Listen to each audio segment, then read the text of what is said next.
hello. That's not me. That's Michael. This is me. Hello, everyone. You're also I'm slightly out of focus because we reset the cameras. Yes, we're off to an excellent start here today. We're definitely not late for any reason. This guy definitely didn't completely not know what the time was whatsoever. So, yes, this is 1 week until BlizzCon. We are literally 7 days and I think 3 hours away from seeing the next expansion, which in the community post I posted, I said this was, I can't remember the wording exactly, but basically the most important time in World of Warcraft's history, which is true every expansion. We've never said that before. Not once. It's the most important day in Warcraft's history and more. Yes, exactly. And I think that's always been the case with an expansion. It's always, this is the next big moment. But this specifically is one of those. Game, of course, is every 2 years completely teetering on the edge of death. God, I love the MMO cycle. It's great. Very specifically for World of Warcraft, I think we've said this every time. It survived Shadowlands, which is more than I think some expected. Yeah. And Dragonflight was a very big spin up the way. So I think that's good. No, I'm not Bellular's brother. I'm just a friend who we grew up like 20 minutes away from each other, so I'm sure there's a lot of 20, half an hour. 40. Depends how fast you go, obviously. Shit. But yes. So here we go. Yeah, so where was I at? I was talking about, well, actually, I'll say hello to the new members, of course, first. Netstalker, new member, of course. Oh, hello. Connor Swanson and Necro Valerian, thank you very much for remembering. We actually have something that I'll talk about later in the stream coming for members and patrons very soon. That'll very lightly tease. Is it the Matt Jack emoji? It's not the Matt Jack emoji. No, it's not. I thought that's what you've been working on for weeks. Yes. Yeah, Netstalker returning. Yeah, that's what I think. I was confused when it said new because obviously I knew you've been here for ages. I guess I just what it says when you've dropped. Sweet. That's fine. Glad to have you back. So yeah, a lot of stuff there. You'll see it towards the end of the stream. But for now, we're going to talk a lot about BlizzCon, and you've seen the thumbnail. You've seen the title. Is this the leak? Is it? Because some people are saying yes, some people are saying no, but at the same time, it always happens, right? Or at least it's happened the past few times where we've come up to the end of just before the announcement and something has leaked a little bit. And people aren't happy with this leak, which I think is an unfortunate hint that it might be real. But we'll get into that. The leak suggests that the World of Warcraft expansion will feature zones and environments. Looks terrible, Matt. I think the game's over. Yes, it's a very definitive yo, Donovan. It definitely is. Yes, no. This is fine. Now, there is something to be said for if this is a leak, this is a small part of it. Yes. And there's an awful lot more that we could see that might be pure copium. I know one of our friends in Guildies had an interesting theory that we would very much like to be true. And if you can hear that rain, there's nothing we can do about it's that. It's cozy. It's just a ceiling. It's cozy. Shut the fuck up and enjoy it. That was way too aggressive. No, it's good. It's cozy. It's nice. I think it's purple noise is what rain is often. Purple noise? I've never heard that one. I think I found, yeah. I've heard of white and I've heard of brown, but I've never heard of purple. Oh, purple noise. Very good. So this is a fun leak. There's actually, oh man, there's so many leaks. Oh my god, there are so many leaks here. Hang on, we don't actually have... The new leak isn't in here. Hang on, actually? We don't have the new leaks, Matt. Okay. Oh wait, no, the new leaks are in another document. Oh yes, this one. There we go. Yes, which they can't see just yet. I'll show them shortly. Okay. Yes, purple rain, exactly. See, this is something, and I think we might as well get into it. Because Mr. Bongo said, this leak feels like an expansion for the sake of an expansion. Wouldn't this just fit in with Dragonflight? This is the make or break that we've been talking about for quite a while. Hey, there does have to be one every 2 years. Yeah, when it comes to what Madsen's going to do when he comes back, that's actually distractingly loud. I can barely hear myself talk. Jesus. It's like Desmond entering the numbers in Lost. If a WoW expansion doesn't come out every second year, the world will end. But yes, any super big long-term stuff from Madsen. This is great, Matt. We've already started the 12.0 train. Let's choo go. choo, get on board. But if Metzen came back, of course, the first time Metzen came back was at the start of this year, and the most recent time he's came back is a few weeks ago. Because they keep on, every time Chris just nudges up the ladder, there's a new official post from Blizzard about it. Point being, anyway, if he's working on something right now, it's actually the next expansion. I've long thought that the world revamp will not be this expansion, but will be the one after, because that quite simply takes a lot of time. It takes a lot of time to do, so I think this will be the thing that happens next. That'll probably be continuing on... they'll be continuing on a lot of Dragonflight's sort of ideas and beats, but in light of Dragonflight feedback. There's a bunch of the content plan for this expansion itself. That stuff will have been going on while we were playing initial kind of launch Dragonflight. I'd say as we've reacted to the WoW story lately, that can absolutely be folded into what the next expansion is. And certainly now that we're advanced into the patch cycle, I think their patch planning will probably be quite informed by how kind of a bit messy the middle's been. At least that's kind of what I expect. But yeah, I don't think suddenly world revamp, Chris Metzen. No, that's not going to be 11.0. It just doesn't make sense in terms of timelines. Now, there is the bit of me that would... They'd never do a double announce at BlizzCon. That would be completely insane. You mean that would be the most 11 and 12? Yeah. No, that would be the most brain dead thing possible. It would be. Oh no, dude! It would be the most. It would be break the glass, melt it into new glass, and break it again. Level of break glass in case of emergency. But yes, it would be immediately underselling the next expansion. I suppose I wonder can they do right? Next expansion's one thing, but how do they, or do they even try to, in addition to that, kind of further instill people's faith in Warcraft? You know the way, whenever they were making the movie The Mummy in the Dark Universe, and and they instilled all of the viewers there's so much confidence in them because they had the little picture of the Tom Cruise and the Russell Crowe and everyone else in their black suits. Oh, we have kicked off the Dark Universe, or some Marvel event happens and suddenly there's 8 movies planned a year until 2029, and you just want to be tired. I would almost wonder if they would do just a little bit of that to try to say to people, no, we're kind of here for the long run. Obviously, not say what the next expansion is. Obviously, hello. Here's that expansion. We are pleased to confirm we are currently planning one after it. That, it's not the crowd's going to go wild at that. But I don't know. I wonder. They're not going to announce that, right? No. They're not going to stand on stage and go, and everyone, we're going to make more World of Warcraft. Because everyone will go, yeah, that's kind of why we're here. What's the story? Because we weren't going to assume that you weren't. We weren't going to hear that and then go, oh, well, that's good. I don't have to worry about the future of the game any more than I already do. I think that's something that they'll maybe talk about the future succinctly when they're talking about Metzen's roles, creative director and stuff like that. I'm wondering, do they do the expansion and then sort of talk about, we're starting off the big future of WoW. That whole thing that's, they've completely mined out Warcraft 3. Completely. I saw some poor bastard. They saw runes. I saw runes on Fyrakk's axe, and I just saw the comment. It was no, the jailer!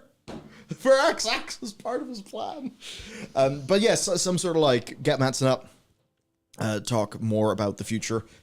It's weird. They can't say what the next expansion is. In the same way they can say, there will be an Avengers movie in a period of time, but they aren't going to say exactly what it is. I don't really know. I don't even watch any of those Marvel things, so this could be an awful analogy. I guess what I'm trying to think about is they probably know some people are feeling a bit shaky. Will they want to do anything extra to overcome that shakiness? Or whatever the hell they've got going on for Classic Plus, will that actually do the job? It's interesting because... I just talked as if Classic Plus exists. To be clear, I don't know. So it depends. Classic Plus depends on how it's framed as a thing. Because if it is more hardcore in a way, if it's more gameplay experiments and not for the people who like the world of Warcraft, then it's not going to be like super like meaningful to people. You still go, oh, where's the game I actually play? Yeah. Which is the problem of this being two separate products. Then I have to manage two separate products. And then, yes, it's like that's awkward. Now it's split into 3 products. If you've got Hardcore, you've got Wrath. Then you had if in a way Season of Mastery. Yeah. Imagine we're going to have classic Hardcore, a classic Season, Wrath. No. Yeah. So those are still subsets, which I think is okay. Okay, yeah. I think. So this might be a good time to talk about a couple of things, right? So we've got 2 supers that I think are interesting. Oh, I love things. From VeggieBad, thank you very much, saying, I wonder how badly Blizzard will mess this expansion up. And this is where I get into a poll that I started at the start of the stream, which is the future of WoW. In 1 week's time, are we excited or worried? 40% of you said, hype, let's go. Actually, I'll end it now. 32% anxious. What if it's boring? And the rest of you said, no strong feeling either way. So that's fascinating. There's a lot of people hype, of course, but there's also a lot of people going, what if it's boring? And some of this is like informed by the leak. But I think that you're completely right to think that, Veggie, or worry about it, because a lot of people are. Because we're at that point of Shadowlands was like a flop. Obviously, it sold so many copies, etc., etc. But as an expansion for the length of the game, for the health of it, it was horrible. Dragonflight wasn't bad. It just wasn't exceptional. It did a substantial amount of things, laid great groundwork for the actual future of like the game's gameplay. It's just that the narrative and the vibes and the reason to be there, you go, this isn't Warcraft as I wanted. Not to the same degree Shadowlands wasn't Warcraft. Shadowlands was the anti-Warcraft. Dragonflight is just a different Warcraft. Yes, that's a perfect way of putting it. Mm-hmm. Yeah, so that's exactly what that feels like to me. And you go, well, yeah, there's a decent chance that Blizzard will mess it up in some capacity because they're always trying new things. They're always trying to push things, and there's only so much of Dragonflight feedback they can act on. Yeah. So given this point, say Zarlak Cavern, right? Zarlak Cavern comes out and everyone goes, this is dog shit. It's like, oh no, 3 of our zones are underground. Shit. Yeah. So what happens if they see, oh well, people really don't like underground zones for some strange reason, despite them liking Deep Home and liking some like underground areas before. What about that was different and people didn't like? Then they don't really have time to go, oh well, we have been working on an expansion about dwarves. Shit. What do we do? And not even just in that sense, but also in the sense of how much of it is like the vibes and the lore and the feeling and how it looks. Have they settled in on because they saw Dragonflight got a good reception at the start? Yeah. And went, oh, they like this. What if we do more of that? Let's go. And then they can't really turn around and go, well, rewrite all the quests to be a different tone, please. They can't do that. So I don't know if they'll mess it up. They'll mess it up in some way. It's literally, like you say, it's how badly. I'm actually going to put my vote in the hype category. Yeah. I mean, I think if I just double check my contract, I've got to do that. I actually would put it in the hype category, mostly because the general trend line has been going better, and they do have a lot of resources. This is the first expansion for like most of the full cycle. They've kind of had all of their resources. Now, that being said, if there's been a bunch of attrition and hiring freeze and a whole bunch of other things, then disregard everything I have just said. I suppose it's just like as a game, and as a game, I feel like we'll be probably going in a fairly good direction. They've managed things. Like, it's weird with Dragonflight. They were managing things really well up to 0.1.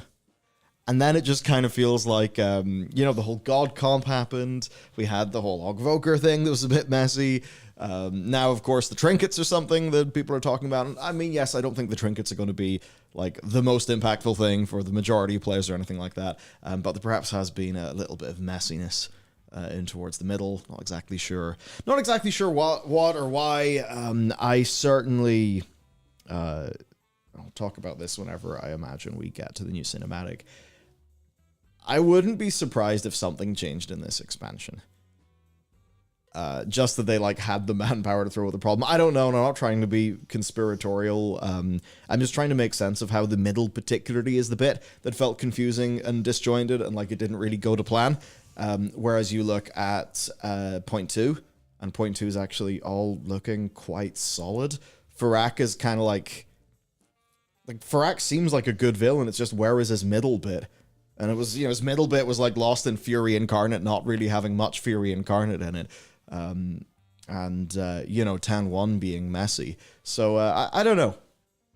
Internally, I'm just a bit suspicious as to what's going on there. I mean, maybe it's the case that, like, I don't know, that there's like a production swell for the new expansion. Maybe that takes away some resources. Maybe that's why things get messy. I don't exactly know. The one thing that I think this...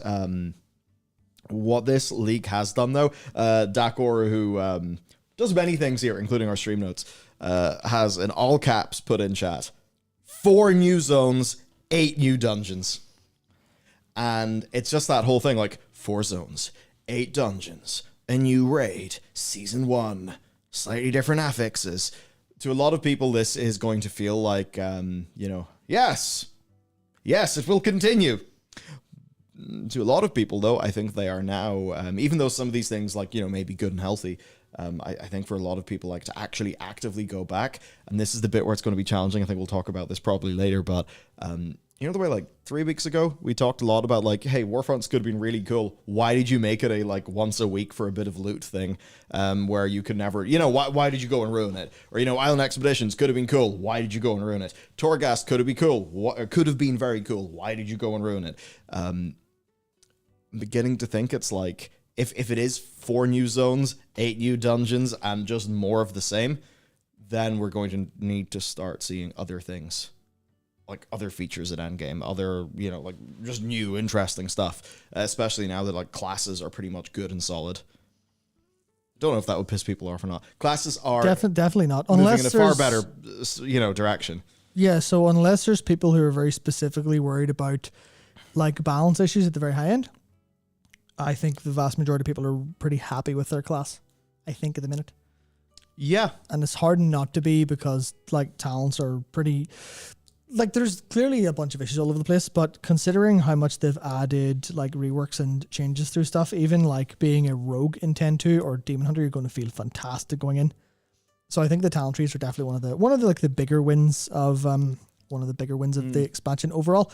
It's just that the issue, as we've talked about, like, ad nauseum, effectively. Yeah, Marksman is dead. Yeah, exactly. So there's a whole bunch of different things here. But that if you nail Hunter revamp, you're definitely going to get people back. I think Hunter was like always the or second most popular class.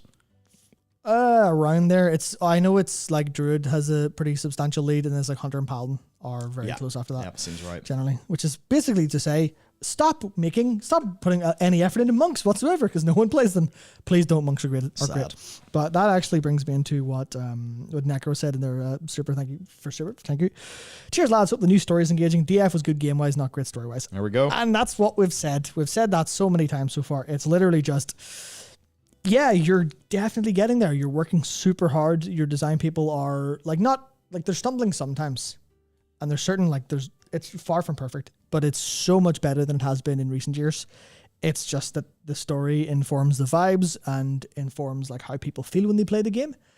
And like, okay, like you're getting close to a case where I think people are getting kind of like, it's not Mists of Pandaria, it's not Siege of Orgrimmar, but people are pretty happy. There's a decent amount of skill expression. There's a decent amount of customization. People are generally kind of popping off. Yeah. With how the game feels, especially with like the iteration between patches is crazy. Where like I can't imagine a world where we would have gotten the new crest update system in 10.1. And then upgrade system, I should say. Then they iterate on that to put that into your currency tab instead of your bags and allow you to upgrade crests upwards. As opposed to it being 2 expansions between those kind of changes. It's almost as if there's like a level of design continuity. I don't know exactly what way this would be structured, but it's as if like the person or the people who did the thing are able to then iterate it for the next patch instead of like just be off somewhere else doing something completely different. Which, the way like a lot of games, they end up having sort of like the new game team and then the live team. I think Destiny was I think they said Destiny was kind of running roughly like that. Veggie Bad, a super thank you, and said, the reason why I hate the aesthetic is because it no longer feels like a grim medieval fantasy. It feels like a Disney movie, a bad Disney movie. So that's the funny bit. I mean, hey, get some Black Cauldron in. That's the Disney movie that kind of went so dark that they sort of tried to pretend it didn't exist for a long time, which is a bit bizarre. I mean, look at, I almost forgot what it's called for a second, Revendreth. Oh, yeah. As soon as everyone sees Revendreth and goes, oh, I recognize that whole aesthetic. Very, very good.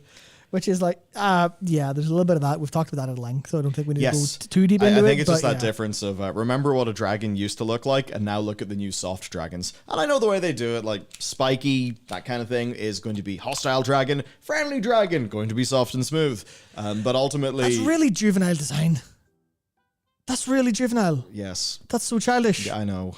Oh my God, I can't believe I haven't screamed about that before. There you go. Matt, you have a new thing to scream about. Oh, that's so... Oh. That... We've extended his life by a good 15 minutes. Yeah, yeah. That's just, oh yeah, circle's good, triangle's evil. What? Is this for 3-year-olds? It's like, are you drawing Bluey or are you drawing World of Warcraft? What are you doing? I mean, that's not fair because Bluey's great. Well, no, actually, that Bluey being great actually makes that a far better point when you think about it. Because if Bluey was bad, then that would be weird. But like, no, you can see why somebody would like to do that because Bluey is actually good. From what I'm told, I've never watched a Bluey, but around me are more and more and more people that have. I don't know, maybe it's just we're all getting to that age now. But yes, I think it's like some of these dragons just being not having the edge that they used to have back in the day. The Night Elves not having the edge that they used to have back in the day. Which is, hey, why we get to say, oh, there was Taronda sharpening her glaive with big black muscles. This is far better. This is far better than your mascara, put on mascara, go Super Saiyan, get turned off by a loon, all that weirdness from Shadowlands. So it's one of those things, I do feel like a little bit has been lost as their art style has evolved. I would certainly like to see them go just a little bit further back. It's one of those things where I think for a lot of people, since Blizzard did the new player models, the new player models were like kind of a bit more goofy looking than the original ones. Now with the original ones as well, it's like you do just have like these very crunchy textures, and when you are dealing with big crunchy textures, it's kind of hard to make things kind of look that modern, soft and smooth. So what was it? What was it recently? People were comparing them. Like it wasn't a harpy. It was some creature anyway. And they were comparing like an old version of this creature in the game and then the new version. And like the new version certainly, I think people did it for Centaur, but it was something else. It was the Furbolg. It was the Furbolg. Yes, that was it. Yeah, the Furbolg. Or Hugger. Yeah. Which in fairness, like the new gnolls posed slightly differently do still look pretty gnarly, but certainly not as gnarly as they used to. Yeah, I think they used to look like they'd kill you. Now they look like they're like cartoon animals a little bit, which is just an essence of the design, which is a little bit unfortunate. Yeah, and I think when we then think about, say, like marketing for a new expansion, right? Like the vibe, the tone, you're certainly going to be wanting to lean more, not necessarily into like the grim, but like to excite people in the way that Warcraft excites people, certainly lean away from the way that the Dragonflight one felt, I would think. But I think a lot of what we're talking about is kind of foreground to why when we sort of see the reaction to this leak, a lot of it was fairly middling to bored. So to actually, I guess, show everybody the leak, again, this is not verified to be true. What it is because like we would know, like whether this was impossible, if this was impossible to be leaked, we would know, we know for a fact that this is kind of possible to fudge. Like there are interesting tools and techniques that exist out there in the world that people could use. And I'm sure we have someone doing their very, very, very best to debunk it. Oh, we do. So we'll go through that. We see new continent Avalorn in what on face value appears to be the sort of text that they would normally use, even though it's actually very similar to 2 expansions ago, where they usually do something rather unique for each expansion. Yeah, so that's one part where we'll talk a little bit about the veracity of this as we go through. And there's something I really enjoy about it. That is this is either one of the best fakes I think ever made, or like real. Because look at that text. That is clearly mid-transition. Yeah. That is clearly mid-animation that they've captured it, and the shapes all roughly match the actual like letters, which is crazy if that's fake. That's a lot of effort to go to when you could have just done the flat text and everyone would have seen, well, it's a little detail I think is very good. But it's also like, yeah, there's people pointing out a couple things that are very much kind of obvious when you look at a little bit closer. Let me just get this as close as we can here. People pointing out that it's kind of the same, kind of similar to places we've seen before. Yeah. In a bunch of ways. Is that Vol'dun? If you squint, yeah, there's Vol'dun with a Gorgrond. with a harpy there. Well, yeah. What if someone slammed Vol'dun and Gorgon together? There you go. Here's some snowy zone. What's that? That's a wee statue. Yeah, it's the Frostfire Span. Yeah, I think that place is called. Yeah, or Frostfire Medan, or something. Anything. So there's that thing, and just that's one of those griffins from Mary we, Peak. in fact, in the toggle box below, have got an up-resed version of this. Oh, so we do. Oh that's my right. god! So My apologies, I forgot. which is this? Is this one that I ran through Gigapixel? I must be. Huh. Yeah, I've been using Gigapixel. It's pretty nice, pretty damn nice upscaler. Actually helps me out a lot. Yes, Sicaria, the Airy Peak statue in Hinterlands. That's what I was getting around to saying. Exactly that. So Please yes, be this patient. this absolutely is a really, really good fake, which which is pretty impressive. So yes, these they do look like things that we've seen before, and certainly, you know, it's funny. Like you think about Legion. Legion was a lot of things that we'd seen before. I think the key difference was it was those things done a lot more than we had seen, or a lot more modern than we had seen them before. I do like how this is just not working. Our CMS is having a lot of fun today. You could try just there we go. There we go. There we go. So here we have an upscale version. It's not. Yes. Who knows? Maybe it's different. Yeah. So there's the Airy Peak in Hinterlands. There's some. Look at that. There's that kind of axey thing, and there's a hammer. That's a dwarf, and that's like a frost earthen. Now, supposedly the I think it's in one of the posts below, but supposedly the like beak on that Airy Peak griffin thing is like slightly different from the one we've seen in game. Is that an incredible edit job on their behalf? Could be. On the faker's edit job, or is this something else entirely?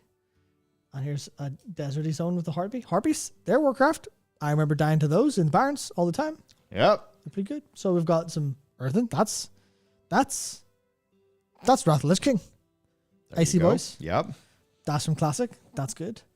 Got And then we have something that looks kind of interesting. bit of Zaldazar or something. A bit as old as R, but it's a little bit greener, it's a little Yeah, cleaner. yeah. It's got those little Orby statue things, which are very Titanic. Very Titanic. Which we Also, see at literally Yep. physical versions of these are at BlizzCon. Those lamp statue things. this is too easily AI gen to me. You would definitely not get the level of coherence displayed in these by... Okay, so are these things entirely AI generated? I would say no. If somebody was doing a fake and they were going to be generating some textures, I could see there being like, you know, AI used in that workflow. But no, like I don't think this is some sort of wholesale AI job. No, there's literally no hope in hell. Like Yeah. I've seen some of the best AI stuff has to offer, and it's not even close to as like coherent as this. Now I know we had people in our like guild Discord, or was it the work Discord, complaining about the ground textures and saying they all look really kind of weird and off, especially down here if you can see it quite clearly. I was like, well, this is probably a work in progress. Yeah, Because if expansion's this at least is, 6 months out. Sorry, at least 8 months out. Yeah, so at this least 10 months out. if this expansion is like 10 months out, right? So yeah, this is 10 months out. This trailer probably made like a decent bit ago. Yeah. Right? Because they usually do like to get these things like ready sort of well in time in the corporate world. So yeah, like this being early, I think is fairly reasonable. There is one thing that's quite interesting. If you go down, yes, you can see there on the very right, we have a fight going on between some sort of dude and a harpy. And that dude whenever one zooms and enhances on the dude, does match another leak. Which may be the next thing that we'll be able to talk about. We're getting somewhere. And NetStalker pointed out this effect on the Harpies is Razorgath effect. Oh, which is either someone being smart in Epsilon or someone being smart at Blizzard. Because believe it or not, asset reuse is a great thing when it's used like this. Because even if you're going to tell the story about, hey, here's another part of Azeroth that we don't know, Harpies are all stormy, elementally. What's that about? And you can see we lead into a lot of speculation. A lot of speculation. Yeah, so to go then, right, so basic points for this. This stuff is too complex and too coherent to be fully AI generated. It absolutely looks like it's captured in-game. That's notable because either somebody has pretty much nailed the look of the WoW render pipeline in Blender or something, or they're just doing this in a client, which I suppose like an Epsilon or something like that. Don't know exactly what Epsilon is. I think it's like an RP private server-y thing with a bunch of tools to make shit, I think. More or less. So I suppose they could do that. I don't even know what version of WoW Epsilon runs off. Haven't a clue. But which is interesting because this is obviously... If it's decently modern, then I suppose they probably could pull off a good fake. I don't know if it's Dragonflight modern. I'm not sure though. I don't know. I really don't know much about it. But yeah. Also, of course, the original Dragonflight reveal, it had some untextured things. It had some stuff that wasn't exactly perfect. And of course, with Bastion and Bolvar, if you remember those leaks, loads of people said they were false. They were a load of bullshit. Like, I could see why, yeah. Yeah, I mean, real talk. The chances, because there's also there's the Alex Straza cinematic model, which came out a few days before BlizzCon, along, I think, with some marketing assets. So, like, if we are going to sort of have the historical average of recent times repeat, then this will be in some degree leaked. That being said, I think one important thing to note is, like, just because the name or an image is there, it actually tells you very little about the gameplay experience. Which is, as people are pointing out in chat, if it's just shots from a video, well, you can't see that. Yeah. You can kind of see that's kind of the point of just... Because you don't know what else is in that video. Yeah. You could have Torghast 2, the Warlock Tower, Archaeology, V3. It could be everything. Don't give the Warlocks more stuff. The Warlock Tower, of course they'll get it. Give it a Druid Tower. Not biased at all. No, they need a Hunter Tower. There you go. Oh, yes. Game saved. Absolutely. So, then, some other things for the Avalorn text being mid-animation, which, in fairness, extremely easy to fake, but it is a nice touch if it is a fake. So, yeah, I mean, GG, makes it look like a screenshot. I guess another thing, too, the resolution that all of this is at is, like, it is low-res enough to make it look like a 360p screen grab of a real thing. It's not high-res enough to give away if there are any, like, obvious, like, telltale signs. We've also... versioning things? Yep. That's the thing where if you're like, well, okay, well, we give this version to Media Agency A and we give this version to Media Agency B because they asked for it later. I'm not sure if they would do that. I don't know if they try to keep versioning the same.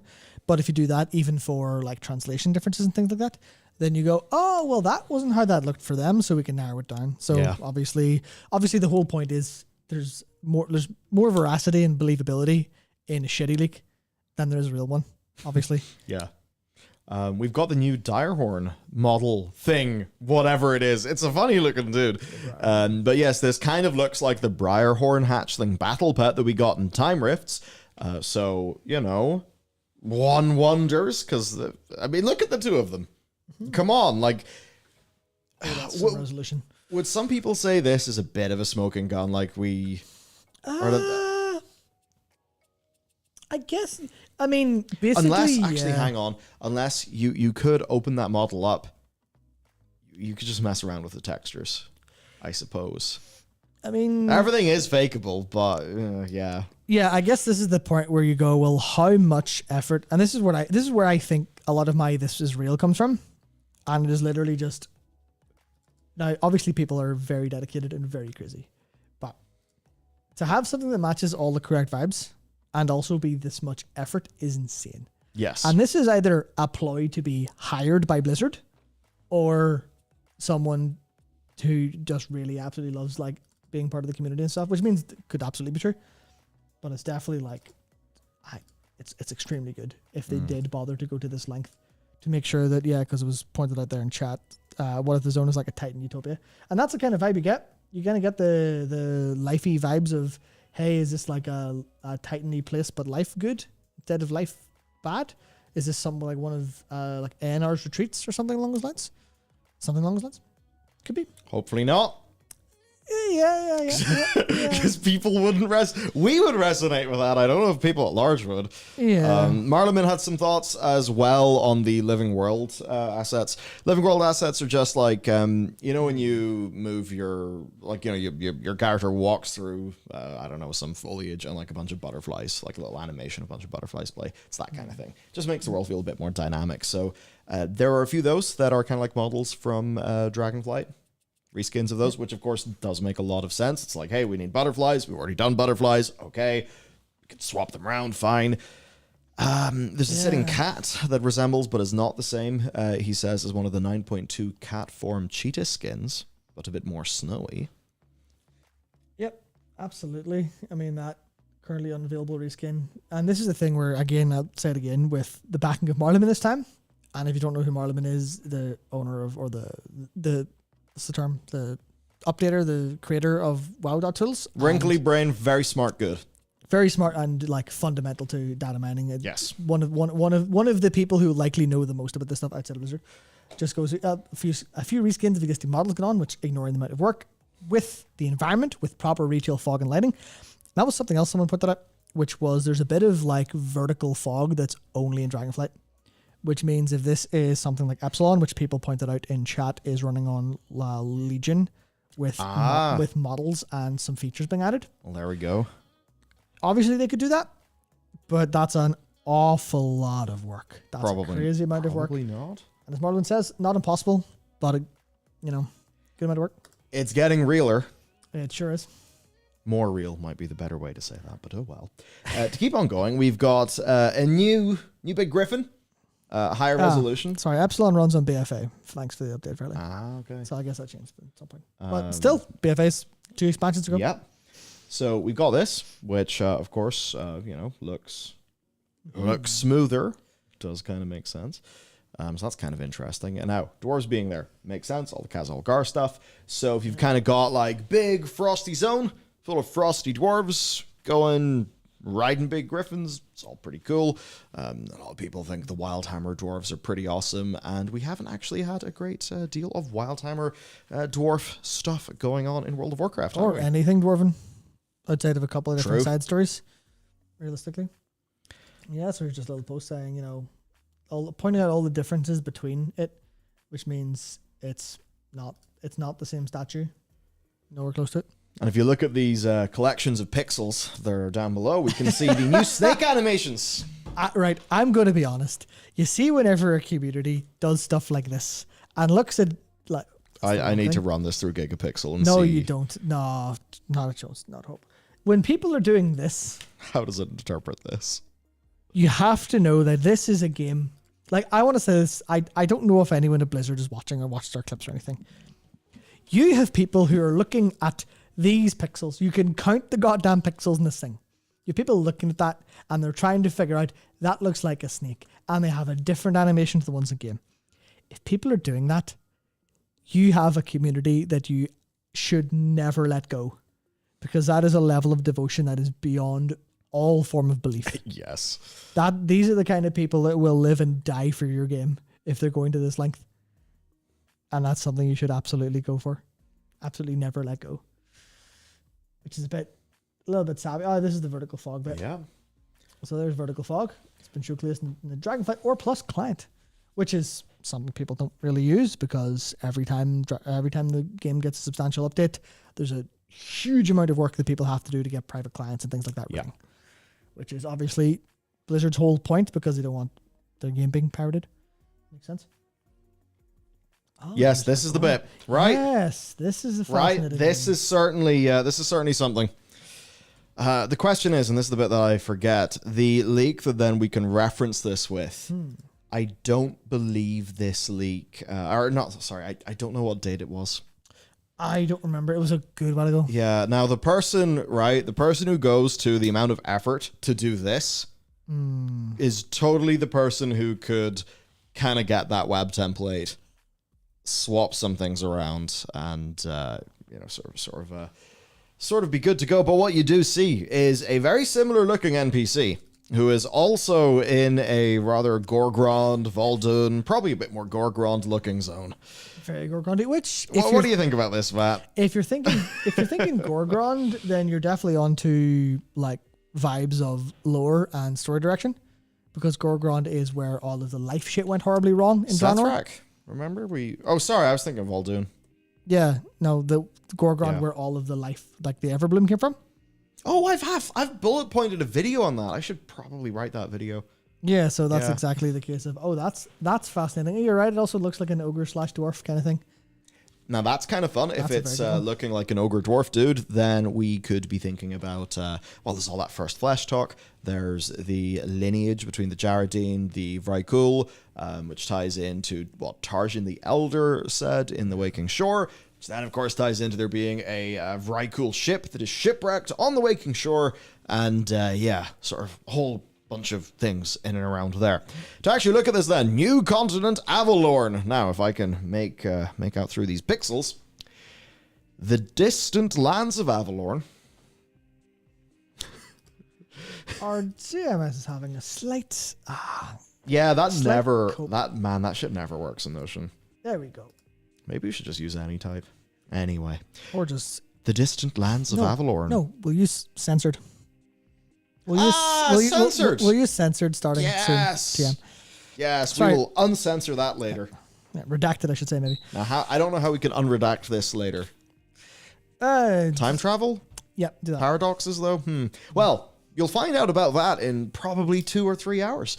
Anyhow, new continent Avalorn. The distant lands of Avalorn lay beyond the western horizon of Azeroth's storming seas. Storming seas. Okay, let's have an active time lore. Active time lore. Right, yes. It's time for an active time lore moment. Okay, storming seas. What the hell are those? So you've got the Forbidding Sea and the Veiled Sea. Yes, Forbidden Sea is to the east coast of Eastern Kingdoms, and the Veiled Sea is to the west coast of Kaldor. So you might be thinking, what storming sea are you talking about? Well, I think that's just the sort of old Titan name. Reason why is there is a book of an old sort of story, an old legend found in the Emerald Dream. It's called The Tragedy of Erenithria or something like that, where basically you got this green dragon. She wants to explore, right? Naturally super curious, all these things. Basically goes to Tyr and says, Tyr, I'm friggin' bored. What do? I want to go to the west.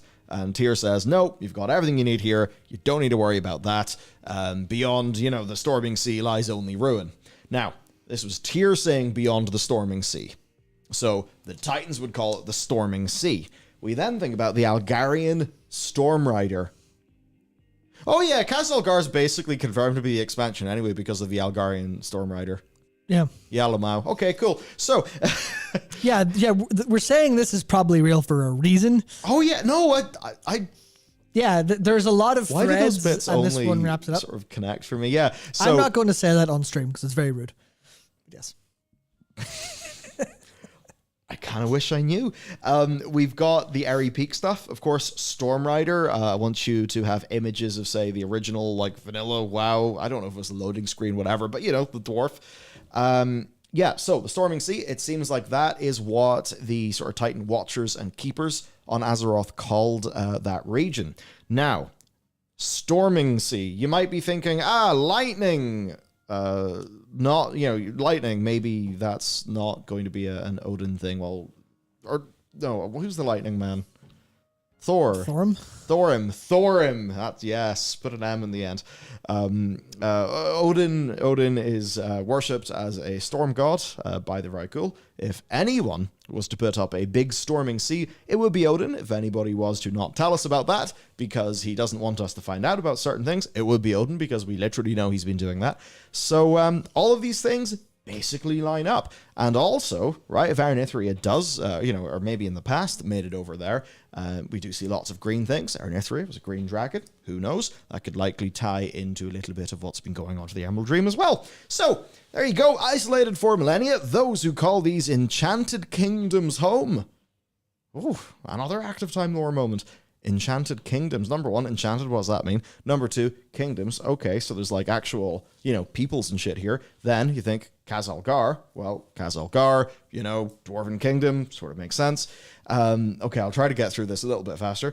Have relied upon the living world beneath them, bound to sacred oaths and divided by old hatreds. This is rather relevant. Per Odin, the people in Avalorn were heretics. So there you go. That would be the sacred oaths and old hatreds. Then, these fellas, the Agorand, charged with the defense of this harsh desert plateau, the furious Agora have ruled over their earthen domain with brutal efficiency. As new threats arrive, the unity of these once unwavering Goliaths has been fractured, giving rise to a conflict that sunders the region. We also find out about, if you click, well, not that you can click to the left, because this is a picture, not a website. We can see there's a page for Khazalgar, and there's also a place for somewhere called the Everward. Everward's fascinating because you think Everward, Everbloom, Everward, Everbloom. Instead of bloom, you ward. What does that make you think of? That makes you think of a place that's teeming with life, but is protected and warded. In the sense of maybe this is going to explode all over the place at some point, but you have to keep it contained intentionally. So scroll down. Oh, look! Ooh. Look! Their telephone has another page. Khazalgar, nestled in secluded mountain crags, this roaring canyon. To me, this looked like roaring crayon. Surges with devastating elemental power, suppressed by the constructs of an ancient facility. Known for their hardened nature and mastery of the skies, the Storm Riders of Khazalgar. Pre-order bonus. No, Epic Edition bonus and Heroic Edition bonus. Have forged a unique legacy from atop their airy strongholds. Airy Peak, which is where the, Wildhammers are from, and that's Azeroth. Who are also riders of griffins and stuff. Yeah. So there you go. I've read out some words for you. Yeah. So what else can we see? Yeah, there's a similar light pillars to the BlizzCon set piece. That's interesting. Obviously, they're not the same. They're just fairly similar, but you can see how you would, make some differences in physical production for shapes to make them easier to do and stuff like that. So, and this is the thing that I think is interesting. So I do want to talk about like this in connection, because I get I'll hammer it home again. This is so much work for fake. It's a lot of work. The more I see, the more I'm thinking that's just not real, right? Yeah. Or there's no way someone put that amount of work in, unless they're like absolutely off the rails, insanely dedicated. I mean, to go behind the scenes at BlizzCon and change the polls. Yeah, it's a lot of work. Yeah, to have a spy on the inside to show you to show you these so you can build these crazy. I believe Akaria points out the pillars are from the inside the Dawn of the Infinite dungeon, which is them being Titanic stuff again, and there being some Titanic stuff in this like Lifey zone would make sense given what we know about I imagine some Titanic offshoot made it here in some capacity, but the one thing to mention is people are pointing out that the background image here is that one. That is Dragonflight. Yeah. That's Dragonflight. Which means it's probably a placeholder. And this is where it's not this site. This isn't the live site. This site's not done. This is I've made sure this is scalable with some of these new assets for mobile. Yeah, and if you want a generic background to test stuff for the web, you use the one that's already on the website. Yeah. And it's not like they made an awful lot of changes, but they did change a decent few of the assets here. Which just goes to show this is absolutely crazy. Crazy amount of effort to have, because think of it this way. This was done way before, right? This leaked way earlier, or leaked way earlier, whichever it is. And they still had the background here of this zone, this earthen domain. And then we see it. Bit sauce. We see it when we go here. And we're like, yeah, that adds up. Now it's a little bit different, but it could be a different part of the zone. And you go, that's kind of nuts. I'm trying not to sneeze is what I'm doing. This is very, very convincing. More than anything else. I obviously just pointed out here in the Mr. Fire preview trailer. Look at the tar in the background. That ain't done. If things aren't done, they're not done. Yeah. They just go, yeah, whatever. So there is Zelrin's analysis. Yes, Zelrin went to a lot of length here. Went lengths. So this is mostly pointing out, asset reuse. Mm-hmm. But asset reuse is entirely normal. Yes. Now there is a. So where are the smoking guns? There's a thing to say about asset reuse being normal, and that asset reuse in this context, where there seems to be a lot of it, is concerning and disappointing for certain people. Because you think of Dragonflight, Yeah. and Dragonflight looked very, very new. So you have to go, well, where are all the new art assets? And you go, well, if this is fake, there's no new art assets because it's fake. Problem solved. The other one is, what if it's real and there's no art assets? And immediately there are two wolves inside of you. One is the doomer. One is saying, the artists have all been launched into space. They're gone. It's over. World of Warcraft has run out of money. They're giving up. They've downsized. It's game over. They're pulling it to an end. Shooting star on my drive home 2 weeks ago. It could have been the Warcraft art team. What did you wish for? I don't know. 11.0 to be good. That's what I wished for.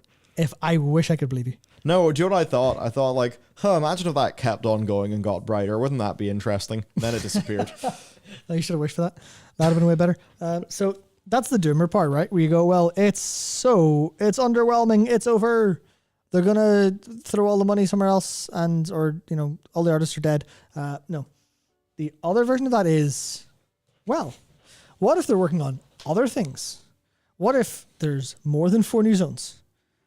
What if they're going faster and they're actually using asset reuse very heavily to make more game? Yeah, because this is something I kind of like tried to introduce it into the discussion like a few months ago, but it's the idea that, and I kind of, it's further to the whole 4 zones and 8 dungeons. It is to say, think about the amount of work it takes to make a World of Warcraft expansion that only just reaches the bar set by the previous one. So to do that, you have got to make an entire new continent. You've got to do all the lore of that continent, the world building of the continent, the story, all the set pieces, the POIs, the vistas, the blah, blah, blah, blah, blah. You've got to do so much work. And it doesn't really matter like, oh, look, your artists made that duck really cute. The thing that people actually judge the game by at the end is like, were the quests fun? Did my character do cool things? Did I have an experience? Are the dungeons fun? Yeah, did I have an experience? So on and so on and so forth. So the correlation of like literal new art assets created to quality of upcoming video game it's far from 1-to-1. So you look at, I remember it was like a picture of like the same intersection in Spider-Man.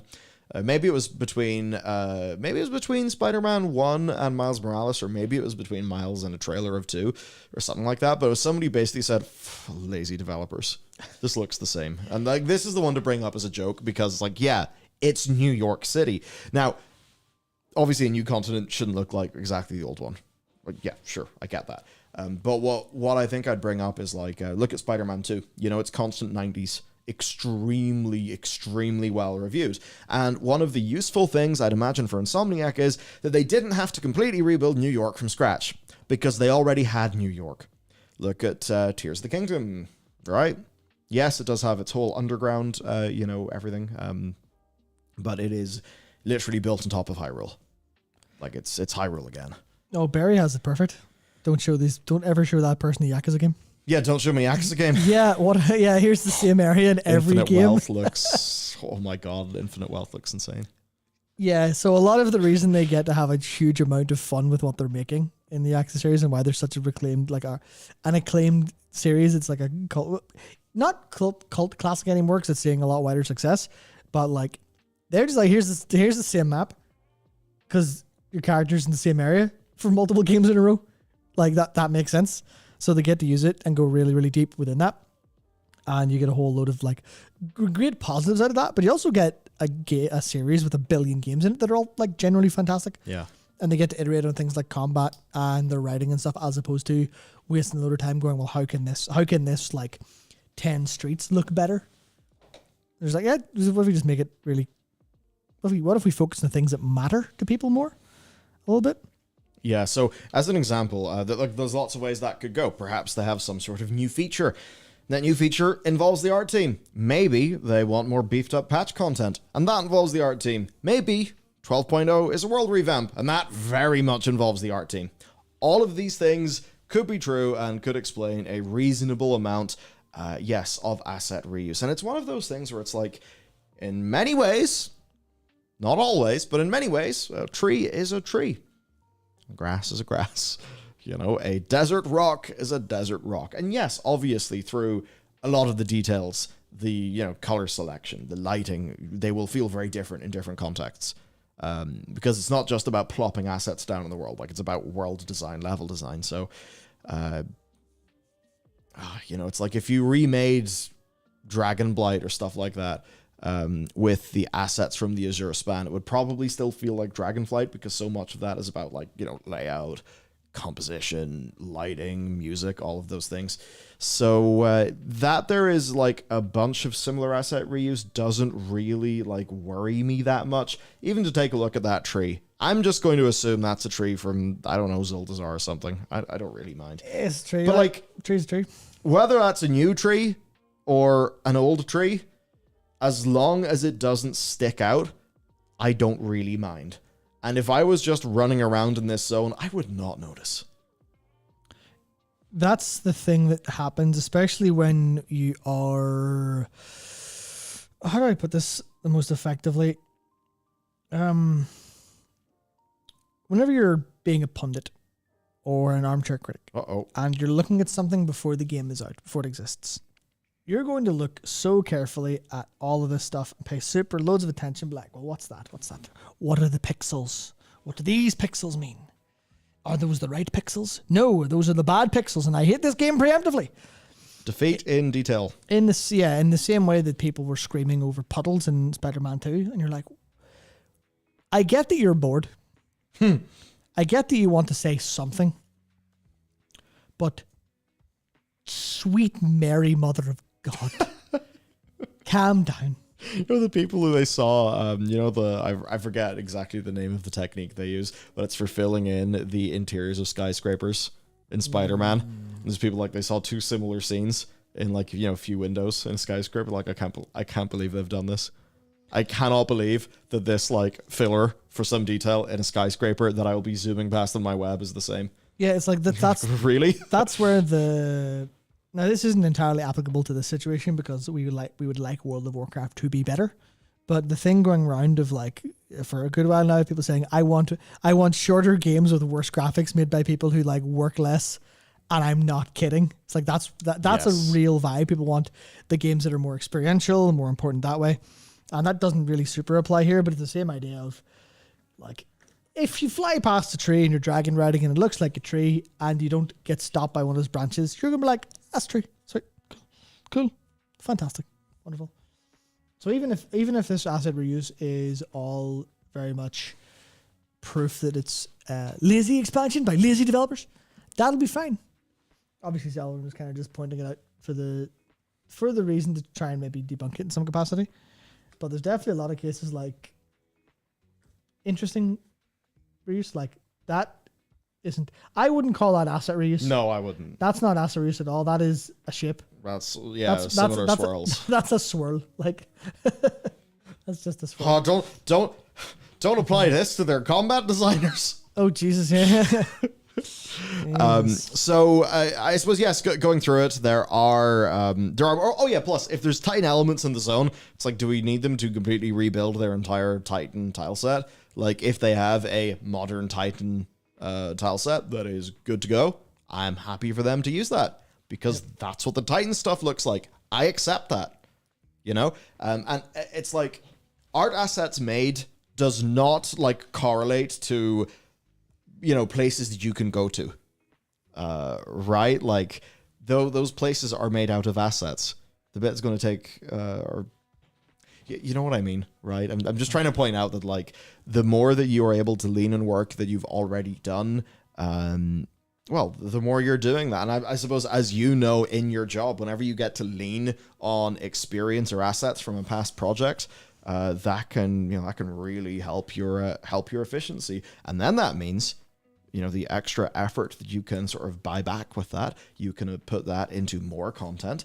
You can put that into developing content more sustainably, or you can sort of put it into trying some cool new interesting shit. So this stuff I'm all totally fine with. Like, ultimately, if you went to me and said this patch is all old world stuff, away you go, have fun in the old world, a lot of people would be kind of excited.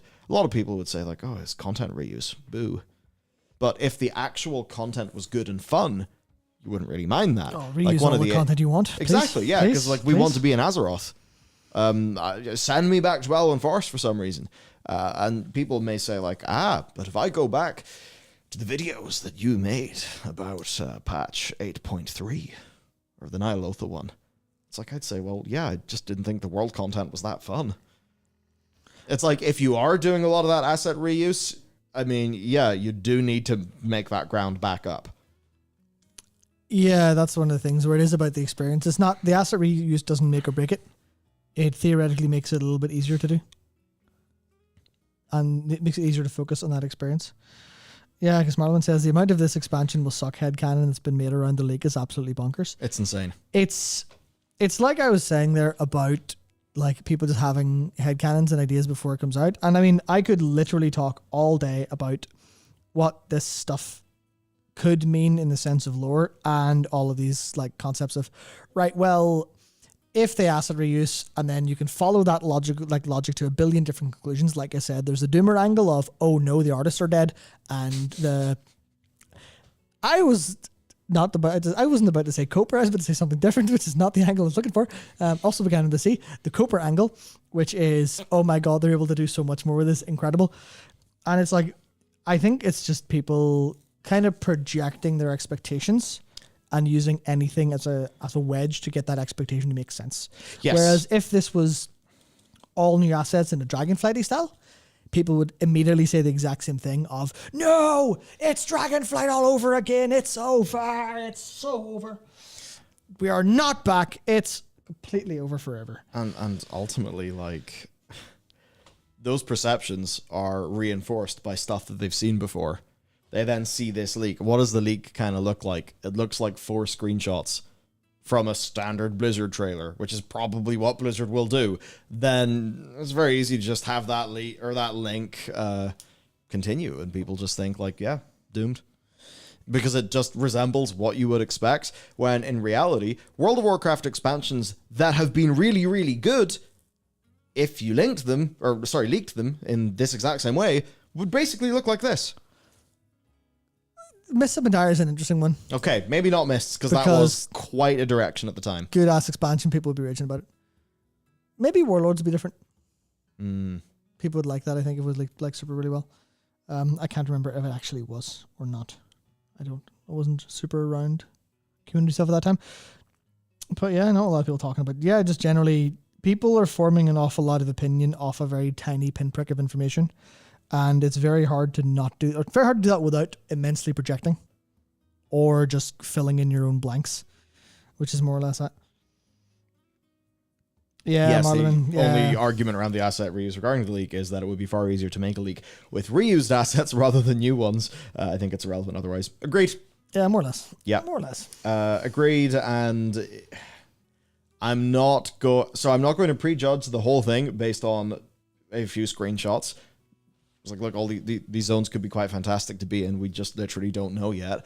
And I had another point. Oh my God, my point is gone. Oh yeah. And I'm not going to be like angry that they've decided to develop things decently smartly. Like, as a WoW player, do you want artist time going towards making something again just for the sake of making it again fresh?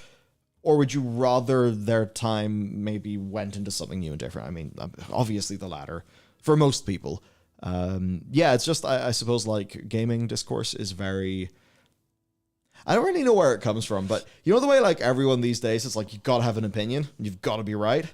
Oh, or at least like on the yeah. internet. Because when you meet people in real life, that's not like this. I mean, maybe that's politics or something, but it's generally not like this. Yeah. Whereas in the internet, it's just like, nope, I have immediately called this shot, which was like, maybe not, Yeah, I have seen some maybe not the way. brutal case in that, but like, yeah, Night Stalker basically has it down pat. At this point, it seems for a huge group of people, WoW has to suck is more important right now than WoW has to be good.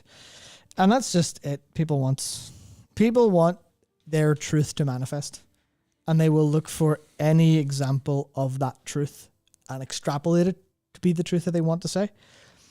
And that's more or less, I think it's not a very satisfying answer, but I think that's generally how it actually feels today. Yeah. So as I just take a look, sort of now that we've had this discussion and going right back up to the original, like pictures of those zones. Okay. Sort of dense, lush jungle area. Could be cool. Probably not as up my own alley. I would prefer the darker, sort of night elf enchanted forest. But that's just my personal angle. I don't really mind. Oh, yes, you're at the very top. That would be the reasonable place to start. This zone looks like it's quite moody. That could be pretty neat for A storytelling. little bit of a brighter Justfar, Yeah, because that's how Foggate is. I could be totally down with that. And also, this could just be one sub-region of a zone. Too, because like if you think about Onaran Plains, if you're in those, the Plains. the rock pools. Oh, yeah. Like those, if you're there, or if you're in the Greenflight area, the place is going to look pretty different if you only had one screenshot to go off. Next place, like if we've got some sort of Frostfire Ridge with dwarves, basically Wildhammer dwarves, but not the Wildhammers and Frostfire Ridge, you put those things together, I'm very with you. I know not everybody liked it as much as Shadowmoon Valley. I really love Frostfire Ridge. Especially its music. I think its music's like some of the best in the game. I love that place. It's great. I didn't like its aesthetic quite as much. See, I love the aesthetic. I liked how snowy it was, but I felt it was a little bit one note overall. I didn't quite like how sharp it's snowy and it's volcanic. Because in my head I was like, it's very very heavy on contrast. I liked how it was like built. I mean, and that stuff. is kind of how that stuff Yeah. goes down. Yeah. But I was like, not for me.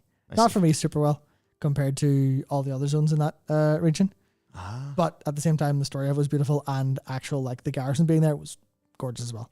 So looking at our third then, Gorgrond, pretty neat zone. I think I preferred Vol'dun to Gorgrond. Not at all. Vol'dun didn't set me on fire. I only liked the Sethrak area of Vol'dun. Everything else kind of sucked to me. Yeah, to be honest, I don't really remember Vol'dun that much because I remember leveling up in it and basically never going there again. And also, it's BFA. I did not spend a lot of time playing the first half of that expansion. So yeah, look here. I like zones like this. I think they feel pretty crisp, pretty neat. So I'm happy enough. Yeah, tiny life forest place. I'd certainly want to see how the Titan elements make that feel different. Make it feel different to a Shoulders Basin. Yeah, I suppose as well. Like another thing, the narrative impetus for being here, we do not know. The inciting event, we do not know. The new gameplay features, we do not know. The new race / class / not new race or not new class or new allied race or not new allies, whatever it is, we don't know. So the actual vast majority of the features that you'll be playing, we do not know. Yet. Yes, of course. 1 week. Yes, we'll know in a week. If this is real, and I suppose quite a few people would now say that the evidence is kind of stacking up to say that it does look fairly real. Now, apparently, right, we have some copium take from this absolute crackpot in our guild. Don't be too mean to him. Yes. What's Luke said? Okay, what's he said? This has been said before, but I'd love if a new continent on the other side of Azeroth wasn't just a big expansion island, but a huge continent the size, I assume, of EK/Calendar that would have more zones become accessible over the course of several expansions. Yeah. You just you go up to the area and someone's like, "Sorry, CJ, the bridge is under construction.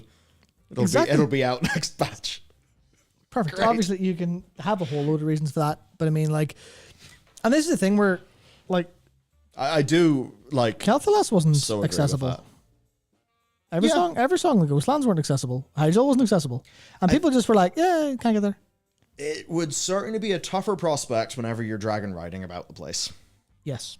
So Exactly. I don't exactly know. I don't really know how they would do that. I mean, there's the storming sea. Who knows? Maybe the storm just conveniently moves around the zones you can't go to. But then it starts to feel like a battle royale, No, circle zone. big scary thing blasts you down. You don't know you don't know how to deal with it as a people because you need to understand more of the area. There you go. The fury of Odin smites thee down. Maybe not the fury of Odin. Maybe tie it to something that's more actually based on the continent. So it is literally like you're like there is something in that area that is too scary for us and we don't understand it. And then Khadgar shows up with Magni and what's his name, Bran, and they're like, "We'll figure it out. Give us approximately 18 calendar months." And you're like, "Sweet, no worries, work away." There are challenges. Those challenges could be overcome with creativity, which often can lead to wacky and cool solutions. And yeah, I would totally agree with that. You are painted into quite a strange corner when you have to do production-wise what is reasonable for an expansion every 2 years. Because you cannot just do like, here's 5 years of development, an entire world. You just can't do that. But then it's weird if you're if your kind of like secondary world is just made up of tiny little places. It's either you do it like that, or you do it like say Elder Scrolls Online, where it is overtly a humongous place, and they're slowly adding regions to it as the expansions roll out. Or I think they kind of do that with Tyria as well in Guild Wars 2. Whereas in World of Warcraft, it's very much like you hit the map key and it's abundantly obvious, where everything is. Yeah, because I think like in Tyria, the way that it'll be is, I don't really know how to describe their fog of war on their world map, but like it's pretty clear that everywhere's got its fog of war, and then you explore it. No longer, of course, has fog of war, but there are parts of the map that have fog of war that you cannot explore, which makes it feel like it's this quite big world. I suppose that's maybe what I'm trying to say. Yeah, that's exactly yes. It. It goes on saying, make an effort to have it be vaguely coherent as a continent. Have a good chunk of the races and ideas we encounter there be somewhat ubiquitous over those expansions, showing those places are connected, which would be a great opportunity to expand the scope of lore while building on the non-cosmic ideas, such as all of these new cultures that show up for one expansion or one zone. And then we go, who are these Centaur? Let's not worry about the Maruk Centaur ever again. Nephin will be back. Yeah, more or less. Never be free. And that's the thing where that's one of the things people... Now, it's obviously there's examples of, well, this was introduced in Classic and then no one really cared about it again. It was just there, but you were playing Classic, so you got to hang out with the kobolds and the gnolls and stuff like that. So I think there's a whole pile they could do. Well, here's your dwarves. Here's your new earthly dwarves. And they're a pretty compelling faction that do small changes over time and exist in some capacity. Yeah, Dox and the Saberon. Yeah, they were cool. They were cool. So next time they want to design something that has that inspiration, they can't reuse the Saberon because they're these Draenor things. So they have to find a way to bring them back or do something else. I go, okay, well, we have to make them again. Because even they kind of did that with the new Harpies in Dragonflight. Well, they were different again in a way. They were still recognizable because they were Harpies, but like, yeah, you gotta do a little bit more. Yeah. You're right, the Saberon on Azeroth because of the Maggar stuff. Yeah. Correct. So they could be there. But yeah, that's a good point of like if they actually do that again and continue to reuse these, but develop their culture in some capacity, it would be way better.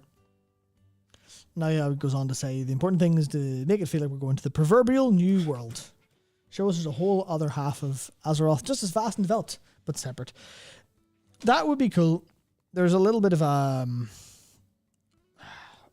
case of, can you make it feel coherent enough that it's not, why is Azeroth two planets slammed together? In the way Dragonflight a little bit feels that way. And there's a couple of other things about, you're going to the new world. Cool. Where's that happened elsewhere? And all the other video games that are happening. Why is that a trend of everyone exploring at the same time? Cool. That's not a problem at all. But then goes to say, it's not even a big ask. Just takes clever framing to show that whatever we see is part of a bigger interconnected thing. Could have quest events across between the old and newer zones. Yeah, it's literally just the idea of, what if the expansion goes, here's what's coming next, but you can't access it yet. And you go, wow, that's big. That's really big. It's going to be interesting. So I agree with all of this. The next stage, though, the next stage of our journey, Matt, is to take a look at the league spreadsheet. Because we have the league spreadsheet here in our document. And now that I think we are feeling quite like this is it. So you can see there the 11.0 zone screenshots, which Urcarp. So this was compiled by Urcarp and has been... it's been compiled by Urcarp and is going around the internet. And this is the most amazing turbo powerful resource. Holy shit, you're a legend. Wow. Remember when I talked about people in the community loving the video game to extreme lengths? Yep. Yeah. So. Oh my. Oh yeah. This 70 of them. This is the leaks. Sweet. So what we can do is we can take a look at some of the more credible ones, but we can filter that down to only being the ones that fit with these new zone screenshots. And I think, if we do that, we can sort of, we can start to get fairly interesting. Of course, the question then is where to go. Return to Kalimdor. How do you want to filter this? I don't think it's return to Kalimdor. Huh?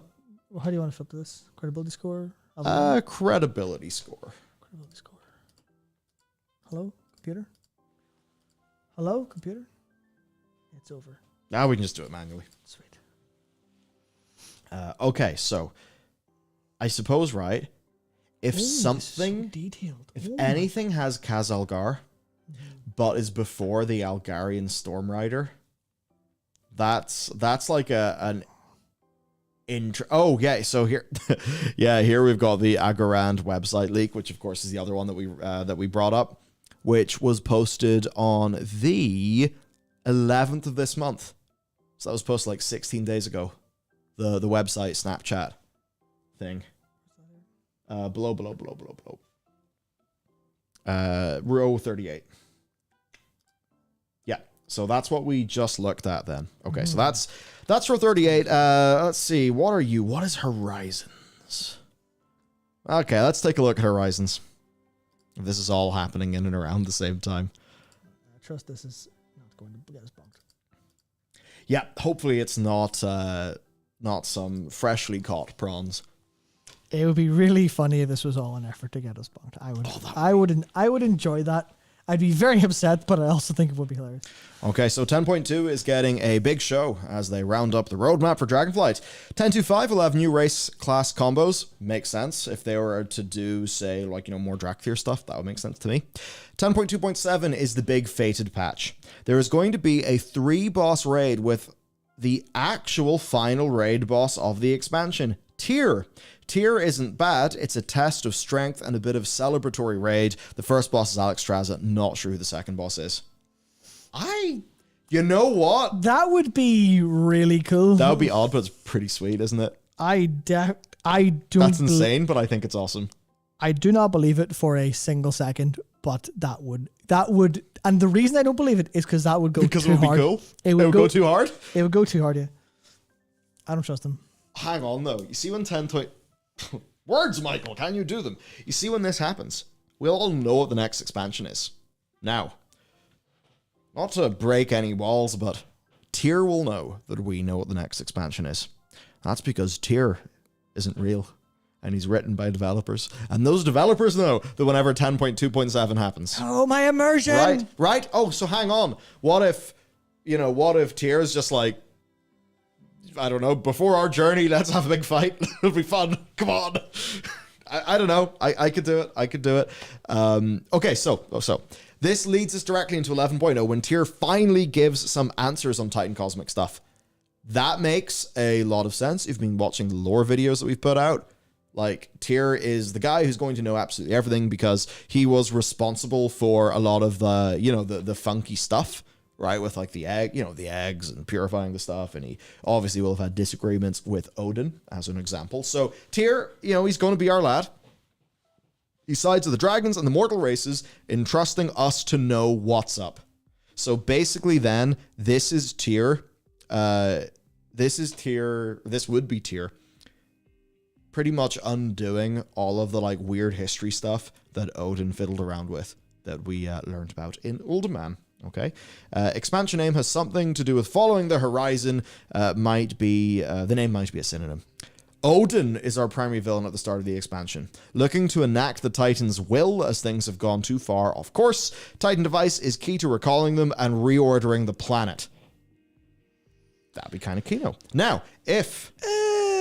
it could be cool. It could be cool. Now, reordering the planet, that might be too much. But certainly if you want some, like, think about the cinematic of, like, Sargeras trying to do the big world stab. Mm-hmm. Right? People thought that was cool. Maybe there's, like, opportunity for some cool stuff here. Now, apparently, of course, trying to force the Titans to come back is what Iridikron said was kind of like his goal. Because he wants to force them back, and then he thinks he can totally clobber their asses. Iridikron and his crew are secondary antagonists that take center stage later on in the expansion, and they're also looking for the Titan device. The sigils. The sigils. The sigils! The oath stones! There has to be a gimmick. That's why this is true. Because there's a gimmick that doesn't need to exist. I mean, okay, it's fair that there's something on the other side of the world, but... yeah, whatever. Avalorn is the new continent. Khazalgar is the main city and zone where players hang out. Avalorn is located outside of storms that surround the known world. It's not just the other side of Azeroth. That makes sense. Makes sense with the whole storming sea thing. Now, what date was this posted? This was posted on the 12th. So that would have been after Erenithria came out. I don't know, because time has no meaning to me anymore. When did Erenithria come out? The Tragedy of Erenithria, 4th of October. Ah, yes. So, while this is plausible, it does have that book to go off. Kalimdor, when it was whole, was kept separate from the rest of the world. Tyr is able to calm the storms and open the path for us to follow Odin, who is following Iridikron's forces. There is a 3-way fight between Titan loyalists under Odin, Void servants under Iridikron, and Tyr and the player factions. So it's basically just the big, the colors on the chart are fighting each other, but we're actually the real people, and I suppose this could be a way for them to kind of say, screw the whole big cosmic-y cycle thing by kind of just having us fight for ourselves. Yeah. Which I think if you're going to do it some way, that's probably wise. And specifically, that's the theme that they've been building up anyway, so it makes sense. And Odin being a cock is a well-established thing. We did a lore video about it, like, oh my god, 2 years ago? Pretty sure we did more than one. Yeah, more than one. Do you remember the one John did all the blendering for? Yep. Yeah, it was that one. Sure. So Yeah. we have a good lore video in Tyr. Yeah. Like the way that he treated Helya is like insane and fucked up. The way he's treated his dragons is also pretty bad. Yeah, Odin's big dickhead. Which makes sense. Him as a character being an arrogant twat sometimes. Yeah, there's also that this is a good way to attempt to ground the cosmic stuff in factions that we get to see have more actual like ground time. And literal like ground war stuff, as opposed to we're going to somewhere really weird. Blah blah blah blah blah blah blah blah. You can bring back Herja and the first boss. You can bring back some of those things from Legion in a way that people will find kind of fun. You know about like the Klaxi turn against us at the end of Siege Odin was War? the first boss, by the way. Huh? Odin was the boss. No, it wasn't. It was the two people. I'm a dumbass. Yeah. The two people? Yeah. What? You're talking about Trial of Valor, right? Yeah. Yeah, it was the two fuckers. Can't remember their name.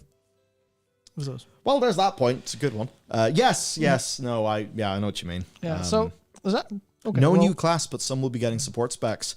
That actually sounds credible, because it does kind of feel like if definitely. Yeah, like if the only support spec is augmentation evoker, like you do have a bit of a problem there, game design wise. A big focus on character customization once again. Certainly Blizzard said that they would be, remember they said they'd be kind of waiting to do more of that in the future, and then the community really had an outcry at that, and then Blizzard were like, okay, we'll do it. Well, here's something to think about on that specifically. How disappointing has a lot of the customization been in Dragonflight? There's been some great stuff. Absolutely great stuff. Yeah, nothing big though. But there's been stuff that's been pretty disappointing, like Blood Elf customizations for hair colors, Night Elf tattoos. Okay, well they'll do, I guess, but they're also changed.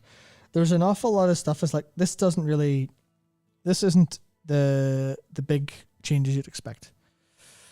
And even like the things like changing the eye, like glint light thing, broke, and stuff was breaking all over the place, which implies that they're like the engineering time is going to be going for that customization wave in the next expansion, because that's when they get the engine push. That's when they get to really play around with all their tech and stuff instead of breaking stuff that's going live. So that makes complete sense for me. I imagine a lot of stuff coming through. Here's interesting. And actually, if you've been here since the start of the stream, turns out this leak answers my questions, Matt. Player housing and world revamp will be addressed, but not expected for expansion launch. When they say they're talking about the future of Warcraft, they mean it. A bigger roadmap like Bungie gave when they announced multiple expansions for Destiny 2 will be shown, since those are features that play into a larger narrative. That would make sense as a counter to this expansion looks kind of mid or kind of smaller in scope, or maybe even if it doesn't, it is the communication that'll at least put a lot of people's allay a lot of people's fears. So this one, which is Horizons, which happened 15 days ago, I think that is fairly that's fairly legit. Yeah, so we have something on that. Oh. And this is really funny.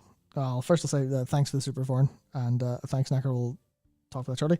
But Danny Him says, this is 100% legit, comma, trust me, capital D. So there you go. Danny said it. True. We got it? Yeah, this is your next expansion, confirmed right now. There you go. It's a bit silly, but at the same time, you know. That's the fun thing. People, like, that could be Ian's alt. Could be Ian's alt. Or it could be someone else entirely. Who knows? Yeah, capital D. That's it. Plot twist, Blizz uses the leaks to calibrate the next expansion towards needs. I would love for that to be true, because that'd be really funny. But I certainly don't think this. So now we have the Storming Shores. But here's the thing about the Storming Shores, right? Thanks, Cliggleth. Storming Shores, 7th of October, 2023, which is just a few days. Because, we have here from the incredible notes, Avalorn, Titans, Light, Cosmology, Illuna here. Illuna here, it's like that is so close to, to the books found in game that happened just before this leak was posted. You don't say it was 4th of October was those books? Yeah, the books came out the 4th. This the is the 7th. Yeah. Which is 3 days after the books. Yeah. So if you're a crafting league based on the books, this is exactly what you would make. Or sorry, for some reason I thought you were suggesting the opposite. Oh, no. And I was like, have you lost your mind? Yeah, so what they're saying is, and we'll see if it matches with other things. The Storming Shores, 6 new specs. A Bard Rogue, Earth Warder, oh my god, a Shaman Tank. Let's go! Shaman Tank, I'll take that. Chaos Demon Hunter, a support Demon Hunter, Spellbreaker Mage support, Zealot Paladin, a range support using the light to strike enemies and inspire allies, and the Spirit Mender support using the powers of Chi-Ji with red mists. This is the fakest shit I've ever seen in my life. two renowned factions. Kingdom of Illuna here and the Tribes of Yoru. 6 races Tribes of from Yoru, what? renown. We got the Zhalgar, the Halflings, the Vrykul, the Dark Trolls, a bunch of new Jinyu, the Samir. Talai Jinyu. What is going on here? Sure. 6 zones. That's more than 4. But here's the thing. I choose to believe. But here's the thing. On the website, screenshot. How many little counter blips were there? 4. There's 4. Fake.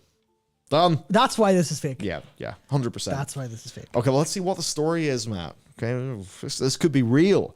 Odin leads an invasion force of Titanforged and other Order Light aligned factions. Scarlet Fanatics Light Forged Expedition, Xalatath, Iridikron, and Ashara combine forces to combat Odin and corrupt the roots of Illuna here to awaken Azeroth.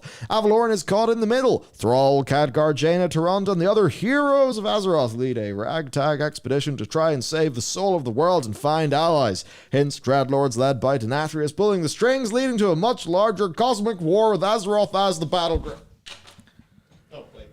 There we go. Yep, nope. Bye. No thanks. Denied. I'm okay. Dropping Illuna here 3 days after we get a book that mentions Illuna here, it's too obvious. It's too trying to be obvious. Mm-hmm. I mean, it's as far as the fanfic goes. Yeah, like true. it's got some pretty unique what do you call it? Creative elements in there, but It's like if Furion wasn't in the list, it must be real. never mind. Spot on him. Okay, so there is one here. Wait, Beyond the Storming Sea? Oh, which? That one sounds good. The Noble Aircarp. The Noble Aircarp has given Beyond the Storming Sea a 3 out of 5 on the credibility score. Credibility of score, of course, is scientifically validated by time travelers in the future who know what's happening. Yo, that's actually a smart idea. Now, there is one problem. It mentions pirates. Oh, it's over. Mike, you banned. Level cap 75. No way. No, it's over. No way. Fake. It's over. 3 additional talent spec points, 2 additional class points. I can see that. Everyone gets new talent nodes, slightly expanded trees. Can see that. All 3 monk specs are getting revamped in 11.0. Hunters are getting a relook. Augmentation is getting a serious rework. The team is still committed to a viable playstyle, but they recognize it's not worked out perfectly. I don't work in classes, but the folks working Augmentation Evoker are passionate about the spec and want to make it work. Shaman support spec in the works. Shaman for everybody. The work making druids more available to everybody. Won't be ready for 11.0. New renown tracks. We get, oh my god, this is definitely fake, Matt. 9 dungeons at launch. A new raid. Fake. No. Fake. And Sanguine's getting taken out back. Well, I would hope so, regardless. Okay, so we got 6 Dragonflight size zones and 2 subcontinents. It's still going to be 1 landmass, but there are pretty important thematic differences between Khazalgar and Thasdun. Ybarra's tweet about no pirates was a bit tongue-in-cheek. Spelled the bar wrong. It's fake. It's over. Ybarra. Yeah. We definitely have pirates in the expansion, but it's not a focus. There will be a pirate island in 11.0. Plunder Isle's the dev name, but definitely not final. Adding a new subcontinent every patch, similar to Dragonflight. Okay, not super related. Fun side note. Chris hates what was done with Urel, and I think you're probably not going to see much for her in the future. I am willing this out of existence right now. Not that he's against the whole light isn't always good theme, but it feels like Urel was done disservice to her character. That's true, but I am sending this. I'm using mind bullets to make this fake. Now, Matt on this is a biased source. I'm not biased at all. Not at all. See, the problem is... Not even slightly. What happens when you love Urel so much that you're willing to take the destruction of her character just so that you can be stomped in the throat by her hoofs? I plead the 5th. And he's pleaded the 5th. There we go. I plead the 5th. Okay, do you think Chris Metzen would find out what they tried to do with Urel and not? I do not think he would like that. Based on the stories that Chris has seemingly always tried to tell, that doesn't feel as much like him. And this is, those developments happened after Chris was gone in a Afrasiabi-led period. The great period of World of Warcraft that brought us so many delightful things. Yeah. Magister, you can share your humble opinion at any time. This is a everyone gets to speak their piece zone. And Nera, go away. It's actually Mecha Pilot. Urel is my avatar. Okay. Yes, that's different. That's from Heroes of the Storm. Yeah, I don't imagine him writing that story, but I can imagine him seeing places to take it. Or hang on, Matt. Hang on. I'm hanging on for dear life. It's just from a Maghar perspective, bro. It's just Maghar perspective, bro. Those orcs are the bad ones. They're telling lies. They're telling lies about our great good lady. I was instinctively about to say something that would actually get the stream taken down. Do you know what it means, Matt? It's time for the second battle for Azeroth as we go and kill the Maghar orcs for saying bad things about the future Mother of the Light. I know how to say it. Keep yourself safe right now. What color is Lilith? Lilith's pretty pale. If only Lilith is blue. Basically, what I'm saying is Lilith energy. Apparently, it works everywhere. That'd be different. I feel like Nathan's smart enough to be like, well, that was kind of not what I expected or wanted, and it kind of sucks, but we can figure out a way to solve this, just because it's so clearly, obviously, and the orcs are the subjugated again, but from a different perspective. I think you can totally do that. Yeah. It's just that there's ways to pull that through where the Draenei and the orcs can bind together under being the Lightbound and unbind themselves in some capacity. They can cast off the yoke of the light and recognize it for what it is as a different form of control. And I think that's like completely there, right? I think you could totally do that. I can't imagine him getting like mad at that at all. Maybe if he was like super devout Christian or something, and he was like, that angle. I don't think it would be that angle. Yeah, that's what I'm saying. Like, that's the only angle I could see. Whereas, like, how dare you? The light is great. We have never once in the video game Warcraft universe ever suggested that the light and its zealotry might be used for evil in any capacity. Scarlet Brotherhood. So it's like, yeah. Dragon riding will be available within the first 2 hours, depending on playtesting. Also, we're going to stop calling it dragon riding after Dragonflight, and we're going to start calling it dynamic flying and static flying, which obviously they would say that in the leak because that's what the developers have already called it in some other instances. Yes, we're making the air in Avalorn more active. The World Dev team is doing cool things with dynamic weather and air currents, making the flying experience less about getting as high as you can and just gliding to your destination. It'll still be possible to do this, but they want a little bit more friction while you explore during your leveling process. Dynamic flying talents are still a thing, but they're getting a redesign. You'll be able to do some light specialization, similar to choice nodes, but with a few more options. World revamp, basically they say, yes, big undertaking, more info at BlizzCon. Okay, what do we think about Beyond the Storming Sea? Other than it obviously being sus because it's called Beyond the Storming Sea, and this has been mentioned one day after the Storming Sea, I think, had its first canonical mention. I think... Fact check me on that. I think it's terrible and silly. Terrible and silly? I think it's just not at all what is going to happen in any capacity.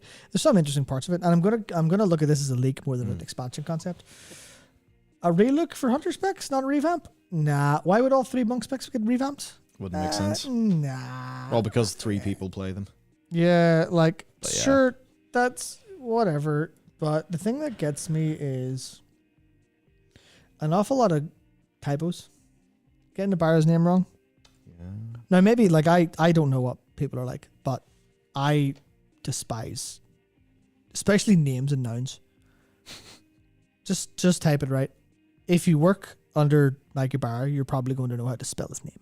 Probably. And if you're working on World of Warcraft or close enough to it, actually, yes, because he says, or they say, now that the books have been found on the PTR, I don't feel as bad talking about what we're doing for 11.0. Implies they work on the game in some capacity. And look at how they spelled Avalorn. Avaloran. Avaloran. That's like Avaloran. That's like how you'd spell it. Yes, it is. Yeah, it's just not it. Like, that ain't it at all. It's probably not. So I'm going through some of the older ones. I'm gonna have to look at that credibility score and say I think that's. Oh, yeah, not sure about your credibility score here. Doesn't. Oh my god. Well, here we have World of Warcraft Eclipse 2. What? Oh. This Actually, I don't remember World of Warcraft's first Eclipse. Gonna be real with y'all. I pulled this out of my ass. So the poster came back and said they pulled it out of their ass, but it's still the 2.75. Or Carb, you're giving these people a credit, like, benefit of the doubt that I wouldn't be comfortable What does it mean? Yeah. Let's go check it out. It does have ideas about. Okay, so it's kind of like it's bringing a loon into the same mix that we've already got with Avalorn, basically, in Khazalgar. So Moon Dwarves, Lunar Hoof Torrent. Yes, okay. And what about World of Warcraft? Night Warrior Torrents. Let's go way back. Don't do this to me. World of Warcraft Titanforge posted the 3rd of June 2023. The oldest leak on our document. New continent, Avalorn. Level cap 80. Storm riding is the new dragon riding. Not sure about that. Rune Master. Light-based faction that gives you light abilities. Void-based faction that gives you void abilities. The Path of the Titans is back. Big focus on established characters like BFA. Khazalgar is the zone playable at BlizzCon. That's pretty much it. Solid no. Solid no, because light and void factions. What are you talking about? Yeah. And also, Path of the Titans is back. No. What? Path of the Titans got turned into the artifact weapons. Artifact weapons. Yeah. Good attempt, back in 91. Good attempt. But no. No. Have we Get you gone. Have we mostly mined things out? Yeah. Content is running dry. Running dry. What's AOS? On the strife. Old World, Kazalgar, South Seas, multiple storylines. Well, that certainly doesn't sound like 4 zones and 8 dungeons. Yeah, we have to remember it is 4 zones, 8 dungeons, no matter what. That's just what it's going to be. That's just what it's going to be. Yep. Don't see it happening any other way. Which is kind of Age of Sigmar, maybe. Yeah, a little bit of just Doom in a sense, where I don't expect anything super special. But there could be something super special, but I'm not going to expect it until they tell us. Like, they're just going to be like, yeah, here, we're doing something new. I'm like, sweet. But otherwise, no. Also, Rune Master, like, nah, I don't see Rune Master happening either. Just because it's any abilities that the Rune Master would have had are now very, very firmly split across Shaman, Death Knight, and Monk. So it's like, nah. What's this? SOA is correct. First playtestable zone is a thick jungle with a lot of willow trees. Does that look like something we've heard before? Pine trees in there in the jungle zone. The person could be wrong. Dwarven buildings built into chasms reminiscent of ones in the Grizzly Hills. Which one was that? SOA 4 or? The most recent one. Spawn on the shoreline next to a dwarf earthen NPC. Massive sea serpent creatures in the sea off the coast. Legends beyond the or? spawn point. Lots of, yeah. Which are we looking at? SOA brackets 2. 2. You said the most recent one. Oh, shit. Fucking hell, Michael. Not. Oh no. Oh yes. Okay. So which is SOA 2 is under SOA 5. It's row 10. Row 10. What? Row 10. SOA 2. Row 10. Row 10. That's SOA 2. There's another one. There's another one at row 10. Oh, I see. Yes. I see. Okay. So now chat have had a glimpse of how we actually just interacted off stream. So we've got that. Are there any other SOAs? Oh, there's 6 of them. There's 6 of them, Michael, believe it or not. Jesus. Oh yes, and then of course we have SOA 6, which is labeled Storm over Azeroth. The past is never truly buried. Azeroth reimagined, world revamp, dynamic events, natural disasters, tornado. Great, it'll be like SimCity. Cool. Rebuilt capitals, sail the seas with player-controlled ships, craft your vessel, naval battles, explore uncharted waters, the elemental continent of Avalorn. This seems a bit big. Doesn't seem like 8 zones in a dungeon. Hang on a second. 8 zones in a dungeon, isn't it? That would be bad. That's it. Seethe, Mythic Plusers, the casuals have beaten you. The real D4 leak said the WoW expansion was SOA. Spot the Spy says in their super. What? That's interesting. So we need to bring all the SOAs up. Is it just Storms over Avalorn? Okay, Yeah. so there was a real D4 league? Yes, I don't know if that's Okay. happened. Thanks for remembering Alaska. If we were to assume that. Okay, so let's go. So row 4, I think we know is bullshit. I just sort. Oh my god, is he going to start sorting Look or at that. filtering? Well, here's our SOAs. Go away. All right, Shores of Avalorn. We've got. Let's do Shores of Avalorn. Let's just work through them. Oh my god. So Shores of Avalorn. This one came out. Yes, this one came out on the 3rd of October. So that should be roughly like Erenithria, that kind of time period from PTR. Okay. New continent, Avalorn, Archipelago, 4 zones. Getting hot. Underwater sections for each. Shallow coral reefs. Half-sunken city and shipwreck graveyard. Not the very misty... Could be the very misty zone, but it doesn't really Not feel... Finland, no. Wave riding. A water version of dragon riding. Not... Heretic Titans, Old Gods, Storm Dwarves. I mean, that was always obvious. Merchant Guilds. Tortollan, Homeland Capital, Kazalgar. What? No. So what? That's. Yo. Someone's smoking something fierce that day. All right, so that one's dead. All right, what's our next We already SOA? looked at SOA. No, yeah, there's Seekers of Azeroth. Secrets of Azeroth / Avalorn. What? VM? What the fuck's VM? World revamp. Zones and mega zones. Renowned system taken to the next level. Okay, so like, yeah. Mount Family's nah, it's over. Mount Fam? It's over. Game over. Mythic Plus coming to all those dungeons. Nope. Goodbye. Goodbye. Nope. That's it. What'd you give that a 3 for? Jesus. You're so generous. You're so generous for that, man. Well, SOA 1, which is SOA 3. Okay. Yes. All right. Oh, it's a long one. Spiritborn uses glaives. Insane. Nahantu. Nahantu is a land of contrast from the restless canopies, verdant foliage, the barren expanse of the Teganze ChatGPT.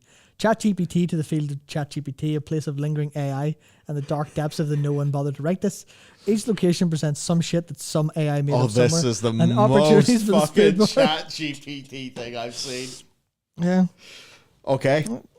Another one down. Oh, here's the people saying there's the Diablo, like, with the name. What? Yeah. Oh yeah, you're right. It is. Where? Akarat. Yeah, my brain's not right. But. Yeah. Okay. Akarat, been in Diablo for a long time. You could guess that. Yeah. Yeah, so I believe Luke said earlier something along the lines of... Wasn't Akarat Datamind? I think so. He said, which obviously people know that. He said it was riffing off news that wasn't widely known at the time. Data mining or something. So this else. was. Yeah. And someone in the business of making leaks would probably be one of the first to know. Next WoW expansion's old revamp title is SOA. So that's the one that says the next revamp title is SOA. Oh. So that's not actually an SOA. That's saying it's SOA. I'm so good. Oh, wait. So, right. No, everything else in there was talking about Diablo. Yes, that was all Diablo. Never mind. I was very stupid and confused. Yeah, so was I. So everyone says read the next one. Storms of Avalorn. Level cap 80. Algarian. Tall dwarves made of stone but of colored. Oh, yeah. The Algaran Storm Rider. Well, it's Algarian. Algarian. Yeah. 4 zones. 4 zones. Jungle, desert, snowy peaks, rocky peaks. Yeah, shit. Yeah, this is it. This is it. Or the same person. Yeah. Kazalgar. That person's went to a lot of effort. Okay. Kazalgar, capital city, partially underground. Cool. Like Ironforge, if half was above ground, that would be sick. Spot the Spy says Horn of Nahantu was put on D4 PTR after this leak. Sweet. So this is it. Yeah. Well, Luke says he thinks the news dropped, someone made the leak, and then Wowhead was delayed in covering that news.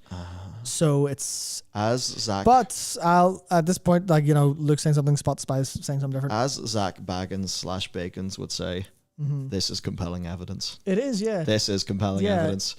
Brought to us by renowned experts in the field. That's us, yeah. That's them. I was going for Luke as a renowned expert in the field. We're not in the field. We're in a fucking seat. I wouldn't have it any other way. He is in a seat in his room, but for this analogy, it counts as the field. Anyway. Watching you two read shitty forum posts is way more fun than one would expect. Sinmad, everything is content if you're brave enough. No new specs. Some specs turned into supports. Oh my god, they're going... Woo! Sorry, Holy Paladins, you're gone. Lightbound Titan Keepers. This Storm sucks. Oh my god, please don't be real. Yeah, but jungle, desert, snowy peaks, rocky peaks. Storm Dreadlords. Dreadlords. Kill me, please. That could be okay. Saw what looked like a boat piloted by a player character. We're back. 4 zones, 8 dungeons, 1 boat. Image of Silver Moon, a harbor, and a lot of Nightborn aesthetics around it as well. Oh my god. Cobra, that's how I end my days anyway. So Gilneas repaired with Night Elf aesthetics around and a harbor where the Worgen starting zone is. That would be kind of neat.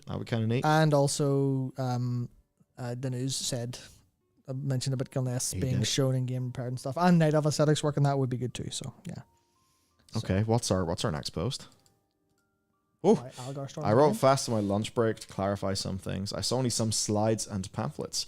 Algaran looked cool. Lots of rocky protrusions on their shoulders. Back looks customizable. Lightning beards, like Dark Irons have lava beards. That does seem like something I would do. They are still smaller than orcs, but a head or so taller than dwarves.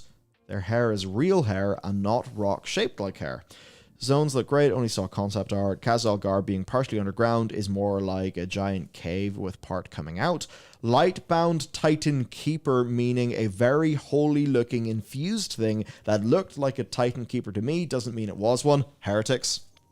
Heretics could be split in the past. You could see that. Very elemental looking Dreadlord. Could have just used the skeleton, but it looked pretty Dreadlordy to me. I don't want Dreadlords anywhere near this. Dragons with fur, antenna, and moth wings. Looked very different than what I saw. One being flown by a Drakthir in a Visage form in a mage gear set. Also saw Drakthir Shaman in the support spec image, as well as what looked like a dwarf in druid-like gear and an Algaran priest. Looks like priests can have angel wings and hover around a bit like evokers, but maybe that's already in-game because I don't play priest. Boat looked like a massive mount. It had a night elf at the wheel and a bunch of alliance races running around its deck. Silvermoon had a big statue of Lorthamar and Thalyssra at the harbour and lots of ships, including high elven and human ones. Gilneans had night elf aesthetics in one shot, but I think it's more night elf district than the whole city. There was also a Drust called Tyrian district. Gan gets a new human model with a fancier coat. Mia still in her pixelated dress. A trust called Tyrian District in Gilneas. That is so out there that Maybe I not. almost believe it. Yeah, maybe not district, but you could see. Yeah, we're not going to say. Well, I am assuming by Drust they mean what was the name of the druids? The Wicker the druids, Wicker druid yeah. things. Yeah. Yeah, that it doesn't makes actually sense. need to be Drust. It's just the Wicker Druids, that group. Are there any more boasts? Not on this now. No. Which I could believe this. I could believe this. I definitely. It's very interesting that the 4 zones match up really well Yeah. because there's no way. Now, a light-bound Titan Keeper. So what is this heretic thing? Thorn speakers. You're right. Yes, that's the word. Yes. What is this heretic thing? Because we know that... And that would match a heretic. Yeah. So there's some of these parts that seem a little bit out there. Like the Lightbound Tank Keepers, it's not to say it's impossible, it's just a little bit more, we need to see how that comes about. It would make sense, but they have to make it make sense. They've got the constituent parts, we just have to see how that actually goes. Same with the Storm Dreadlord, same with like Silvermoon being like upgraded with the Nightborn stuff, same with Gilneas being repaired and things like that. And that'll be interesting because having that happen would imply that there's a decent bit of a time skip between the end of this expansion and the next, or Standard at least 2 years. or at least a lot of, because it needs to be stuff in game, which means we're going to have either post Dragonflight or pre SOA stuff that pushes the story forward in that way, because we said we'd see it in game. So there's a little bit of that. The boat kind of throws me off a little bit just because it seems unusual, but at the same time, it could just be a mount. They just go, he's a big boat mount. Have at it. Have at it for you, like whatever billionaire players, or sell it for $200 in the store. This is somebody saying they just saw a few flyers. I'm assuming that... So the position of this person is perhaps not that they're a Blizzard employee. Yeah, it's someone in like a media agency or Yeah. interning at a media agency or something like that. If they were quickly talking about seeing similar things to what we just saw with the zone screenshots and the website that those line up with. Yeah, that's where I'm like, this is clearly either, well, when was this posted? Let me just check. SOA 4 was posted October 18th. So there is, that's not it. There is no way that I could see someone making all of the leaks we've seen that also match up within 9 days. Less than 9 days because it was this week. That would be completely insane. Yeah. Because where was it the Agrand website leak? When was that? That was October 11th. So that was before this came out. Yeah. And the website leak didn't have all 4 zones, right? It didn't. But it matches the one that's later. So either it's the same person or these 3 are the things that confirm it all to be real. That's the only 2 possibilities here. Yeah. That's the only 2 possibilities. Are there? No, we've went through all the SOAs now, haven't we? Not the last one, I think. Did we? No, is this what it is one? SOA, thick jungle. Oh, yeah, it's just the willow tree. Yeah, one, we've talked about that which one. could just be someone saying willow tree's wrong. or something. There's another one here, Shores of Avalor Archipelago. Oh, wait, no. We've We already went through that. Yes. And the last one was... Kazalgar, the Tortolan city. Yeah, we've been through all of the Okay. SOAs, which we seem to believe that SOA is there. Which means that if... Now, obviously, we haven't gone through all these, but... Oh, stop doing this mess. SOA does seem... Yeah. So there's the most believable things. This is literally it. Literally the most believable three, according to Urkarp, are the ones that I think have all of the lineup that makes sense. Obviously, it could be a very big psyop. It could be someone being very, very, very good at putting this like three different parts together, and they've been working on it for a while. And doing it is possible. Yeah, it's very possible. Like, it is a very possible amount of work. It's just not what people usually do for this sort of thing. Yeah. Not to say, there can't be outliers. Yeah, But- yeah. So I have to operate on the assumption that this is it for now. Given no alternative evidence, There we go. I have to operate on the assumption. Which does bring us to something very disappointing, Oh, which is what everyone in chat is currently saying. Mediocre.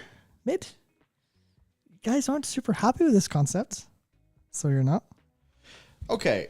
I think the fundamental idea of, something happens in Avalor and people were broadly expecting. Yeah, people were broadly expecting and reasonably happy enough with that. But there's a lot of people like, mediocre. You know what? Let's just do the right thing. Start a poll. Let's do the poll, yes. What was it called? It was SOA, but what was it actually? Shores of Avalorn. Storms. Storms of Avalorn. Secrets of Avalorn. Storms of Avalorn, right? Storms of Avalorn. Thing is that we don't know what's going to take us there. Yeah, We but don't really know what the inciting thing is. yeah, well, that doesn't matter because we don't know it. We can't know it.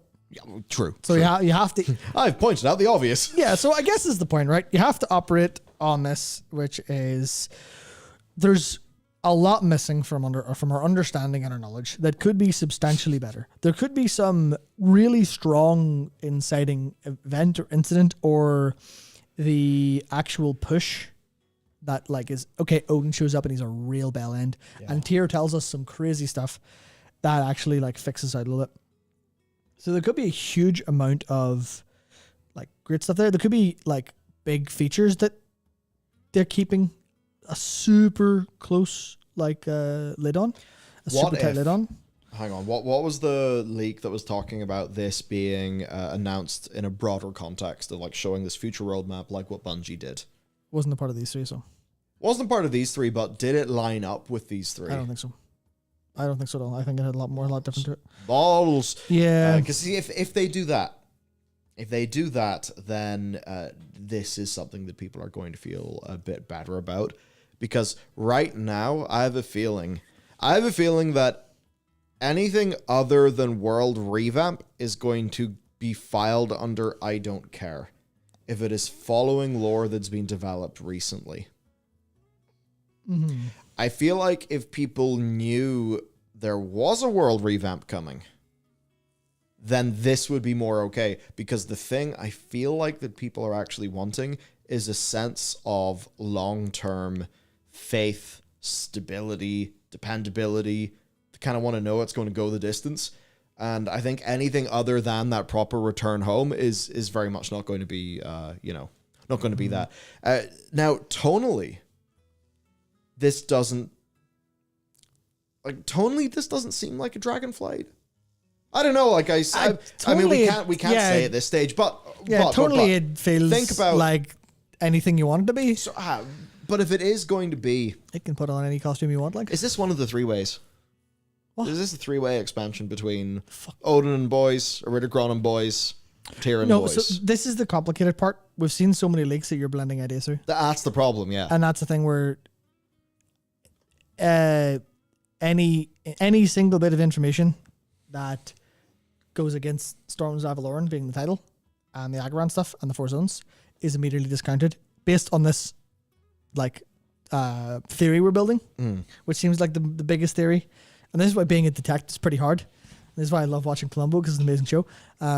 Which is a weird lore drop. I love it to pieces, but that's just that 70% mid. you kind of have to throw everything that 69. we've read today outside of those three in the bin, realistically, and that's kind of the problem. So yeah, with 320 It's all votes and over. counting, a lot of people are thinking Storms of Avalorn, as it is shown, is mid. And remember, this is without features. So for anyone watching after the fact, this is like, or even after the announcement, people are suggesting this is mid because we're just like, okay, well, there's just a load of zones. There's 4 zones and a new neutral race that we haven't heard about, which is something they've always done, right? Yeah. They've always went, here's a new race. The Lightforged Draenei were like a dropkick, as were the Void Elves. They were fresh. There was some stuff that weren't completely out of nowhere, but like the Pandaren, the Drakthir. Pandaren, not completely out of nowhere, but as far as World of Warcraft cultural heritage goes, or at least cultural awareness at the time, was kind of fresh. So there's that awkward case of, yeah, they're putting not their worst foot forward, but they're putting a bad foot forward aesthetically and in exciting wise, or like in excitement, in the sense of excitement. For what we've seen. Boat could do something. And that's where we they're get not into just features. going to have a player boat. That player boat's going to tie into features. There's going to be some level, I assume, of upgradability or, something you're doing with this boat. Thinking about how they usually develop their features, I don't know. I feel like they're not just going to make a boat and say, hey, instead of a taxi, you go between these places in a boat. They did that. Huh. In Biffa. The Battle for Azeroth, there was a taxi boat. It was a rowboat, like it wasn't a boat, but not a player feature, like, sailable player boat. There's no way the sailable player boat will just be used in lieu of, that old style loading screen. No way. So if that sailing boat's going to be there, then there's going to be some form of, I don't know, island or something that you can do in that boat. Boat garrison, let's go. Yeah, boat garrison, that's it, absolutely. Yeah, they're not going to do a boat for no reason. Like the boat's going to have to actually do something. No. You could just have a big boat. You could have a big boat mount. You could have the Grand Expedition Yak or the Burdosaur. Not a feature, though. That's not a feature. Yeah, I know. There's nothing suggesting the boat's a feature. This person just said there's a boat in it. Okay, true. You're reading too hard, Michael. Yeah, maybe I am. You're getting too excited. So that's where it does get to the question of course you think it's mid because you don't know what's in it yet. The one that I mentioned there Horizon was called Horizons. Yes. Which is not SOA. Yes, which means it's not in the game. Or it's not part of the theory we're building. It's not part of the theory. The expansion name has something to do with following the horizon. The name might be a synonym. So this isn't actually saying it's called Horizons. I'm not sure. It's weird because this one does quite line up with the SOAs that we've seen, doesn't it? No, it but doesn't. Lots of them do. It doesn't. The only reason you're saying that, and clashes? I'm getting pretty insane in this, is it's not that things clash. It's that you're not seeing a clash. You're basically not getting any negatives. So you're assuming a false positive. True. In that sense. You're going, well, none of this, basically copium.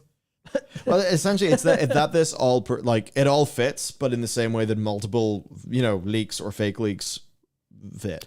And here's the other thing, where's this person?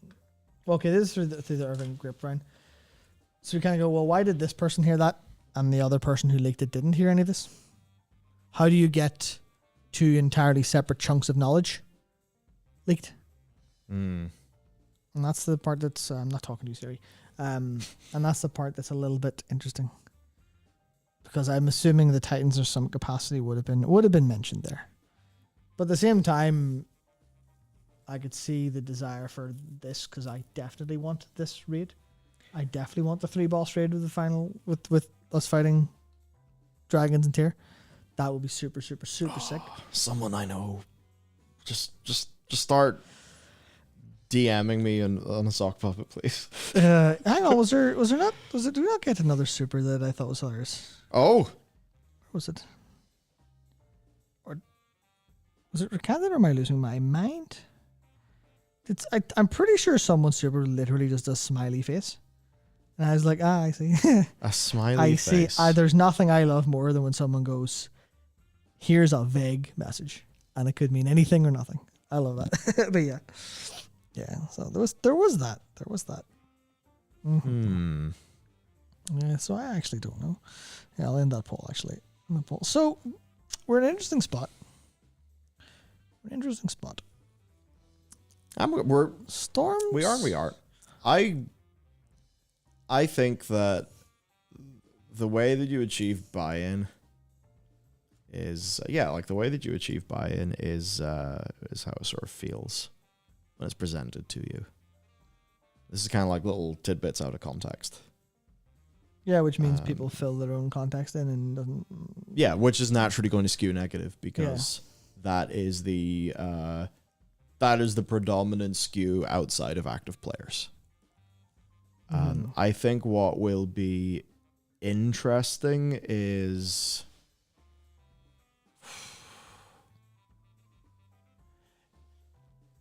whether they pull a Bungie or not. Clarify? Pulling a Bungie as in talking about like their roadmap. Okay, right. I forget when it was, but Bungie announced like kind of multiple expansions. I think they were very much going on hey everyone, we have a plan, we know what we're doing. I would because I'd imagine not a Blizzard move. It's not a Blizzard move, but these are not normal Blizzard times. Exactly. And to a degree, which now means the unexpected is expected, as VJ Emmy said, expect the unexpectable.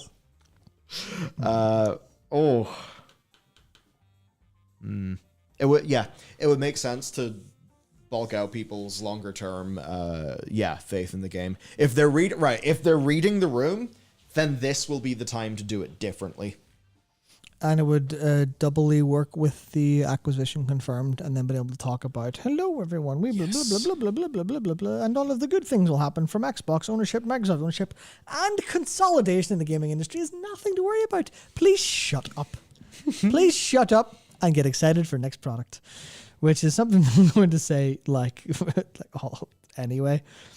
So it could, obviously it could be fine, it could be not fine. We'll have to wait and see. Any analysis beyond that to me is setting expectations that are literally just extreme bias from my end.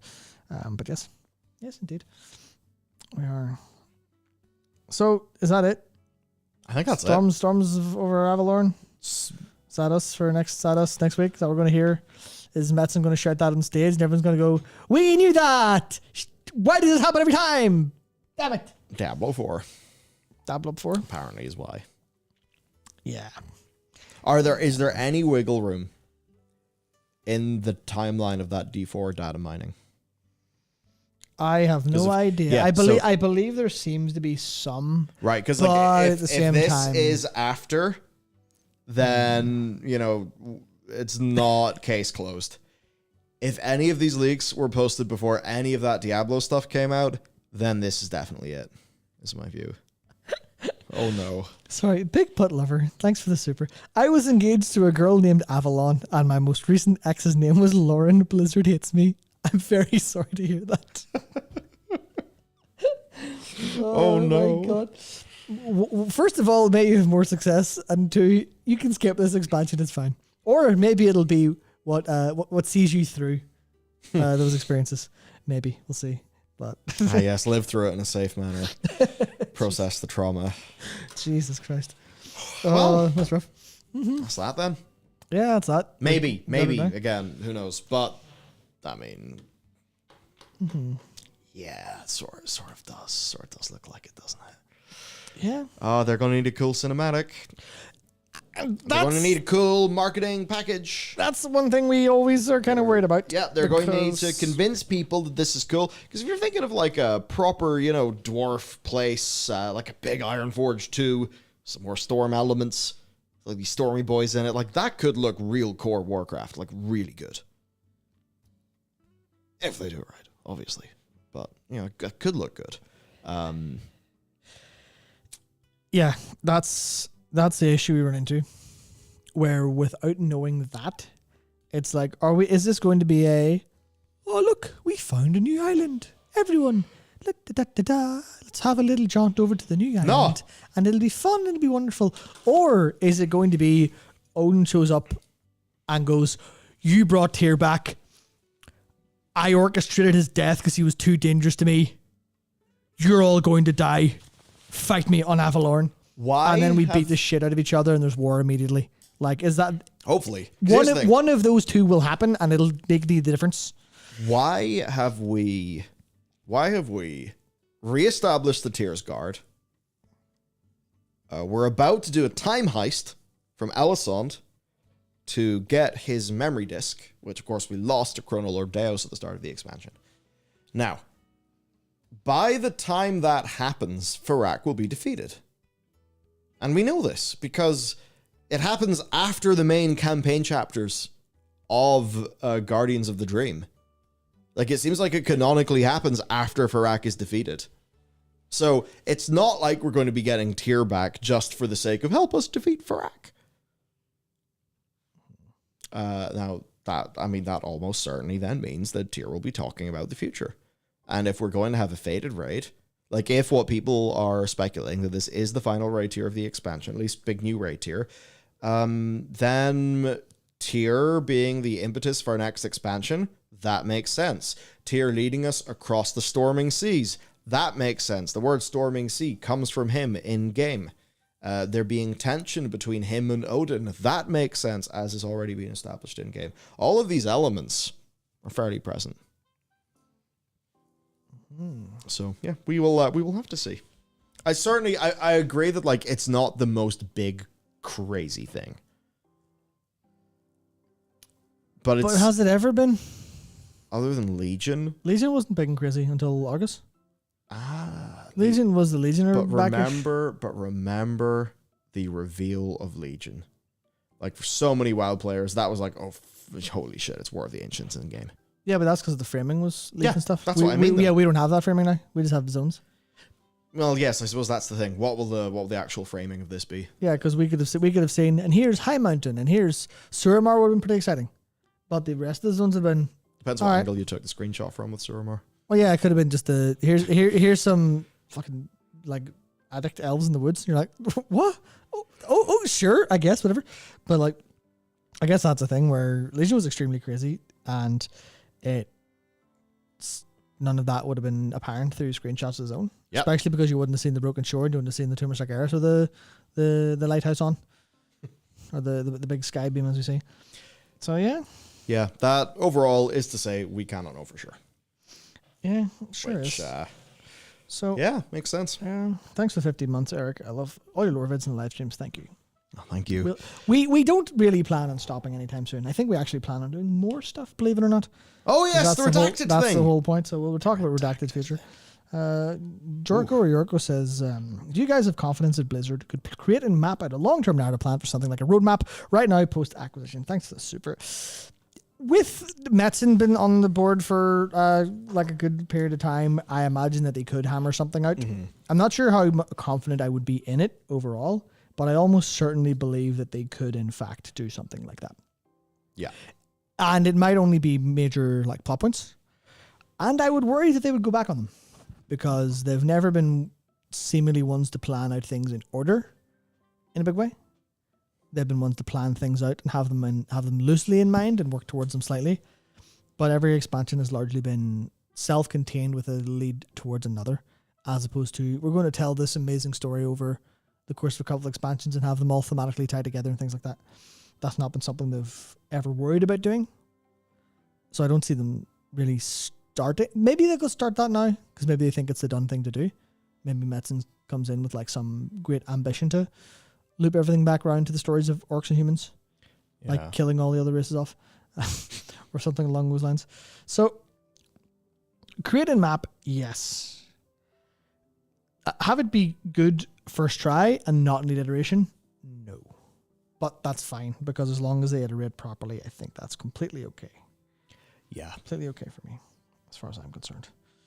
And then Charles Shalgo, thank you again, saying, do you think that if there are 4 zones in Avalorn that can get a specific old world revamp like Lordaeron, smaller new continent and revisiting our old continent in one?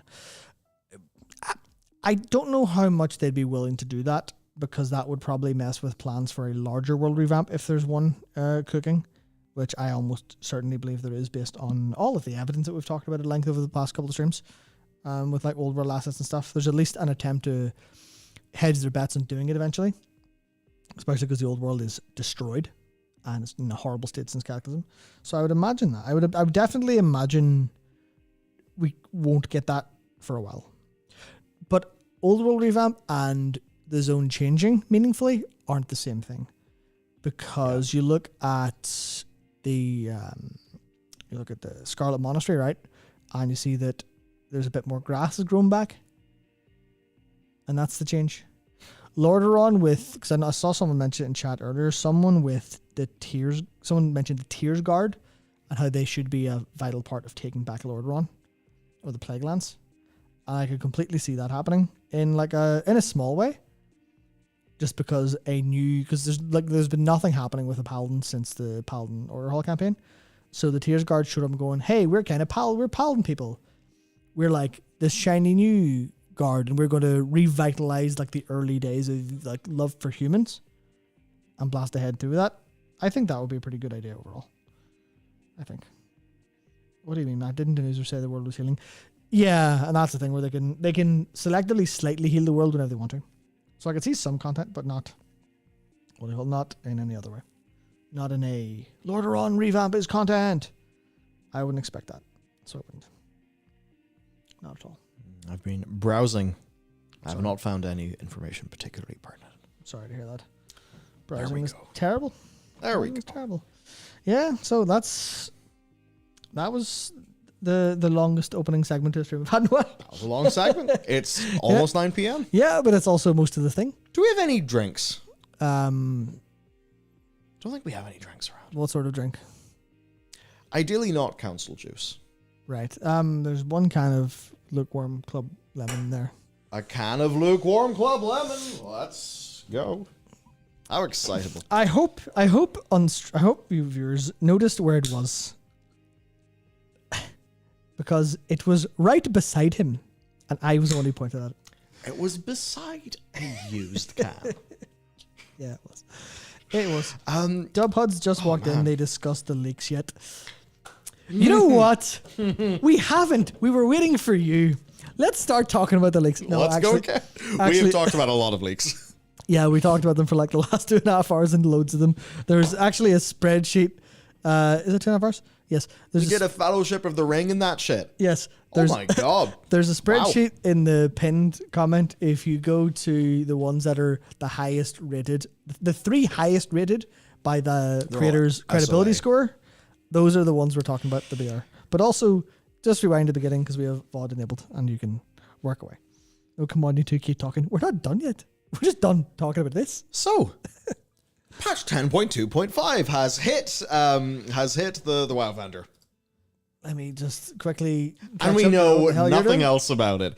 That this patch exists is what we call not a surprise. So yeah, there you go. It'll be there.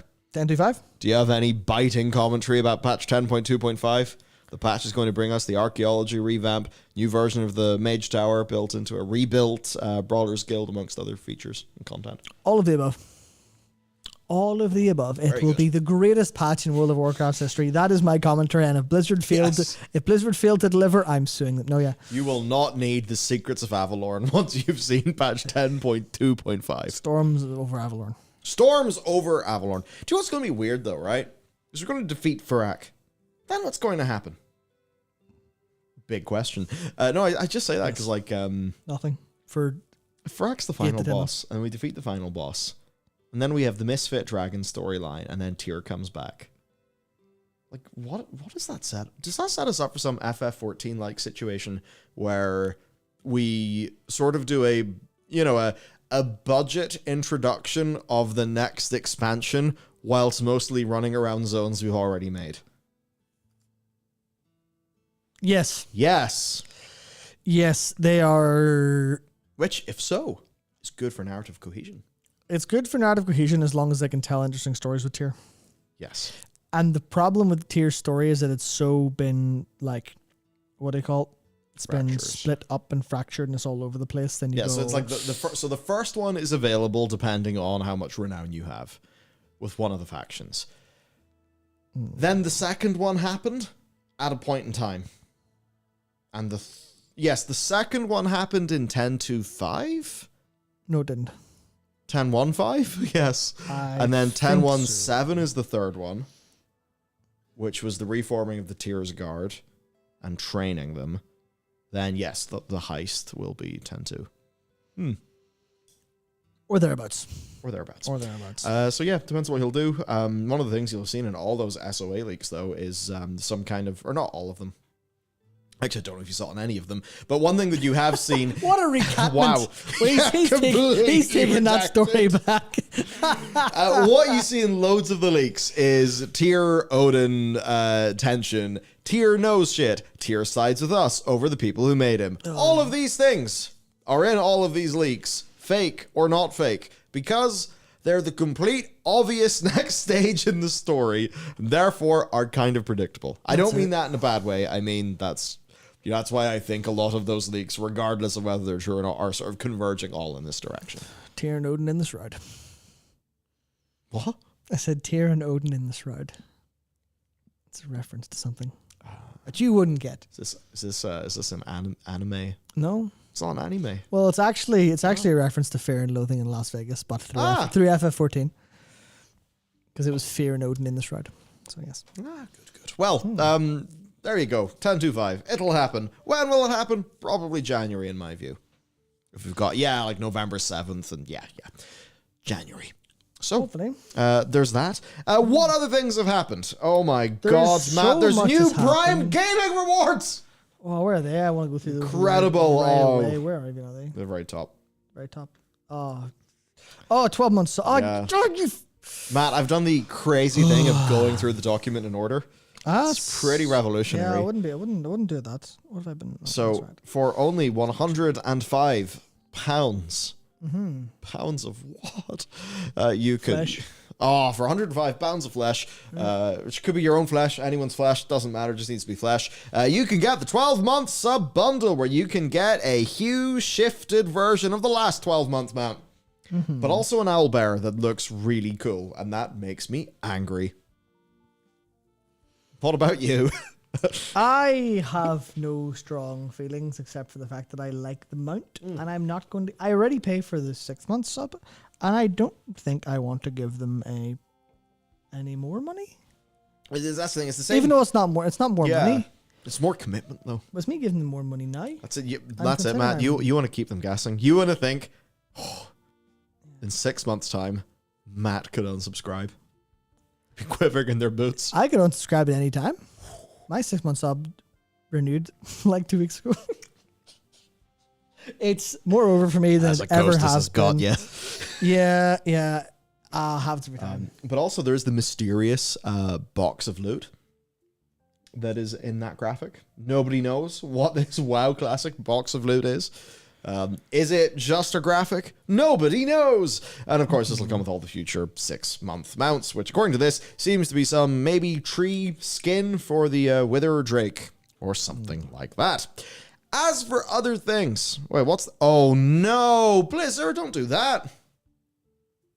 The Owlbear matches the Night Elf Sentinel Emerald Dream armor, which is the recolor of their Heritage armor.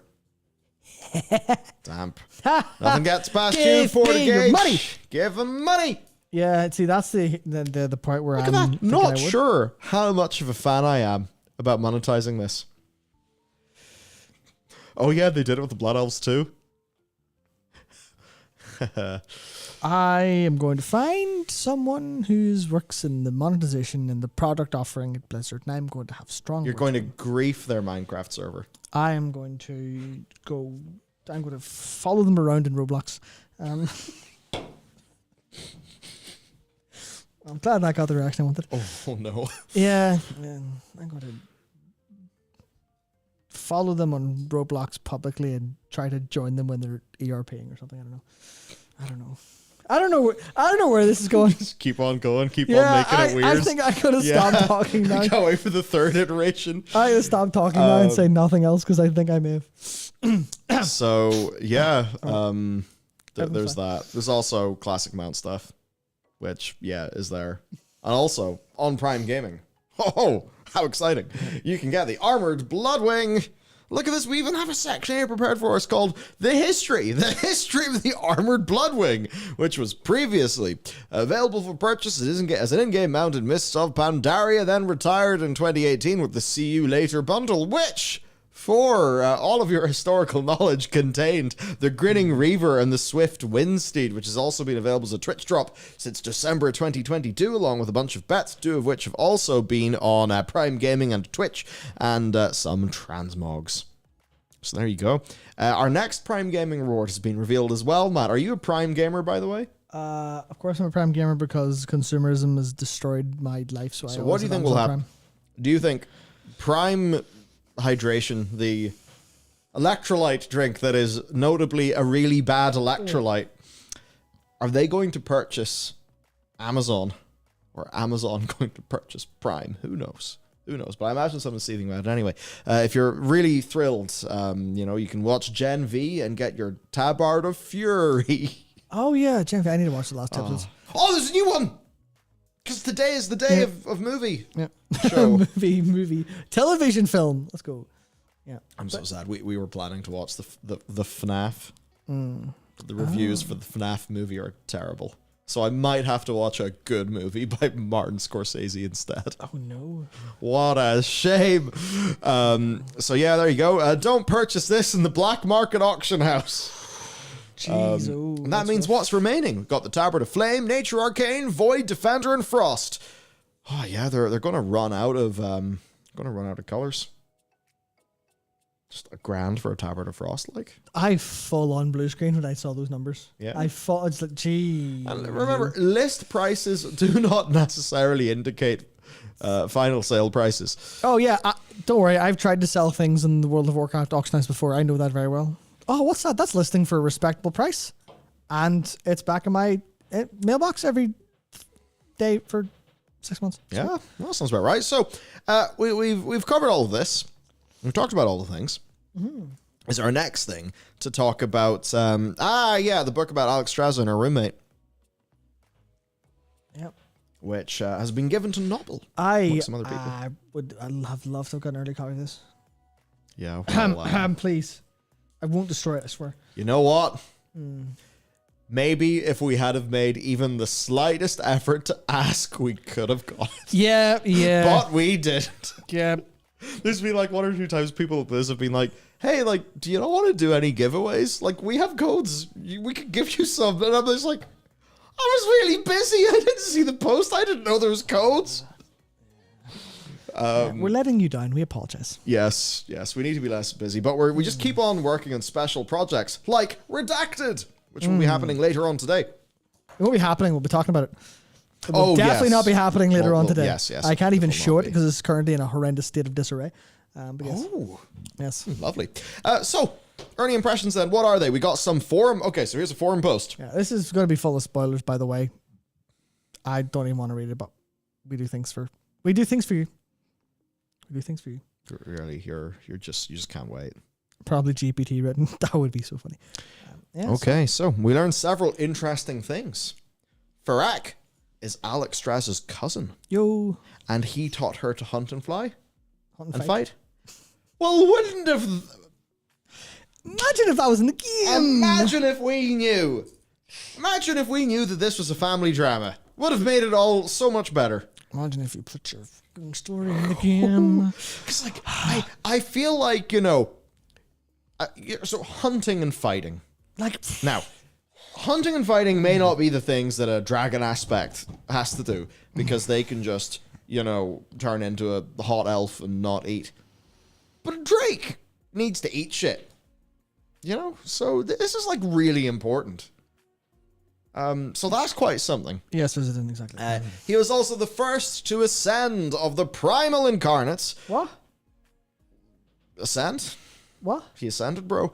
Iridikron is the second. Razagath is the third. Iridikron has a sister who becomes an ordered dragon. What the sweet fuck are you doing, Blizzard? What are you doing? Were you sitting in all of the interest for Stop. all of this time? You're insane. Stop doing this. Okay, here's what they should do, Matt. They just need to send everyone an email newsletter called Dragonflight Pre-Launch Dossier. It just gives players a bullet point summary of the book they're planning. Oh my god, so many things would have had context that probably wouldn't have made them much better, but at least would have made them feel like they were a bit more of something. Do you want to hear a crazy idea? Oh yeah, also the imprisonment would be stronger since they're family. Yeah. Yes, Michael. Yeah. You're understanding. Throwing them in it's just, hey, I'm going to chuck you in solitary for tens of thousands of years. Because seemingly, they're kind of conscious of their imprisonment, aren't they?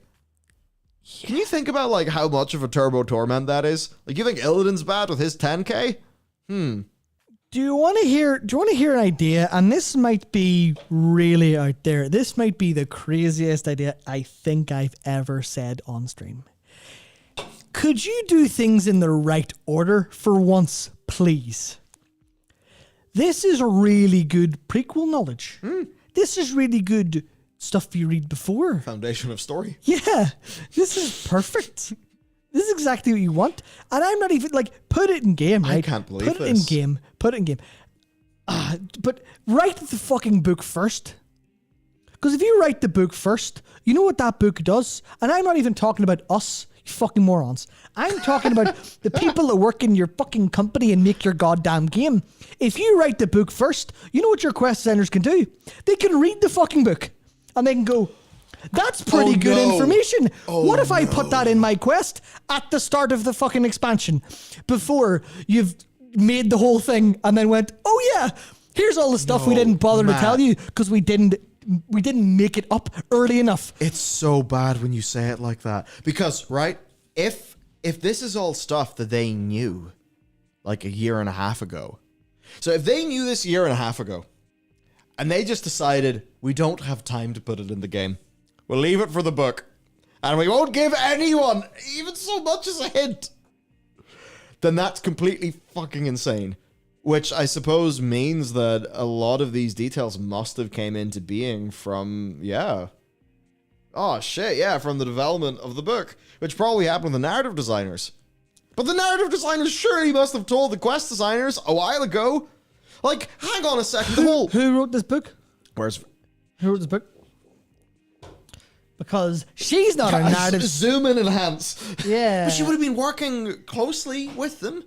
And think about the family stuff here, right? So Iridikron has a sister who becomes ordered. Wait, no, he's just Iridikron. Sorry, I meant to say Fyrakk. Fyrakk is Alex Strauss's cousin. The most recent thing that we just saw in game is Fyrakk, in the cinematic we haven't talked about yet in the stream, is basically Fyrakk being angry at everybody. Now, if we knew that, Fyrakk was Alex Strauss's cousin, or maybe that, I'm sorry, I'm just going through this, all of the other familial ties, then him and Lady Vernoth, they would have made sense. It would have felt, what have they done? What have they done? This is mad. Blizzard. They did it backwards. You did, yeah, you wrote your story backwards again. What they did is they went to their team and they said, right team, we want you to write a load of, this is a bit of an analogy. We've built this world and we're going to ask you to write a load of scenarios and a load of side stories within our world. And then the team went, okay, sure. And then many, many months later, they went, hey, we've written the source book for that world for you to make stuff in. Yeah. And they're like, sorry, it's already done. By the way, they're related. This is mad. Okay, let's... Yeah, Matt, we have got a very tiny number of bullet points in. I'm sure they're going to be many wonderful things for us. So I'm sure we'll go into it a little bit later. I'm sure you've all seen the cinematic, the Guardians of the Dream, whatever it's called, A Crown of Flame. A Crown of Flame, which all because the world trees are all named Drasil, which is crown. That's what that's about. Even though his axe isn't a crown, that's probably misleading for everyone and doesn't make sense. They're all so confused. Yeah. So look at this. And I'm revealing these like bullet point by bullet point just because people might not want to this one, good. Fyrakk confronts Iridikron after Iridikron elevates Radzageth without consulting Fyrakk. Fyrakk says that if anyone should be the leader, it's him, as he ascended first. Iridikron proceeds to sink Fyrakk into the ground, almost drowning him in the earth, making Fyrakk accept him as a leader. Imagine if we knew that.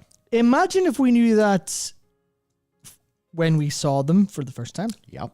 Imagine if we knew that whenever we saw Fyrakk start to go a little bit unhinged. Yep. And start to move a little bit away. Imagine if we knew that whenever Fyrakk was following Iridikron's order without anything. And then Fyrakk gets more powerful and starts to disobey him and get his own ideas. He's a crazy, unhinged little bottom boy. No, he's not. He's not. Oh. He's not. He's entitled to his position. He's a seethy cope. He gets... Yeah, a little bit. Yeah. He gets overpowered, so he gets access to power. And Iridikron clearly doesn't give a shit about what he does because he gives him power despite knowing that power would put Fyrakk on top. So, Fyrakk goes and gets the power, which Iridikron clearly at that point really doesn't give a shit. And then Fyrakk goes, I now have the power to throw my toys out of the pram and not be annoyed. And that's why he talks about his brother wanting to control him, because that's what his brother was doing through force, through power. None of that is in the game. That's in the fucking book. Blizzard, this is embarrassing, guys. Now, to be fair... Like, the basics of... Man, this is... Okay, the one joke has appeared in my head. If you know when J.K. Rowling was just like, hey, Dumbledore's gay. You know, it's like I'm just going to go in and bam, here's new facts. Yeah, that's sweet. And I'm sure, like, you could have, in some capacity, drawn that link, but you would have been pure speculating on. Yeah. Because they just didn't actually tell you of anything to go on. Yeah, didn't Blizz say they would put more lore stuff in the actual game? They have been putting plenty of lore stuff in the game, but they've been putting cosmic background lore in. They haven't been putting their story in the game. They have put more breadcrumbs about our next expansion in the game than they have the basic facts of the current story. I know more about Avalord and all of this shit than I know about, like, small thing, Fyrakk is related to Alex Straza. Imagine if Alex Straza was like, my cousin. Could you imagine if she said that in a cinematic? You'd be like, what? You're what? Why did she not say that? Because that's what they need to say. All she has to do is like have a quiet moment where she speaks to Why do they not? This whole like taught her to hunt and fight. It's like if you're using that narratively, you know, that this would be almost like the father figure thing. I know someone's gonna be like, well, Michael, that's very normative. That's what I'll call it, normative. I'm like, yeah, whatever, it's a bunch of dragons in the past, shut up.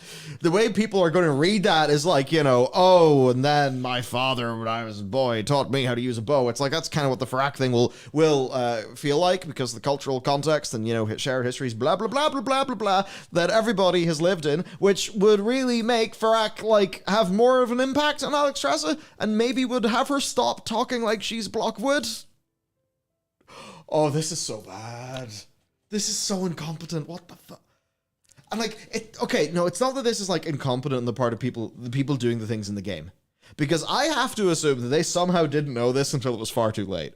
Because because they would have fucking written it down somewhere. Yeah, like, how would they know this and not have it be in the game? Because they didn't know it, or they were told not to say it? Something is, like, imagine... You know the way you kind of went into the past of the Lich King and viewed some key elements from the Lich King?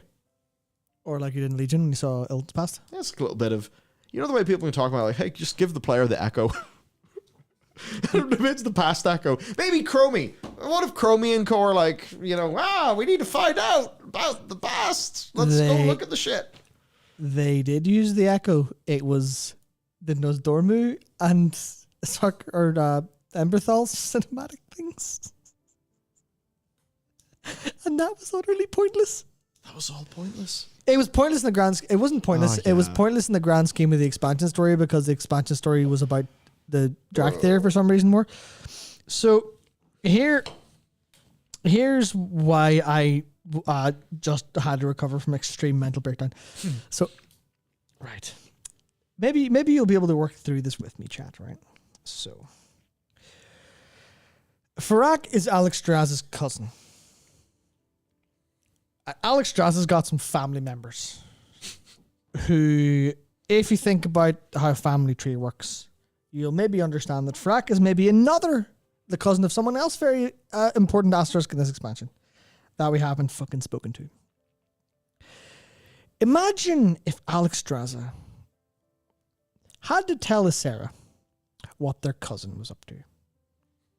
Or that, they have a wee chat, go, right, how's it going? Yeah, you did you did say that. Ysera is also Alex's sister, Fyrakk is her cousin. So, imagine if Alexstrasza went to Ysera and she was very apologetic because she didn't have time to speak to her or no one told her she was there until Fyrakk had went mad and she's like, Ysera, this is going to be hard here. Yeah, they talk away, etc., etc. But our cousin's going to burn the tree. And then Ysera, they have to talk about that and go, this is horrible, this is terrible, this is an awful thing, and we feel genuinely betrayed. We're super sorry for watching our cousin go down this path. And how much of it was our fault? Because we did this. And they can have a little conversation with each other about how Alexstrasza's been all like, but we have to do the right thing. We had to do the challenging thing. And Ysera goes, or was that just a lack of compassion at the time? And look at that. We've got ourselves some compelling family drama and compelling villain stuff. No. And it all could have been done had you written this book before you made the expansion. But you plan everything fucking backwards. Or even if the cliff notes of the book were perhaps given to the people making the game. Because I have a feeling, I know that Christie Golden pretty much, wrote War of the Clans in a month or some crazy shit. I forget what was it. It was War of the like Clans? 6 weeks, Lord of the Clans, because they canned Warcraft Adventures, and they needed all that story to be available. So it was primarily an adapted work. She got the cliff notes from Lord of the Clans and then filled it out in book form. Interesting. It's just, I have to imagine this book has been in production for some time, right? That it's not just some quickly, flipped around thing. And you've got to think about the central team who are, doing the narrative design and stuff.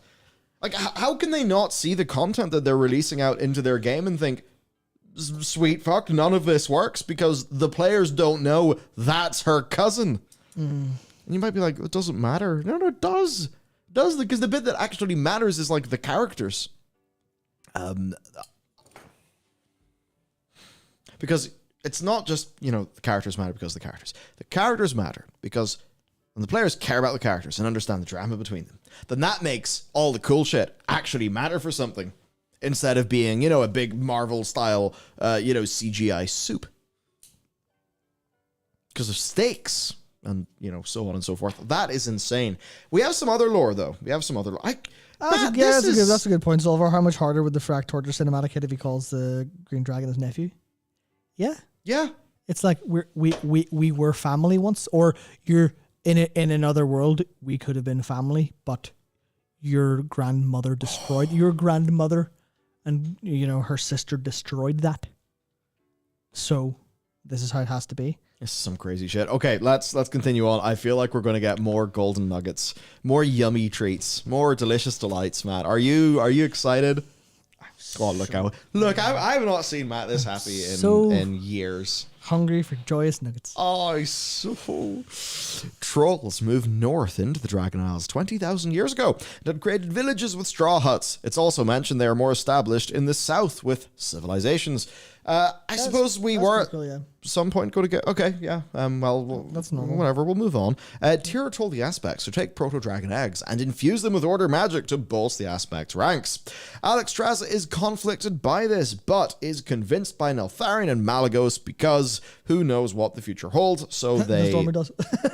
yeah. So they order Titanforge to venture out into the world and claim the proto dragon eggs. And this is the thing that turns Veranoth. And doesn't this say that, yeah, Veranoth is the final one to be raised up? Yeah. So that all kind of, well, good. I was about to say that all makes sense. It should. The book should probably make sense with itself.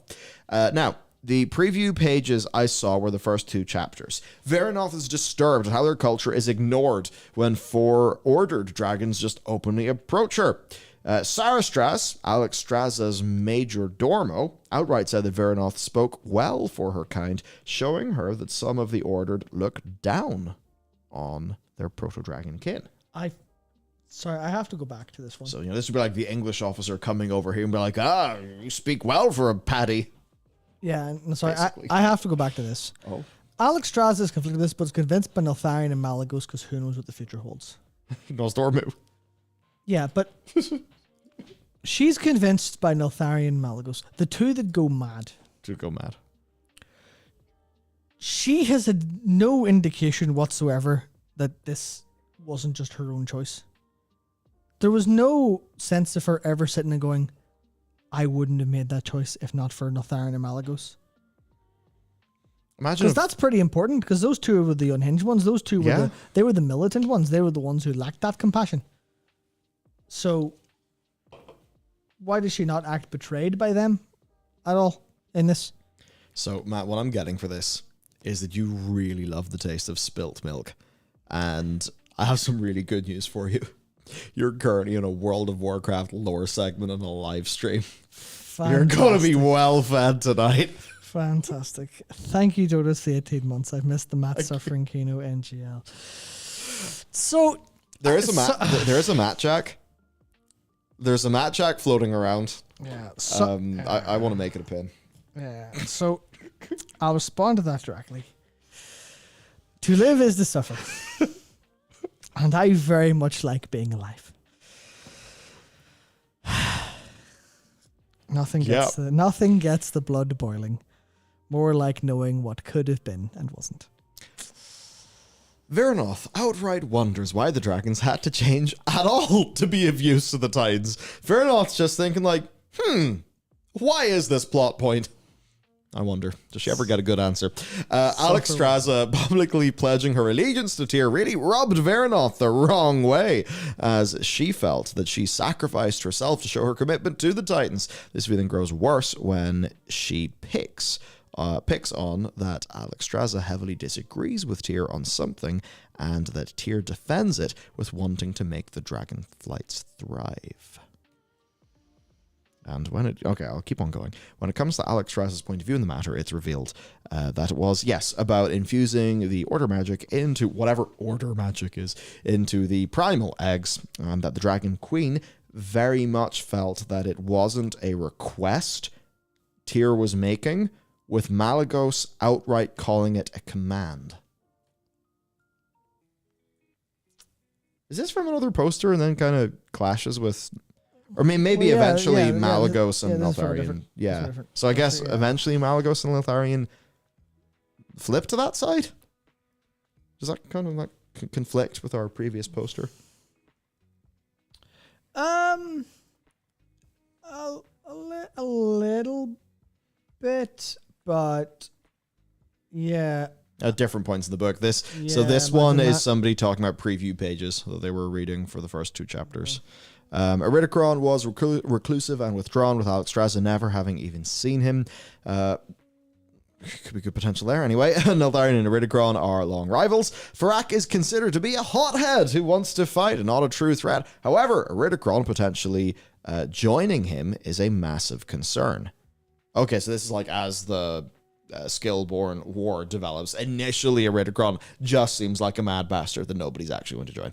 Then later, Alex Strasza outright says that the aspect may lose keeper support if they don't go with Tyr's request. Neltharion's reaction is to curl his lips, leaving it vague as to how he feels on the comment. That's not vague at all. It's really not. That's not vague at all. It's clear he knows, because that's Neltharion's entire character, is that he did the necessary evil. That was his whole thing. Yeah, all in all, Vernoth's issues with what is happening are relatable, and it seems a fear of Iridikron and Fyrakk working together against the aspects is what ultimately moves Alex Strasza to allow Tyr and the Keepers to infuse the Order magic into the Primal Eggs. She's still uncomfortable with it and is really trying not to think about how she broke her promise to Vernoth. Do you know what would have been really cool? You know the way, Matt, they had this place called the Ruby Life Pools? They did, yeah. You know the way they had a place called the Ruby Life? Yeah. I was very good. It was very good. Yep. Very good. Yeah. Good. It's just nice to remember that. Imagine if they, like, engaged with any of this in our zone storylines. Imagine if they kind of engaged with any of this plot. Because, like, at least... No. At least what you can say about They had to tell us the story about how Rathion's an asshole again. Yeah. See, at least... Right, at least with the Kyrians, the story in their zone engaged with this sort of thing. My God, Sonic lore is more consistent in this. Fetchy, I don't know if that's true, but I wouldn't be surprised. Yeah. I wouldn't be surprised. Jeez Louise. Now, let's see. What has Noble said? Noble also... Noble has tweeted, and seemingly also there is a Discord post from Noble. Interesting. What we see play out in Dragonflight is related to this story. How and why did the aspects fight a war with the Incarnates? How were the Dragon Isles shaped and formed, as well as their position in a world left behind by the Titans? I want to say more. I'll do a video review soon. TM. No official embargo. I'm allowed to review. That's why they gifted it. Not wanting to spoil it, just out of courtesy. I just want people to pick up and the good shit. I've been pondering on my walk how I'll describe it. Like, it does answer questions the game creates, or does emphasize what we've been given. I'd say the second option is more true. Emphasize what we've been given. So, I suppose it provides emphasis to that cinematic chit-chat between Alex Strasza and Vernoth. Emphasizing factors such as the context of their relationship, like, properly, and how they actually lived in the past. These are our main characters of this expansion. You know the way we're supposed to be like... You know the way we're supposed to care about Vernoth and Alex Strasza and all of this? Now, Blizzard, I know that at the very end of all of your cinematics, you like to have, of course, our favorite bit of any closed caption, orchestral swell. However, I have a secret for you. There's something that is even more powerful than orchestral swell. That is players actually giving a shit about your characters. Look what's happened to Matt. He's broken down. I'm just trying to think. He's actually rocking back and forth in despair. Yeah. I'm just trying to consider, because, well, Novel says, I think it would have been great to get this at the start of Dragonflight. Would have added a lot. But hey, that's what timelines and productions do and such. No, that's what being shit at your fucking job does. Yes. That's what being bad at what you're supposed to... That's being bad at timelines, being bad at productions. That is pure fucking cope. That is just going, oh, it's fine. They're shit. I wouldn't have expected anything more. They've beaten him. They've beaten our boy. They've beaten him down. Like, I just don't get how anyone thought that would made sense. And I'm sure it's like there, but how do you know? Like, how long would it have taken to fucking plan this shit out? Yeah, like, what do you mean timelines and productions? Like, the idea of having a basic, like, this is kind of the family tree of our characters, like, that stuff you know before you start. There's no way this is all worked out in pre-production, so why isn't it in the game? Like, surely it's not the case where it's like, oh yeah, you know, we only knew in mid-August that Fyrakk was the uncle, or the cousin of Alex Strasza. It's like, no, they must have known that for ages. It seems to be core to, like, the concept of these characters. Because, like, if the whole thing that's important is that the dragons had this big split, and this split is supposed to be a core trauma to them, and also, this is the main thing that Dragonflight needs to sell us on, because Dragonflight is adding all of this new dragon lore. Like, the idea of the Primal Incarnates didn't exist before this expansion.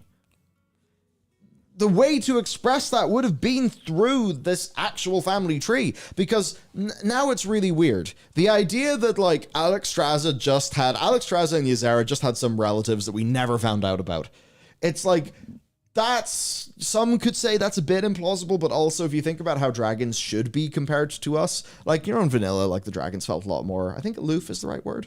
Is aloof the right word? They were like, little mortal creatures, whatever. We don't care, and actually we're default suspicious of all of you. Dragons were better when they were that. But anyway, like, you could maybe stretch and say that, okay, sure, whatever. The dragons didn't tell us about these familial connections to these characters who, are not relevant to the story because they don't exist yet. But surely whenever Razageth and Fyrakk and co, like so many of these things would have made Vault of the Incarnates a better raid. Like imagine if we actually knew even half of this before Vault of the Incarnates. It would have meant that, like, no, it's not just like, it's the other colors of dragon. Oh no, they're broken out. Because the only thing that made you actually care about that in that raid was afterwards when people say that Iridikron's very dangerous. And of course, we then only were able to really put a face to that name whenever we sort of saw Iridikron's full performance in the Forbidden Reach cinematic. Like, it's what we've been saying. Inconsistent, poorly told, often told in the wrong order, as if there's just been a lot of production issues. Actually, has this book not shifted release dates? It has, yeah. Yeah, it's been people talk about in chat. It has shifted release date pretty substantially, which is the part where, like... Oh, no, Dragonflight by, of course, Anne McCaffrey came out in 1968. Of course, yeah. So, like, how do you get it that wrong?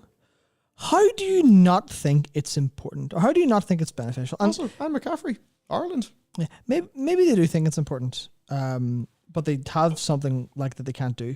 And this is where, if a lot of these problems come from the narrative design team not being able to push for themselves and push for things correctly here, because Fyrakk was good info now. Almost killed by Iridikron, because Iridikron exerted his power over him. We didn't know that when we got to see, when Blizzard released publicly, that Fyrakk said his brother tried to control him. We didn't see that when Fyrakk started to lose his mind a little bit.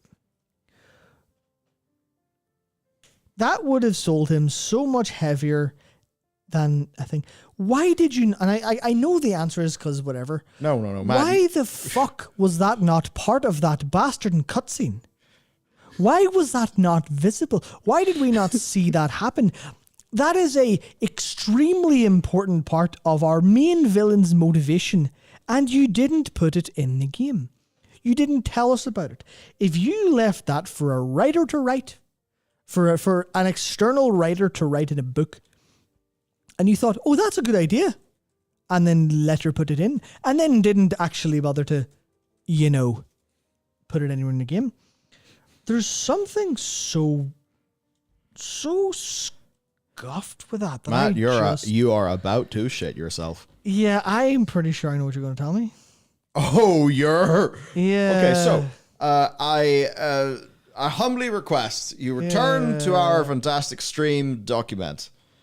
Go to the very bottom. Now, here is an article by Ken, writing for... I cropped the name out. Is it Games Radar Plus? No, it's PC Games N. World of Warcraft Dragonflight is still some way off, but we might have a hint about its release date thanks to the upcoming prequel novel. Amazon posted a listing for an untitled Dragonflight prequel with release date November 2022. Now, he hyperlinked, or that's been hyperlinked with the Amazon listing, which then takes you to War of the Scaleborn. Hang on. Written by... Valentine's the publishing. People. Okay. Not a different person. Whatever made this happen, never, ever, ever let it happen ever again, or no single person will give a living fuck about the lore you write or anything you do, because you're just shitting the fucking bed with this. Fuck's Valentine? So, Are you sure that's a publisher? Yeah, I'm pretty sure it is. No, it's published by Random House Worlds. Oh, maybe it's not. It's Ballantine Books. Yeah, Ballantine is a sub-brand of Penguin Random House. Okay. Yeah, that's what it is. That's what it is. Just seeing if like they changed author or something like that. No, because I remember saying that. Okay. So what? So this is really bizarre. I'm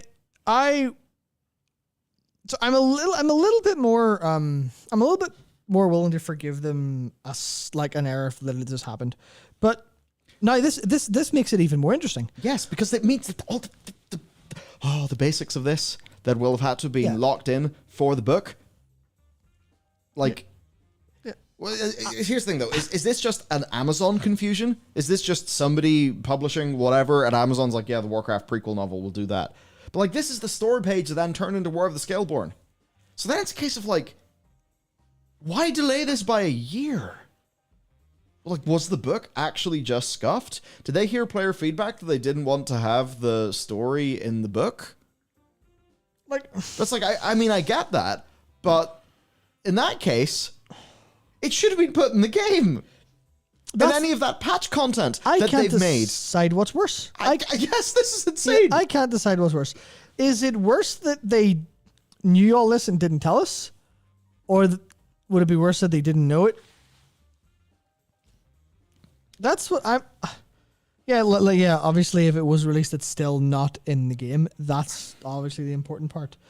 But at least if you talk about this from a very holistic perspective and not the... good is the enemy of perfect enemy of good. If you look at it from that perspective, then if they had released this book and it was out and we got to read it and we got to talk about it, then we would have been able to at least, this information would have been available for people. It would have been shared around the community in some capacity, even if it wasn't, even if people didn't, buy it, etc. The key points are there. And we almost certainly would have done a breakdown of this because this stuff would have been very, very important. Yeah. It would have been important for every single step of main story in this expansion would have been vastly improved by knowing any of this. Not reading it in the book, but knowing any of this. And this is the same thing that fucking happened in Shadowlands. And the same thing that happened in BFA. The narrative designers and writers spend so much time writing.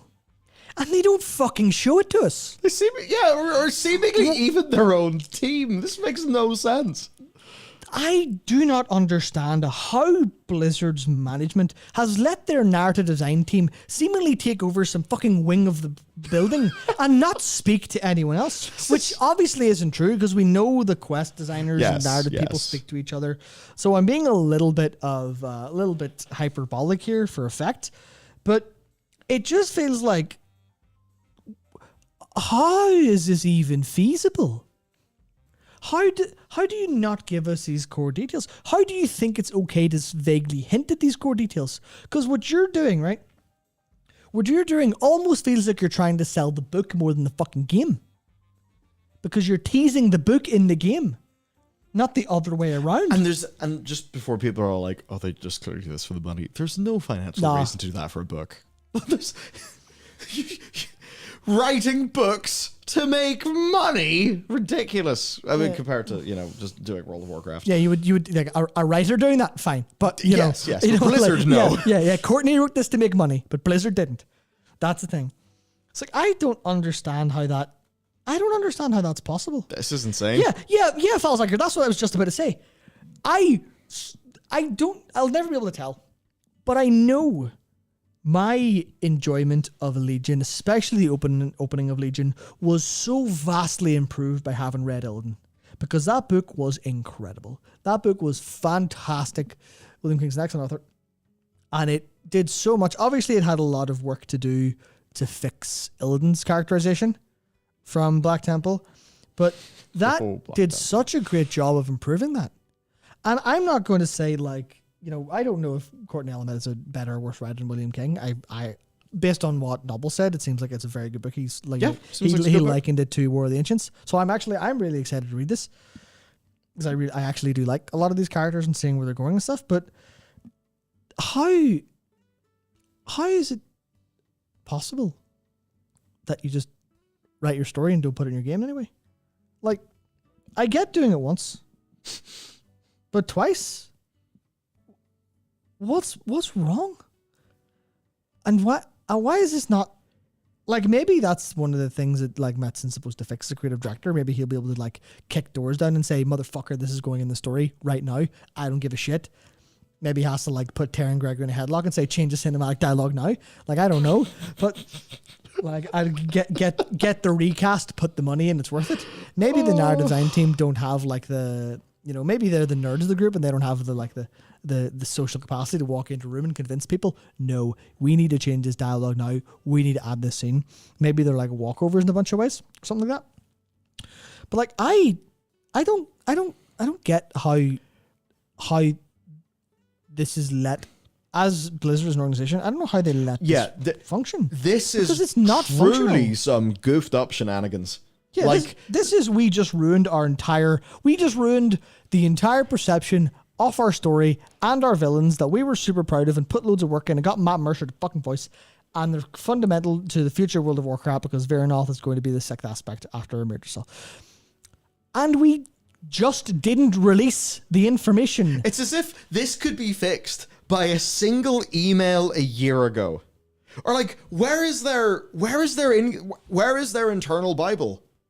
Like their internal, like, surely they have resources internally of like everything to know about zones and stuff like that, right?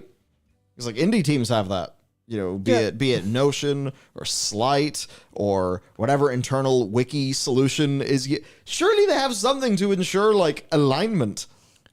Clearly not, because remember what happened last week when I looked up the fucking Warcraft wiki and went, oh yeah, the timeline in your book is wrong.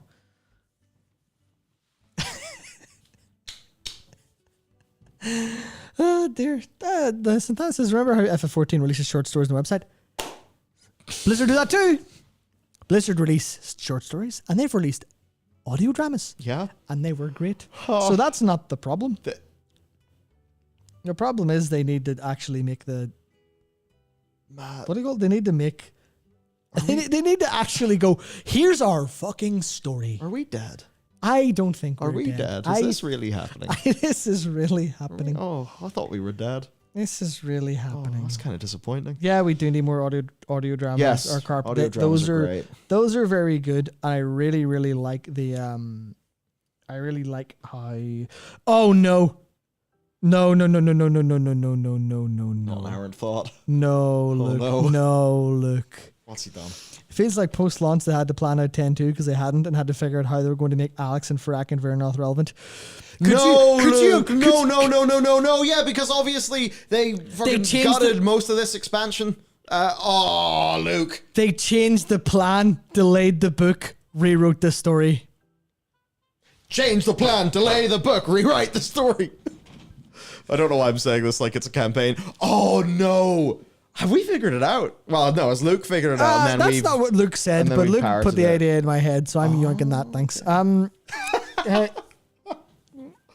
Oh yeah, you're right. You're right. The wedding story is extra weird because it features Kurog, who never gets details or moments, despite being the guy who starts the X-Pac. Yeah, you know Kurog, the Gul'dan of this expansion. Are the Grim Totems aligned with Kurog? What's his deal? Who knows? It could be in this book that no one said. Yes. But why the... Wait, is Luke saying this in stream chat or guild chat? He said in stream chat, yeah. I see. Yeah. Lord of the Scaleborn is an audiobook. That is true. Yeah, I'm in audio dramas. I will actually... Oh yeah, I'll just listen to this in audiobook. I hate audiobooks. No, shut the fuck up, I'll kill you. I hate them. I'm sorry, I hate them. I can't do things while I parse audio very well. How about audio dramas? Those boys at the BBC Radio 4 Radiophonic Workshop. Oh. Yeah, those are different. They did good shit back in the day. I can't listen to an audiobook and be like, this is the active thing I'm doing, listen to an audiobook. So do you know what I've been doing? I've been doing that as an excuse to be like, here's the deal. You load up some 20-hour long biography. You no longer have got to think about what to listen to while you eat your dinner. For like 2 weeks. It's glorious. Glorious. I just have Spotify show me better and better prog metal. So this is all crazy, and it does make a lot of sense because before this expansion came out, Ian said, by the end of the first whatever, we know who the big baddie is. And that's wrong. And in no universe would anyone have thought that, oh yeah, obviously that means Fyrakk is the final boss. Now, of course, maybe it is that Ian knew that Fyrakk was the first one to be risen up by the Incarnates, and he just didn't tell anyone. Maybe he knew that we would. Maybe he thought we would know what's in the book. I don't think so. I think that he said. But maybe that he didn't know after. that either. Maybe, Who knows? Maybe he thought the book was out, but didn't know it wasn't. Yeah, maybe he left John Haidt on Red, never got back to him. I don't know, but honestly, at this stage, it feels like someone with a pretty high title, like, just failed to hit send in an email and nobody noticed. This is so goofy. This is really weird. This isn't as goofy as the Archon of the Kyrians apparently being the originally intended final boss of Shadowlands. Stick to your guns for one expansion, because I don't think they've done it yet. But you didn't know. No, see, the problem is... Just stick to your guns for one expansion. Everyone has a different set of guns. That's the problem. Everyone's got a different set of guns. And now Link has brought his over to Ghostcrawler. What? Jesus. So, okay, original plan. Is the original plan going to be... like, yeah, a Ridicron final boss? I don't know what's going on, man. This is insane. This is so crazy. What's going on? I wish I knew. I wish I knew. This is actually... If you know, please tell me. No, I just need peace of mind. I just need to know that this isn't like... I need to know that this isn't individual or team incompetence. I need to know this is organizational incompetence. But I need to know this isn't like the plan that they're clapping themselves on the back for. You're a quest designer on the World of Warcraft development team. And you've only recently found out that Fyrakk is the cousin of Alex Strasser. I mean, see, the problem is if I raise a fucking if I flag. just say tips at bellular.games, then everyone's just going to send fake leaks in, and then I'm going to get rustled. Yeah, totally there. But I have done that, so, you know, wink, wink.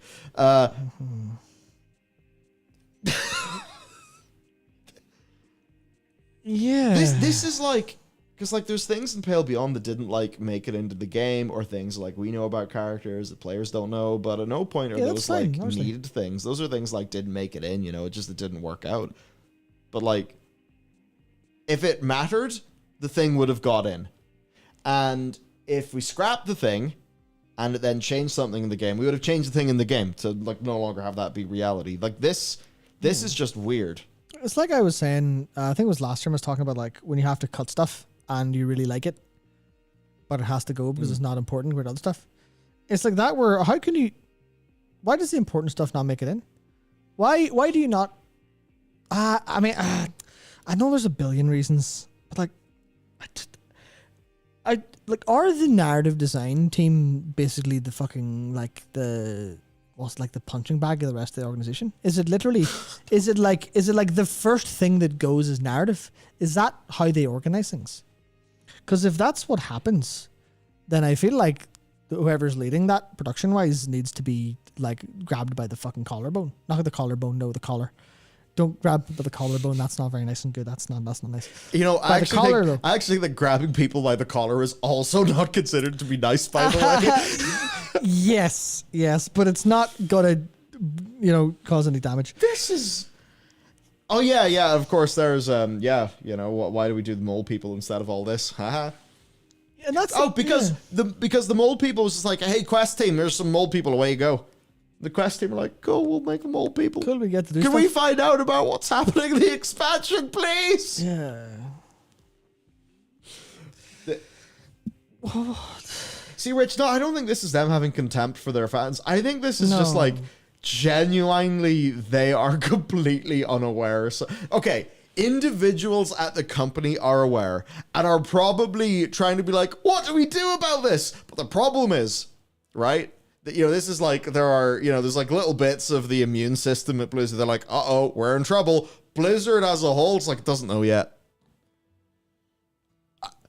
I know. Yeah. They must. Maybe they just do everything on Jira and Slack.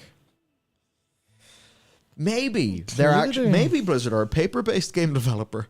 Maybe that's how they make their game. They just post each other pieces of paper. It's like, sorry, UPS lost the Dragon's family tree.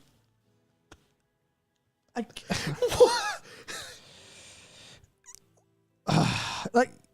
hope you all know this is coming from a place of genuine frustration because of how good this sounds and how this sounds like they actually. Yeah, the story in their heads isn't half bad. At some point in time, they actually thought they had a good, decent list of compelling characters with decent bit of motivations and reasons to be motivated that way. They just didn't. They didn't tell us in time. Which is obviously, to do better than that, you tell us in time, like the original plan was. But to do one better than that is to show us this stuff. And that's what I don't get. Why are these so... And it happened... It's the same thing I have to say every time. Why are you trying to tell us 15 shit stories instead of one good one? Why were the fucking Drakthir in this bastard fucking game? Or why was Black Dragon Ascension? Why did that have to be such a thing? Yeah, why was any of that in the game? Obviously, I know why, but why have they decided that the pace of battle for Azeroth was in fact too slow?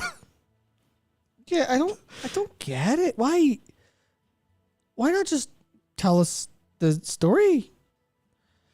Yeah, they may have planned more animations, but got scrapped. Why did you let them get scrapped? What it feels like. Why are you bad at organizing your shit?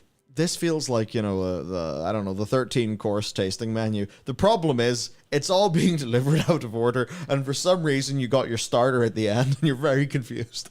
Yeah, it's like, here, all right, what's that? You're just about to get to the main. Here's the thing, we prepared this perfect. Oh, by the way, before that we've given you like a really minty dessert. And it's like your mouth's full of mint and you're chewing on a steak and going, this can't be right. This can't be right. Oh, you want your minty Wagyu, son? This is so weird. Sorry. I know it's as if both me and Rav just blue screened at how insane this is. Yeah, Dave, Sarah's aspect got rewritten, so they replaced it with Marissa never showing up and Sarah not existing. That's another thing where... Sarah does something in this new patch. Yeah, but she's not the aspect, but in all the marketing materials, she's shown as aspect and super important and all that. And you're like, did you have different plans? Why do I have this beautiful wallpaper of Sarah that's this absolutely gorgeous art? Malfurion being weird. Yeah. Do you think maybe they change a bit of Malfurion's role from that initial... You know that data mining that came out at a time where Blizzard were very vulnerable to bad headlines? Where it kind of looked like they were killing Malfurion. Yeah. Well, they technically sort of did, but in a weird way. But yeah, I know what you mean. I know what you mean. I don't get it. I don't get it. Why would you? Yeah, what is wrong that this is happening? This That's what I'm concerned about. Malice. This is just. This is just an organization that has grown too fast. Now, this is, I think, Matt, where we can. It's not just that. It's not just that, but it is that as well as other things. I think it is their original organizational issues. Add to that. Right? Add to that growing pains. So as an example, right now, there are some seemingly credible rumors going around that after the cancellation of Hyenas and stuff, we're looking at 40% of Creative Assembly getting the boot. Right? And some people who have leaked to us have talked about real extreme growing pains at the company because over whatever the span of time was, they moved from 280 to 900 and something staff. I suppose then you think about this. Now, one of the leaks that I got, and I don't know how true it is, right? Which is why, one of the things one of them is basically that current WoW leadership is just humongously overstretched or stretched thin. And then one of the reasons why Metzen is coming back is specifically to make sure that those people are not stretched thin, and so that narrative can actually get the proper consideration. I mean, I don't know exactly how true that is, but evidently they've had to get a patch out every X amount of days, no matter what. That's exceedingly obvious. That's been very obvious, yeah. Even because like some of those patches have had a sort of fair amount of bugs. And they haven't done a bad job, all things considering. Oh yeah. No, that's the part that I really want to like ram home. This isn't just it's completely scoffed. This is like they've been really giving it a good damn try, and that's why seeing this situation really bugs me, because this would have solved so many issues. Yeah, look, I'm overstretched. Just like too much work being, too much work, too many people having to do that amount of work, which means that, they never get to do any job properly because they just have to be all over the place because they have to do so much. So, like ideally having Mets in there would... There's fireworks outside. Yep, it is Halloween weekend, like. Oh! Usually doesn't stop us here in Belfast, but okay. Yeah, Halloween's on a Tuesday. But yeah. Yeah, it's like... That's the thing with too many cooks in the kitchen. It depends what the kitchen is. Because if the kitchen is a big... Right. It's not going to be some gourmet artisan experience if there's that many cooks. But, if it's like... There's a difference between like, real cooking and then catering. Where like, what's catering about? Feeding motherfuckers. Now, an MMO, not to badmouth the genre of game that we play, but an MMO is about feeding people. Oh, I'd badmouth it every day of the week. Like, an MMO is always going to struggle hitting the peak experiences of, some other games just by virtue of how big they are and, all the things that kind of come with that. But the thing is, you can do catering with lots of cooks. It just has to be well ran.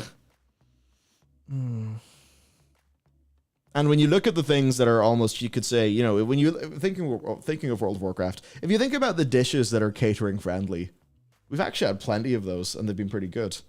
Like the side quests, like the narrative content that's airlocked away in its own corner, just ready to go when it's ready to go, right? But I mean, this still makes no sense to me. I am so confused. I'm so confused. How do we only find out these people are related now? What's going on? Well, we knew they were related, but we didn't know to what extent. We didn't know in the way that makes it personal. And that's the difference. It's like, oh, your family. Yeah, family, but we never saw them interact. So we don't have a feeling that they're family. It's like it's like you're watching a Fast and the Furious. And then they never see each other or talk to each other. And at the end they show up and they're like, family. And you're like, cool. That's good to know. That's good to know. So why are they not just... Why do they stretch all of their narratives so thin? Reliably? Do they have too many narrative designers who write a billion stories and then they hand the billion stories over and then go try to get as much of this in as you want? Is that what's happening, or is it something different? Like, I really wish I would know. I really, really wish I could know. Like, just because this has been apparent. I've liked so much of what they've done. I don't think it's right all the time. But I like so much fun. You're very on screen with that. Huh? You're very on screen with that. You might just been getting progressively more excited. Yeah. You might leak something. Huh? You might leak something. I don't trust you. But no, I know what you browse. But yeah, it feels like they just have so many core issues and so many problems with how they organize things and produce things. It's like there's clearly certain things that are locked in stone, like the cinematics. I feel like they're just sat on cinematics going, these are what we do because we're Blizzard, so they have to be set in stone and perfect and all the effort that's going to them. And then they kind of scuff it by not giving them the due, not giving enough context to cinematics. Because that's exactly the thing with the 10.2 cinematic, right? With Fyrakk. It was really well executed. It does everything right in the small scale. But you don't know what the fuck the Judge of the Flame are doing. You only know they're Druids of the Flame if you know they're Druids of the Flame because you're following the game. Yeah. I was about to say parasocially. That's not the term. What's the term? You're following the game like community-wise outside of anywhere else. That's it. All anyone knows is that there's deep, throaty, cool music that's menacing, and they're red, and red is bad. There's red night elves chanting, and then some runes appear on the thing, and then he cuts his way into the Emerald Dream and sees a mirror still and everything's on fire. And you go, right, sweet, that's cool, that's fine, but his dialogue rings so hollow because we don't know what he means by his brothers trying to control him. Because his brother said, yo, Fyrakk, don't go get some Shadow Flame. And Fyrakk went, fucking hell yeah, brother, let's do it. And that was it. And you're like, what? Also, what's the deal with the axe? Where'd the axe come from? It's the Fyrakks. Where'd it come from? Woo! It's not cool. Woo! Like they did a good job with what they could, like showing it and the forging of it and putting the rune on it and like that. But they didn't set up this axe that was going to happen. Yeah. They didn't like make it apparent that's what he was building when he did all that fiery stuff all over the place and did all the sharpening. Fuck yeah, the Suffusion He was. Oh my god! Because he was making himself. It was very heavily implied that Deathwing armor. He was making himself Deathwing armor. Where's his Deathwing armor? It's an axe now. His Deathwing armor's an axe. Because he doesn't have Deathwing armor. So when do we? Unless we don't kill him and he puts Deathwing armor later. Do you think there may have been a story about this at some point before it got cut? I think there may have been. Yeah. Do you think that Fury Incarnate maybe was a patch that was supposed to have some Fury Incarnate? Oh, he does have new armor. Okay, sweet. So per the fun lore... no. That's his Fire Lord armor. That's the Fire Lord armor he gets after absorbing the power of Smolderon. See, what I was going to say is that per the interview last, that we covered last time, the response kind of would have been, well, you can put it together. He was crafting something and then he appeared in armor. That's where I come and I'm like, aye, but a story, there's a reason why people go to a movie instead of looking at the plot summary in Wikipedia. Oh, he has the armor in the 10-2 cinematic. All right, well, I'm clearly smoking some fucking form of crack then. He's got the what in the who? He's got the armor in the 10-2 cinematic then. In the 10-2? Cinematic. So he has the armor then. Okay. His new armor, yeah. His Suffusion armor. Yeah, which we stopped him making. So, but yeah, so does it feel like there's like multiple chapters of prologue story gone? It feels like that. Like, the way we had all the stuff with Sarkareth, the Forbidden Reach stuff. Yeah. Like, remember, compared to Forbidden Reach, 1017 was tiny. I mean, it had other content, but I mean that core campaign story. It was like barely any time. Mm-hmm. Oh, Matt, there's some shenanigans going on here. Yeah. But what are you guys pulling? There's shenanigans. I am confused. Did they ever address the lack of shamans and the earthen ring in the entire elemental plotline? Who? What? Don't worry about it. Don't worry about it at all. Well, did you stop, Matt? Did you do your Suffusion camps every week since 10.1? This is your fault. You know what would be really awesome? If there was a world state event that we failed and we saw the consequence of our actions. Wouldn't that be something? But nah. Fuck us then, I guess. So there was something else I read there that I wanted to see. It was, who was it? One moment. I cannot find it. It was someone who said that... Sorry, it was Marcus. He used the axe to tear a hole into the dreams was not completely pointless. Plot and story are different. That's the plot. That's fine. He used the axe, tore a thing to the dream. It's very obvious that the reason it was able to do that was because there were night elves there who did some chanting, which I know to be Druids of the Flame. But we don't know the Druids of the Flame are there. No. In game. We are told that by interviews and PTR content before the cinematic comes out. That's the part that's really, kind of insane. That's the part that doesn't make any sense to me whatsoever. How do you... We've been talking about this being a disjointed mess before we kind of knew any of this. Yeah. And now that we know this, it's all the more completely unhinged. Actually, we should probably talk about that Fyrakk cinematic, shouldn't we? Probably should, yeah. Like, sort of properly. Is there anything else to talk about with the War of the Scaleborn that... I mean, no, there isn't. There isn't. The last point is just... Look at this timeline. Did the plan change? Who knows? Go read the patch notes. I'm not getting my fucking game story from patch notes. Fuck off. Straight up. That... You're supposed to tell your game story in your game. If you're not like, okay, you can tell it in your books. You can tell additional story in your books. You can tell additional stories and short stories on your website, or fucking you can tweet. You can tweet stories. Anything. We'll take anything. But they have to be additional on top of stuff, right? It has to be there. You can't just be like, fuck it, people have seen the PTR. They know the story. Because that is the most... It's going to be intense. Literally. Then why did they show us the fucking cinematic? Show us the cinematic in the game when we're supposed to experience it. No, it's a trailer. Yeah. And a cinematic. It's everything. It's all in one. Yeah, so if this is a trailer, then why is it a trailer that shows us shit from the middle of the fucking movie that we're like, we see this before there's any context? It's the same thing as watching a terrible... It's the same thing they did with the start of Dragonflight, where they recut the fucking opening cinematic. Oh, they did! Where they recut the opening cinematic, where they said, right, so... You know the way this cinematic has a story, and it builds up tension. And you see Koranos, as you know him, or Stony Tony back in the day before he had a name. You see him go, and he goes on this heroic journey, this self-sacrifice to climb the tower and to do the thing that Thor did in the Marvel movie, because they have no fucking sense of creativity whatsoever, originality. That's a bit unfair, because I actually thought it was okay.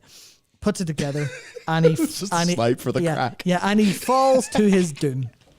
And you're not sure if he's going to make it. And that's tension. That's feeling. That's you going, that guy was a hero. Is he going to have some... Is a sacrifice, or will he be okay? What is it? And you worry for him because he shows you that he's a good stone thing. You go, okay, well, I empathize with him. That's the point of this cinematic story. It's a very small story, but it's a story. And then the dragons swoop in and he's saved at the last second. And that makes you feel relief, because you go, that's karma. He did the right thing and it wasn't a sacrifice. He was saved. The dragons are good. The dragons were there in time. They're incredibly fast. They can get there. This is absolutely fantastic. This is a great happy ending to a story of heroism. In the version that they uploaded after they showed it to us, there was a very short section at the start where it showed him being caught in what was basically a sizzle reel for 3 seconds before a minute or two cinematic actually started, which completely destroys the whole sense of tension, because you know that he's caught. There's not all of it, because you can still experience the story despite knowing what happens, but they go out of their way to literally just go, all right, fuck it, whoops. We just showed you the point. So you don't feel, when you're trying to watch that, you don't feel the tension. You don't feel that relief. You don't feel anything. It's just shit happening on your fucking screen. And that's the problem that keeps happening here. Because they go, fuck it, BlizzCon. The patch is after BlizzCon. What do I release a cinematic? Why? Because all we have are cinematics. Because that's how we think we tell our fucking stories. At least in the grand narrative sense. And that's just how it is. And that's why I'm so mad at this. Because imagine if you didn't know any of this. Yeah. And it was brought up to you in some capacity. Imagine if this was a story woven that you experienced. And you had some ideas that the Druids of the Flame were involved, but you didn't know that they were planning a grand betrayal so strong that it would let Fyrakk attempt to burn a Mirdrasil. Because that is betrayal. That is the biggest betrayal you could possibly imagine for a night elf. That is, here's our future. Our future has hope for the first time. As much as you think it might be a bit dumb or stupid as a plot point, whatever, this tree is the symbol of our future. And people who are us are helping him destroy it. Right? That's a story. And they deprived you of experiencing that by going, look, it just happened. No context. NASA meme. Just fucking red night elves. You are the story all along. Yeah, like... Because, Matt, none of us are real. We only exist as part of your mental illness to torment you on this earth. Yeah, like... Warcraft doesn't exist. Chris Metzen is just the concept of hope in your brain. He doesn't actually exist. I'm not real. We're all just in Matt's head. As usual. Yeah, that would be good. That would be good. That would be very good. I just don't. Like, this is very weird. Yeah, and this is the part that frustrates me, right? The reason I get so like angry. I'm not really that angry. A lot of it is for show and effect. I'm definitely a bit angry. I'm just amping up a bit.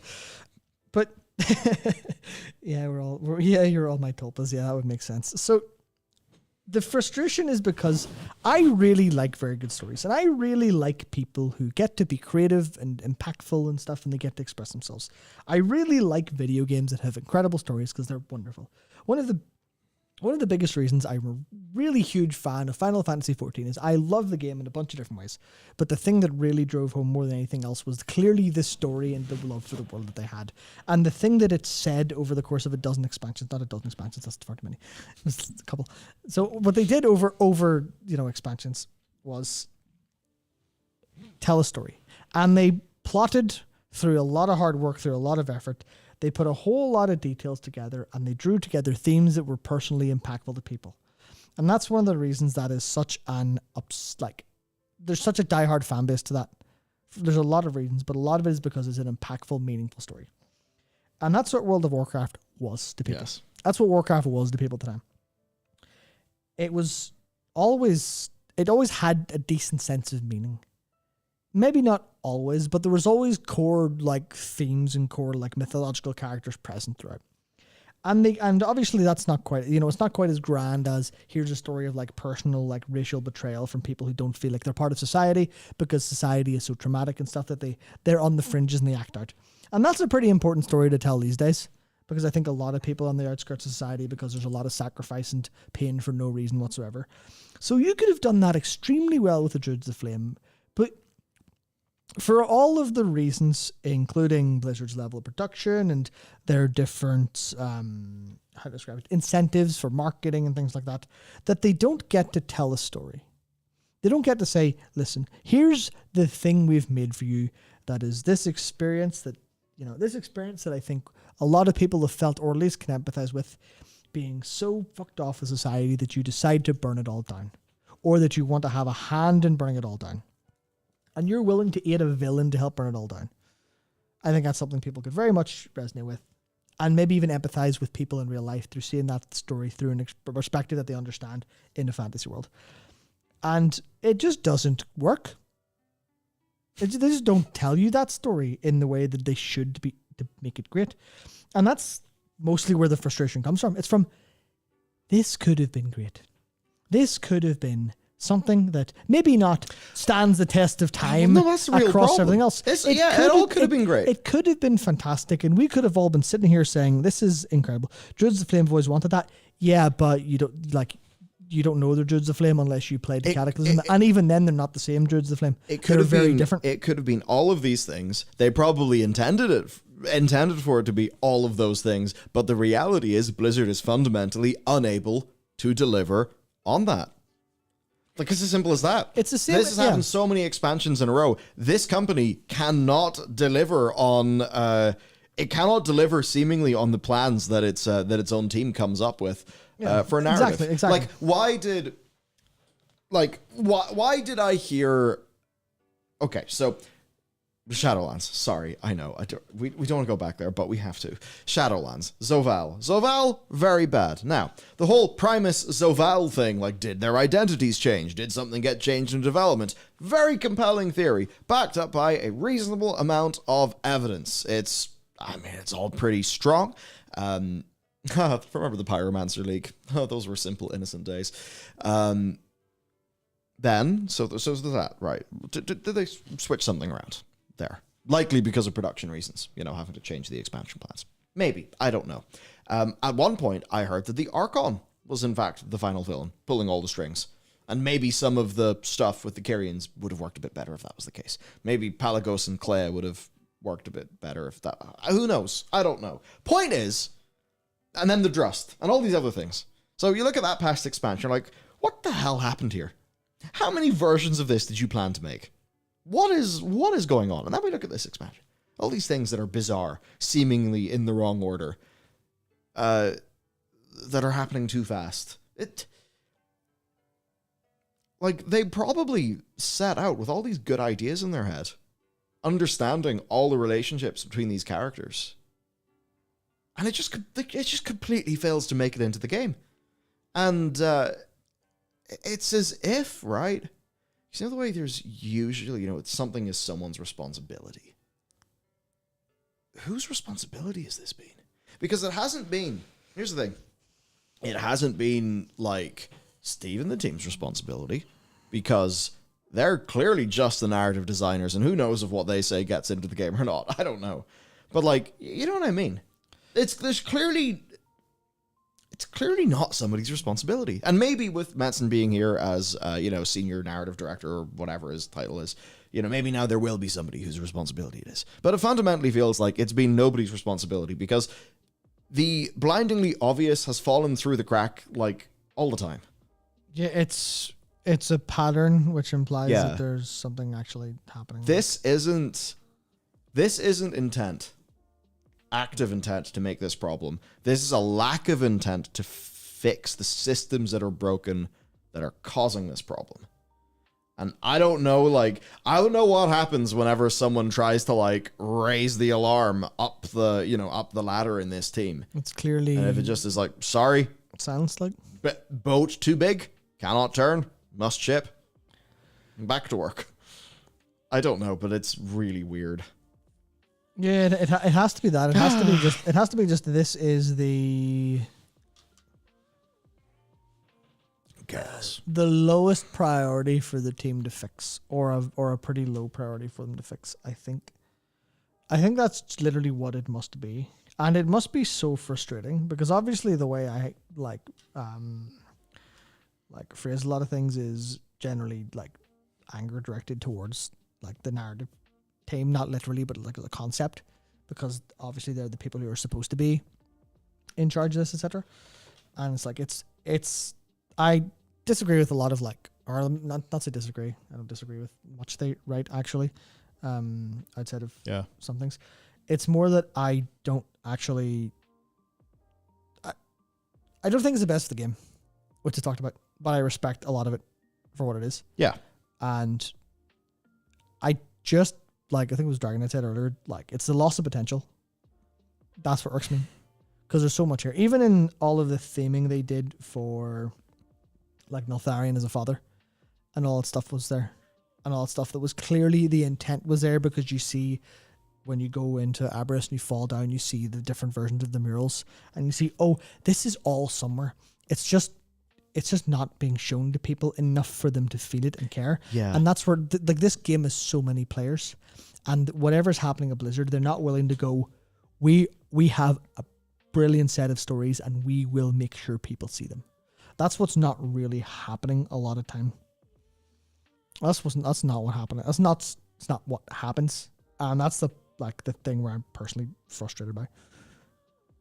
This stuff could be fantastic, but they do not have the organizational will.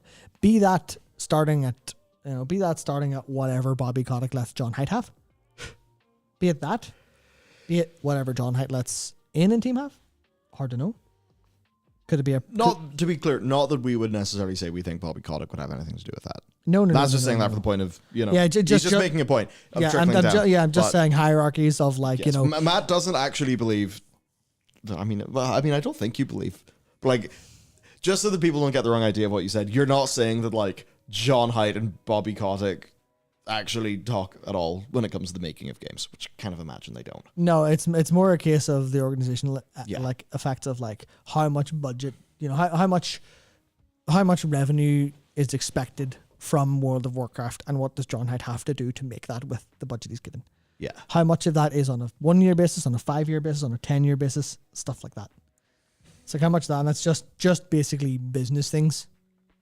And it's where you run into the difference between video games as art and product and the problem that is inherent of them having to cross the line, where I would very much enjoy the substantial amount of, like, if it was treated more like art than product, Yeah. it would probably be more meaningful and more enjoyable in a lot of cases.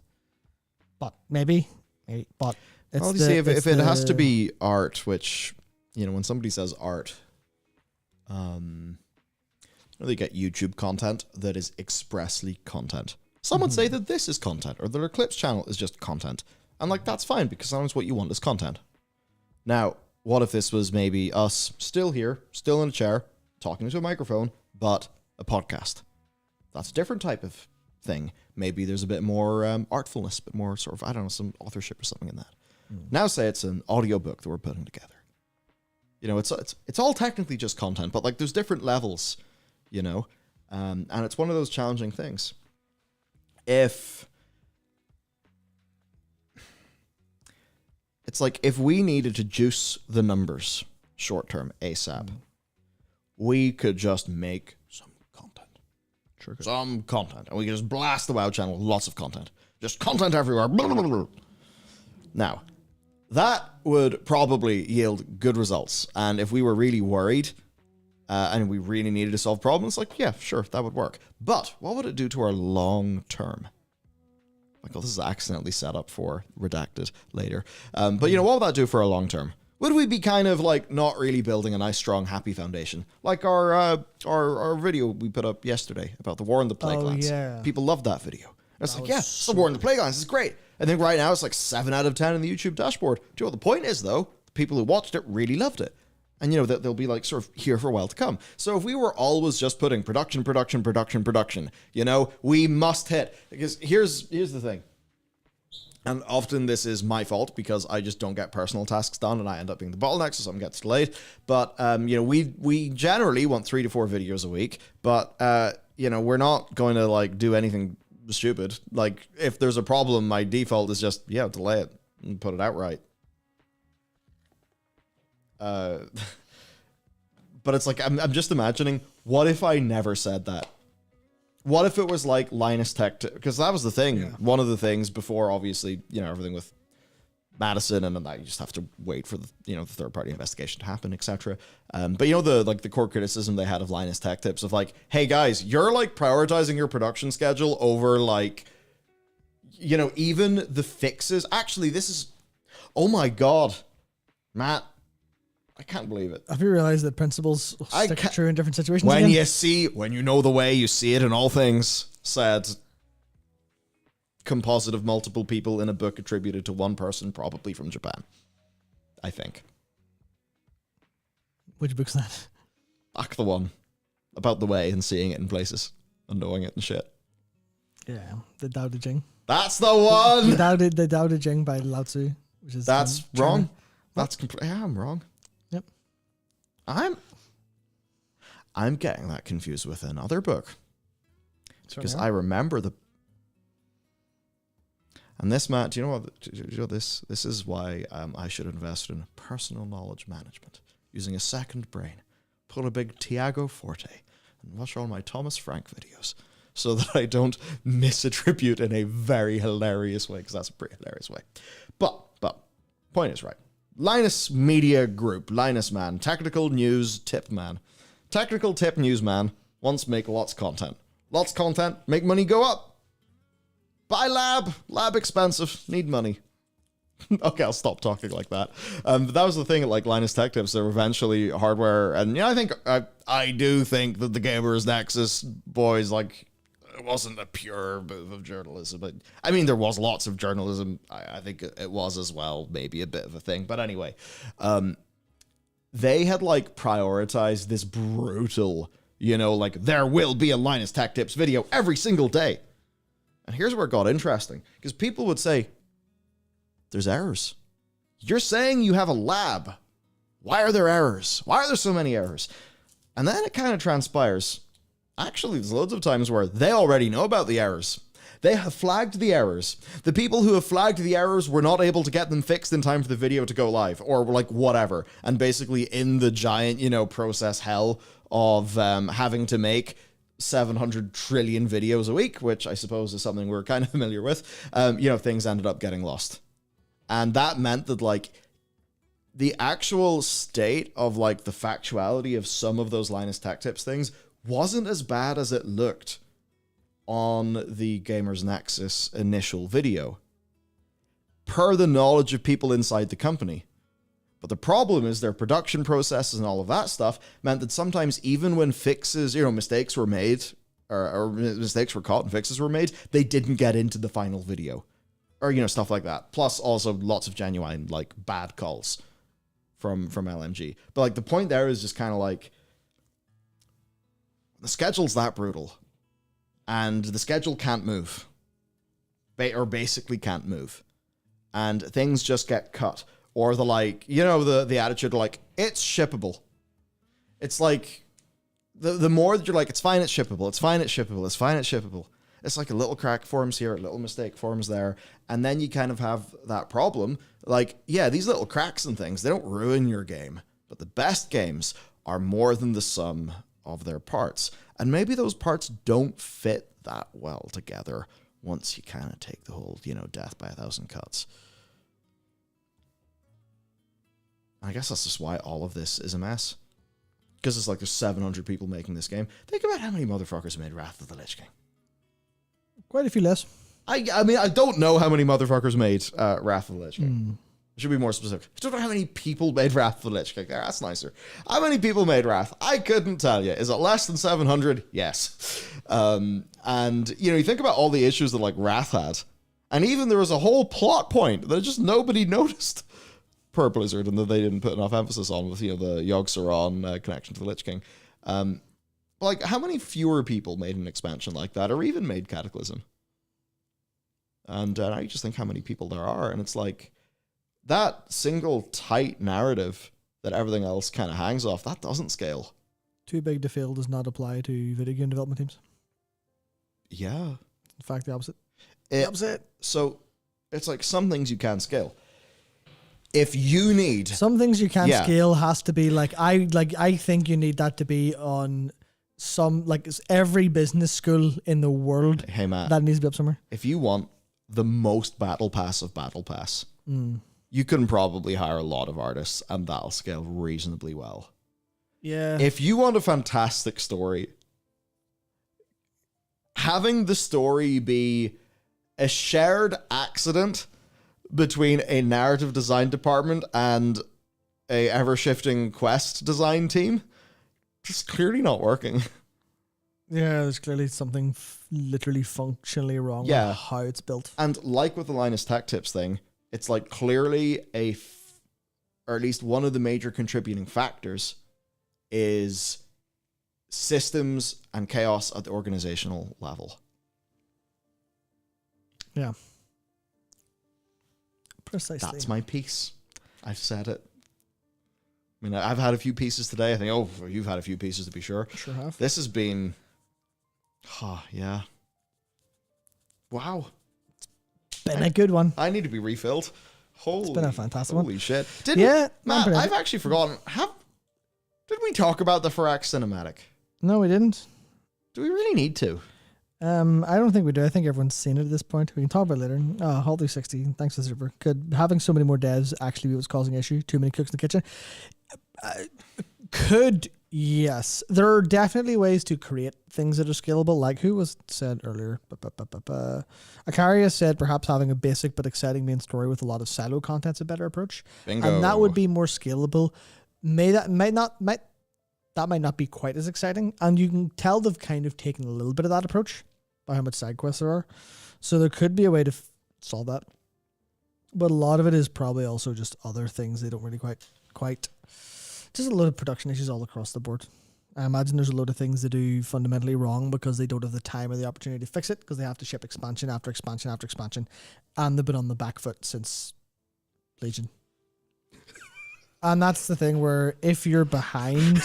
Those poor fuckers. Yeah, and that's why I don't... Like, that's why I feel a little regretful when I get too angry because I don't want anyone to take it as if they're like a personal attack on them. Because I know the problem is a lot of the time the problem is just the system doesn't work more than the people don't work, and I never like to assume the people don't work because I literally don't know them. I don't know how they work.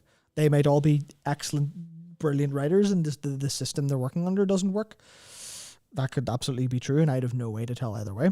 That's unfair of me to make a judgment call either way, no matter what I think I know from seeing their output, because someone's output is not who they are in any capacity. That being a part of how people feel these days might be an issue too.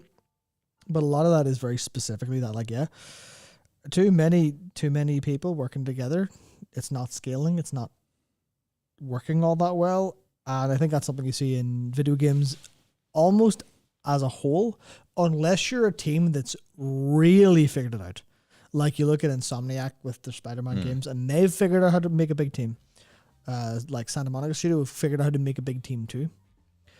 But there's obviously so many that haven't.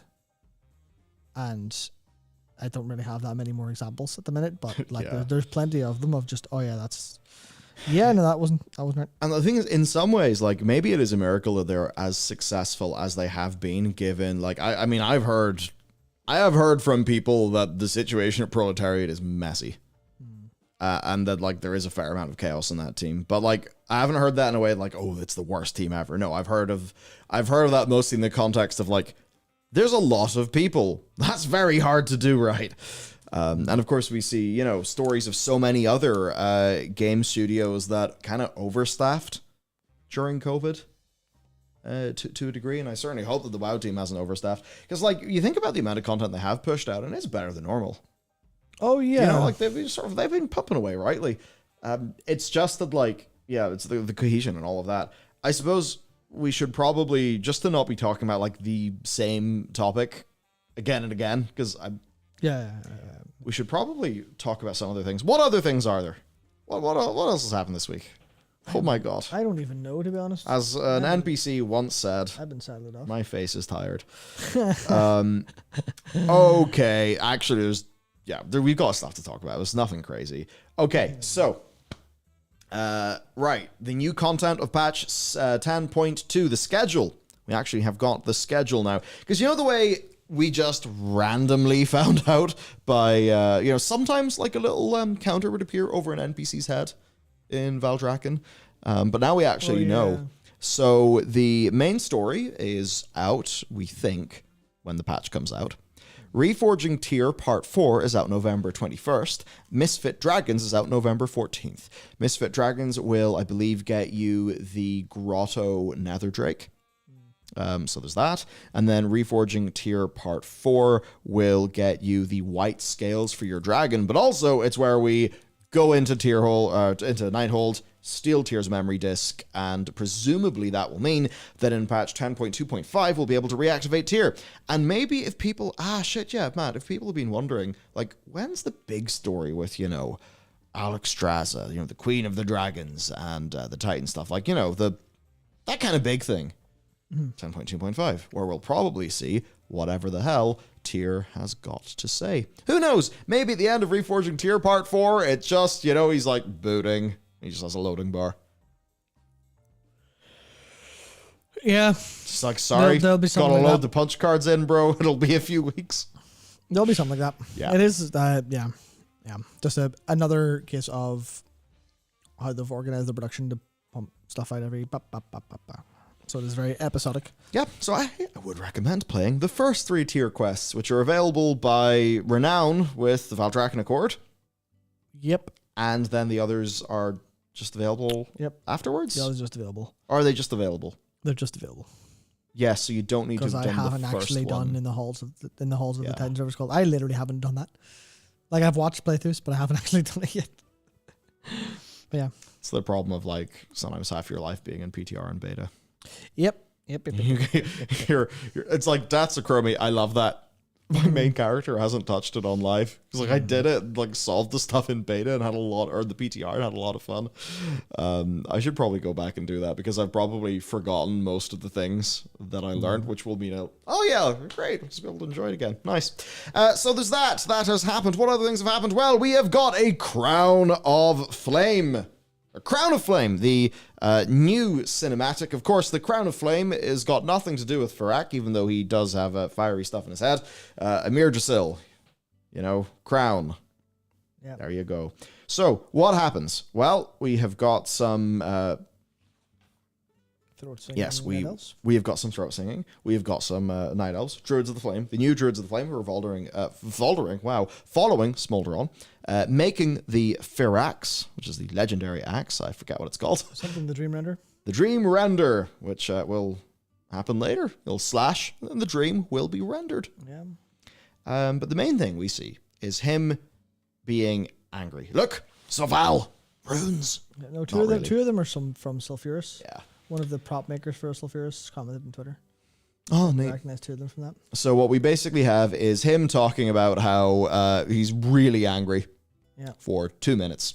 Yep, he's mad. He's really mad. What I do like here, though, is instead of these characters are actually doing something, even if it is just getting ready. Yeah, this is great. As soon as I saw them point to the map, I'm like, that's what you're supposed to do. Let's go. Tyrande, making some sparks. Back muscles. Yeah. Very good. All quality. Dream, get it? Dream. Dialogue. They turn into humans again because for some reason, not humans, they turn into the humanoid form for some reason because they're always not. Where they move very slowly. Yep. Maybe that's the problem. They're all constipated. That's right. That's how they walk. And they all make slight gestures to each other that are great. The smith is now looking, going, stop ruining my axe. Yeah, so what I liked about this big picture is this is a villain who's really angry, talking about why he's angry as he menacingly does things as we watch some characters that we know get ready to deal with the things that he's going to do. This is by no means a 10 out of 10. This is nowhere close to a Siege of Orgrimmar cinematic. But what it isn't is reverse shot shenanigans. Yeah, it has no real action, but it has intent. Yes. Action, which is pretty good as far as it goes. It's very much here. Yeah, this guy is kind of menacing. He's pretty strong. I know people have a lot of things happy about it. His voice delivery is fantastic. The way you see all the characters do stuff is wonderful. Yeah, he does seem more smug than angry. But we now know, true. Thanks to the book that isn't out yet, that he actually has much reason to be angry. As he said at the beginning about like his brother trying to control him and stuff. And you're like, I get that. I understand that. That happened. I didn't know that happened until I read the book. But anyways. Yeah, because basically Eridicron was like, no, I'm the boss. Fyrakk's like, no, I'm the boss. Yeah. And then Fyrakk's like, sit the fuck down as he, does rock stuff. Yeah, it's like all of the small details are really good. So Eridicron thralls him. Yeah, exactly. From Wad. So there's a lot of real good stuff that's like implied, and it's just there's a little bit more context. Yeah, in there. The rating. Very. Here's what, because the my news will come out probably Monday. But when I recorded it, because I just sort of ad-libbed my section in this, the thing that I said was essentially, if Fury Incarnate had have had any Fury Incarnate, like if maybe instead of a whole bunch, all right, imagine this, number one, we know about the familial connections. Number two, the Fyrakk assaults are one thing that's going on, but on top of that, maybe he assaults Valdrakken, and actually tries to really be dangerous. And we maybe have questing content in and around that, because I think it is in the 10.1.7 content where it is implied that the dragons have been fighting Fyrakk, but it's like from a narrative and set piece point of view, that hasn't happened. So if this was like, if this was after a lot of Fyrakk focus, maybe the idea that a lot of the A plot in 10.1 is actually us dealing. I mean, it's almost the way that in FF14 you can have your raid storyline and your MSQ storyline, where I would basically say our raid oh yeah, that would just fix it, wouldn't it? Our raid storyline should have been Sarkareth, Black Dragons, and our main plot storyline should have been Fyrakk. incarnates. Big fundamental threat to the world. And if it had been set up like that, then I think we would all be seeing this and thinking, oh, hell yeah, look at this. You know, like after all this story and all this setup and all this carnage, he's ready to go. And we would have been like more excited. Which is to say, this is not more than the sum of its parts, but this is a really good part. And if more of the parts were like this, then it would be more of the sum of its parts. But very importantly, the parts in-game have also got to contribute to this in a fairly major way, and from 10.1 up to now, we really haven't had enough of that to have Fyrakk work as well as he could, and for this cinematic to land as well as it could, and one of the things pointed out by Redshirt Guy on Twitter is just that. It definitely feels like the cinematics are telling too much story out of the game. They should be more integrated into the gameplay experience, instead of the current model of a good chunk of them being things that you're just told by talking to an NPC at the start of a patch. Because yeah, you talk to an NPC, well, the way that it had been, you talk to an NPC, and then you see a cinematic of some key dialogue that tells you what's going to happen next, and the relationship between those two characters. And then a small amount of story happens. By comparison, this is what Ian says. By comparison, cinematics integrated so well they feel like we're experiencing the story. Wrathgate, raid boss defeats, Fyrakk burning Loam, cinematics that don't, patch NPCs where an NPC tells us about stuff, or the Sourfang ones that weren't in game.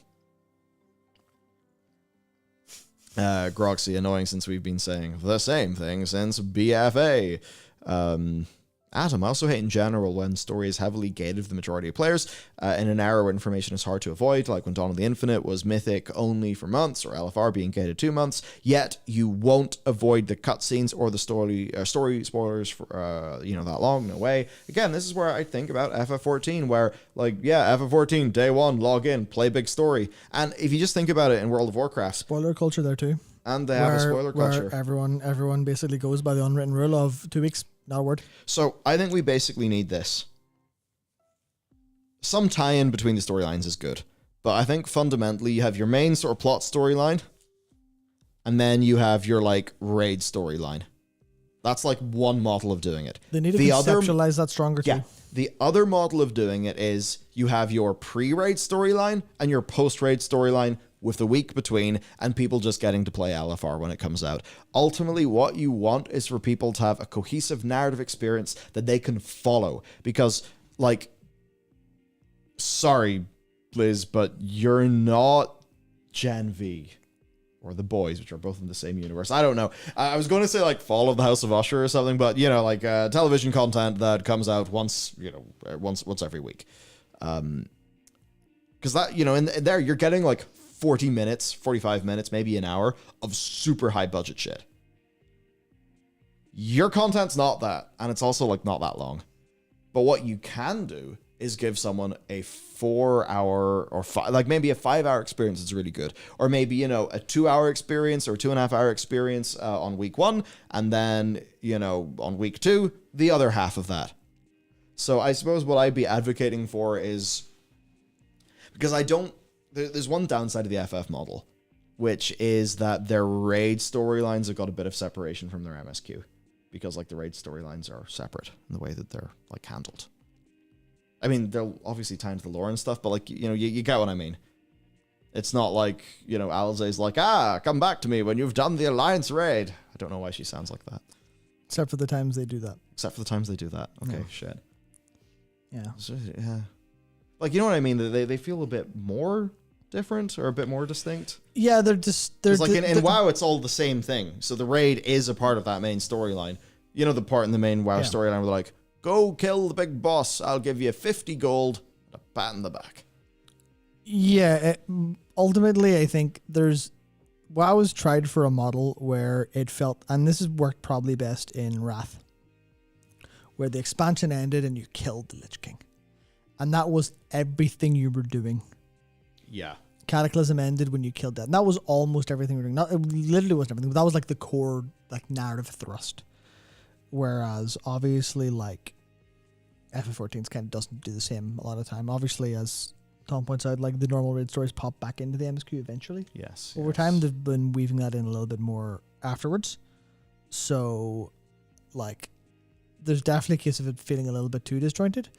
But as we've seen, they're already trying to tell multiple stories instead of one. And there's no strong enough connection. Like the Sarkareth stuff, that doesn't have a strong enough connection to the story of the Incarnates. That's a different story. Yes. That could have been a different story to the Incarnates. This could have been, we have one story of the Incarnates, that's our main story. We have the Drakthir and Sarkareth story. We have, basically we have the legacy of Notharian, that's the story we're doing. We have the Incarnates, that's the story we're doing. We have the Primalists, which is maybe a sub-story of the Incarnates that we're doing. We have, we have Amir Drusil and the Druids of the Flame, and that ties in around a side content around the Incarnates at some point. So that's okay. You're allowed to have little offshoots in side content. That makes sense. Yeah, we can find out about Kurg's brother, Nespresso, and all the other primal or all the other Primalists with their deep storylines that were so and then expressed in game. And then we have the Dragonflight story. Yes. And this will be the story of the Dragonflights individually, because the Dragonflights stories outside of the Black didn't really have an awful lot to do with anything that happened. Otherwise, I mean, obviously, like they kind of did a little bit of that, but the point was they tried to link it all together directionally, and that made it feel really weird. Where like they led the Dawn of the Infinite into Amir Drusil, and you're like, what? That's just thing then next thing, because those two weren't connected storylines. So what they've just done is they've just told story A, next story B, next story C, next. I mean, we basically ended with Alex Strazel. She may as well have looked at the camera and said, "And next, Amir Drusil." Yeah, on the next episode of World of Warcraft Dragonflight. Like, and next, Amir Drusil, brackets, I shouldn't really know that that's where the next raid's... Like, the piece of information being communicated by that little end cinematic cutscene thingy is Amir Drusil's the next raid. But Alex Straza only finds out that we have to go and solve the Amir Drusil problem whenever she puts, like 2 and 2 together. That's where Fyrakk's going to strike, which happens after she says that at the end of 10.1. And after Nosdormu's like, I can see clearly again. What's happening next? I don't know. I see fire. Yeah. Yeah. Yeah, you can piece it together, but why does you have to? Why does no one just say the thing they want to? You could gamers, you can piece the story together yourself. Hey, it's just like Dark Souls. Yeah. Once again. Yeah, Marcus, I know there's a lot of different storylines in there, but that was all like smaller bits of content that moved around different things. It was more my point was the vast majority of what we're doing led to the end point, which was this big. The end of the game is Arthur's dies. And I feel like they've been trying to replicate that in ways since. And it's not always landed super well. Someone told Ian that's what they were doing, and then they changed the boss on him. Yeah.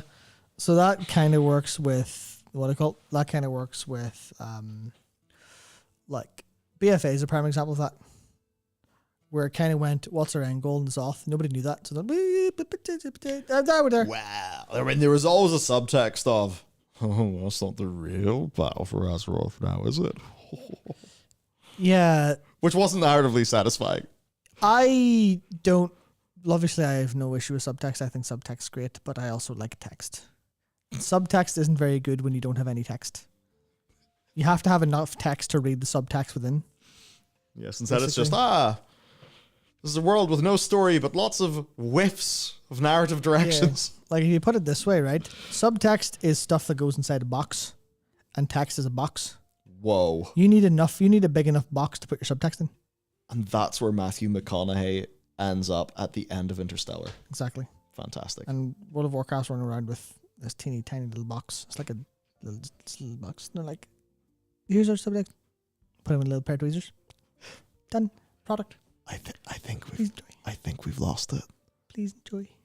Matt is now trying to build a small box on the stream. Yeah. That's the thing. Brackets, Dungeons and Raids, fun. 10-2 content looks good.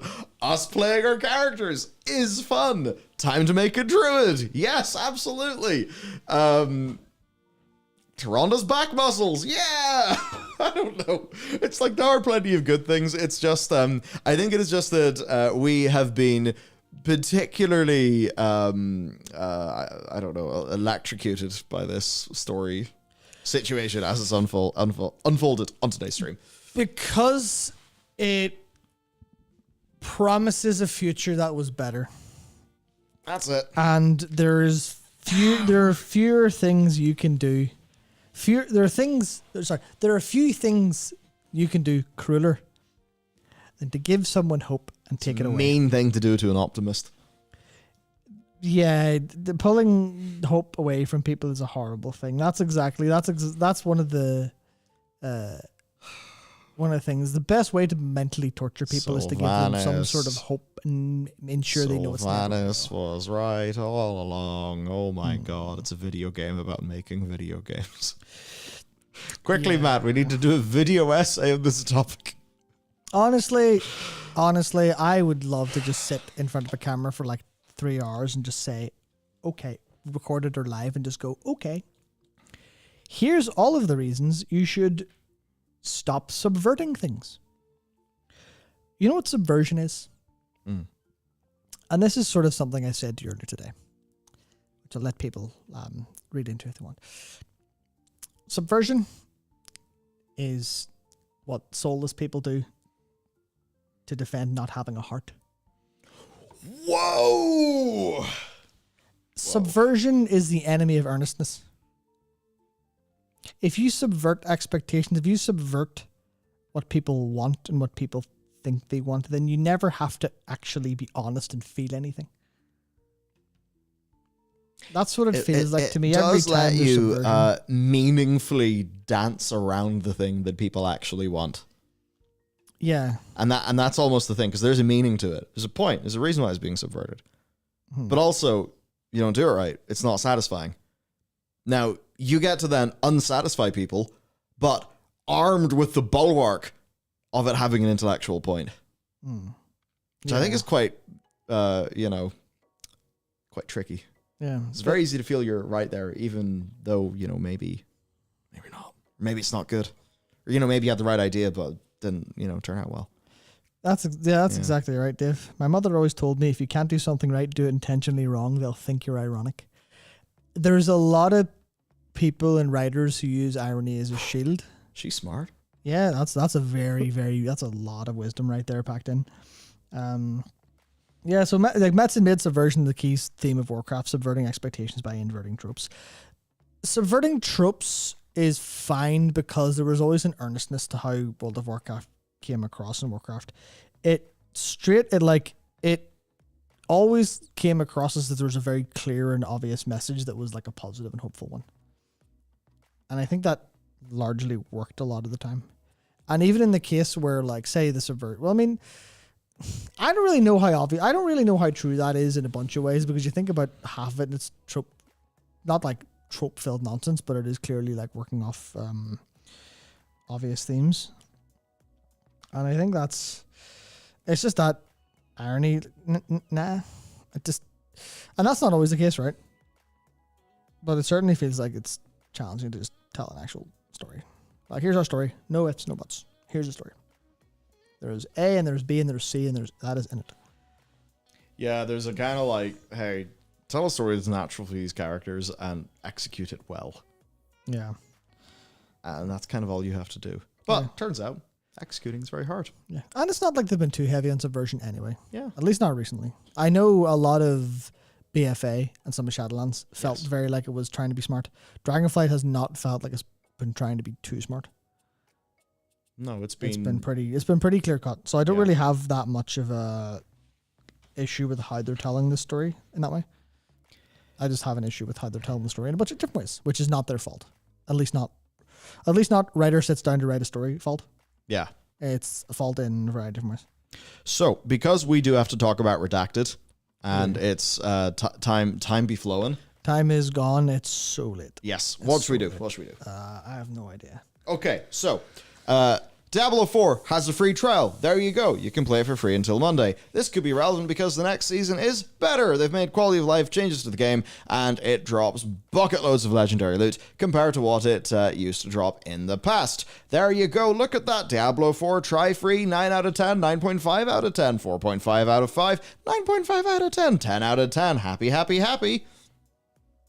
Fantastic. I don't know why I did that in such an unhinged manner based on their graphic. Anyhow, there you go. You can try that out. Wow, the Great Blizzard Revival. Incredible. Oh, man, part 2 of the incredible Blizzard Revival. So back. Yes! The best game that they ever made. Not actually, it's StarCraft 2. Heroes of the Storm. No.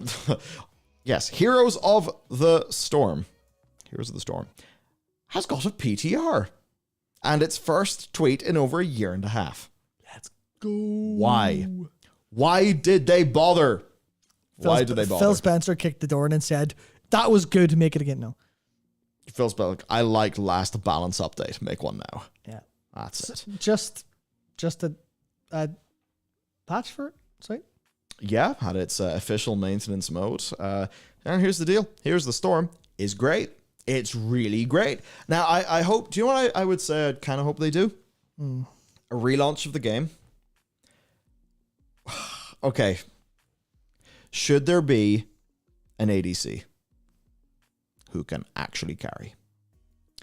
Do they just yield that the whole kind of rubber banding thing and we're all in this together as a team?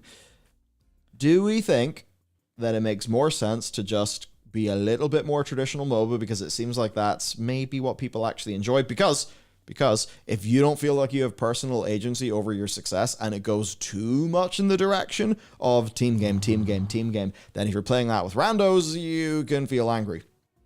Whereas, like, for a lot of people, there have been points of time in Overwatch where the reason why they didn't enjoy it anymore is it just became a super boring tank meta, and they then felt like they were a bit stripped of agency because it was a boring tank meta where the only thing that mattered is, like, just stacking ults.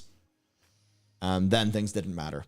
And for a lot of people, then, whenever Overwatch actually got a little bit more sweaty, sometimes they actually have a bit more fun. Of course, some players, not all players. So I would wonder with thoughts, not that we know that, like, they're going to do anything with this, it's just rather curious. It's not like HOTS has got some crazy featuring at BlizzCon. So this absolutely is a very hopium situation, but I just thought it was interesting. I don't think they should make any substantial design changes to Heroes of the Storm. Here's the thing, though. It's good, though. If it failed last time, would it not be foolish to expect something different? I think it would Unless the market has changed around it. I think it would be foolish to blindly chase other MOBA's successful patterns instead of trying to find what made it unique work better. In this case, okay, just because I think it actually did have a pretty decent thing, it's just the degree of failure is an interesting one. Because was it reasonably sustainable but not sustainable enough? Because it had a 7-year run before maintenance mode. Was it chugging along pretty well? And what's the goal and what is success? Did they actually did they basically over-index on esports success, spend too much of its budget on esports in an attempt to get that successful in a proto-Overwatch sense? Almost certainly. And would it be comfortable if that was a small team that maintain a game with a little bit more of a unique feel for a decently niche audience, and then they can continue to drive people through and in through continued crossovers with all of the many IP they have. So I think one of the differences Lilith is sorted. They have, there you go. Like, they have a bit of a swell in their team sizes. I mean, I don't know. Yeah, they could probably try a more deep integration. One targeted at getting... See, here's the thing. What would be ideal is a deep integration targeted at getting people over. What they would probably do is just crossover bundles at a premium tier for Battle Pass.